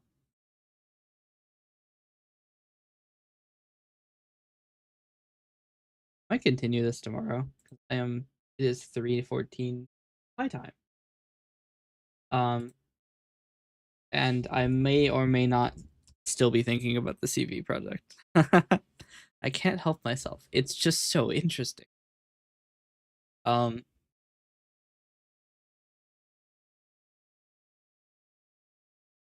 Let us find somebody to. We might even do a Seria VT special.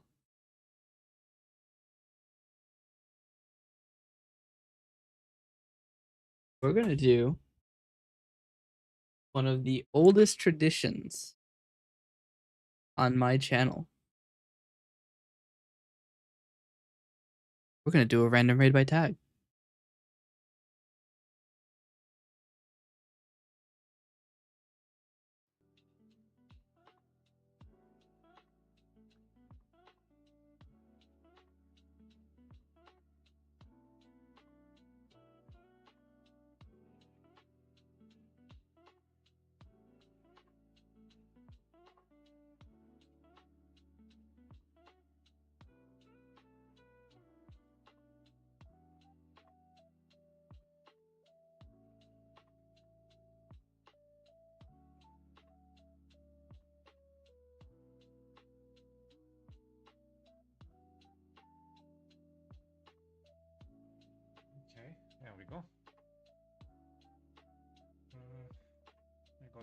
of this.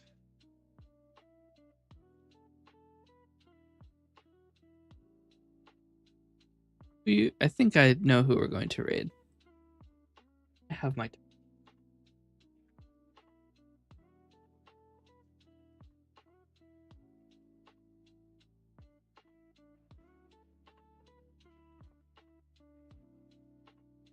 he gonna be moving? Because he has already some weights that said head and whatnot. All right, chat. Seems like it. We are going to raid a slime today. Here's our raid message.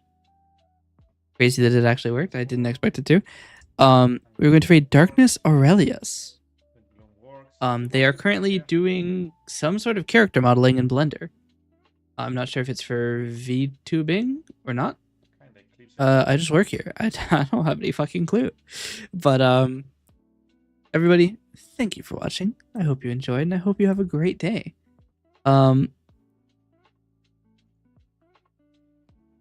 Yeah. Sorry, I was just reading the chat rules. I always like to read, even though I usually don't change my mind. But yes. As for me, I am going to probably spend another 8 hours working on a commission. But upcoming events, the emote vote is in 7 days, so make sure that you pop in on the 31st, where we will be choosing our emotes for the next month. 6-7 day is June 7th, because it's wait. Nice. My chat or my caption filter won't allow me to say that, but yeah, that will be an experience for sure. June 27th, the Donathon will start. We have a bunch of stuff. If you have any ideas for things to do, let me know. I'm running out of time. So thank you, and I will see you next time. Bye.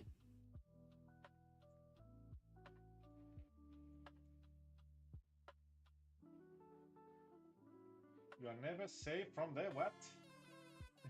Serial VT is raiding with a party of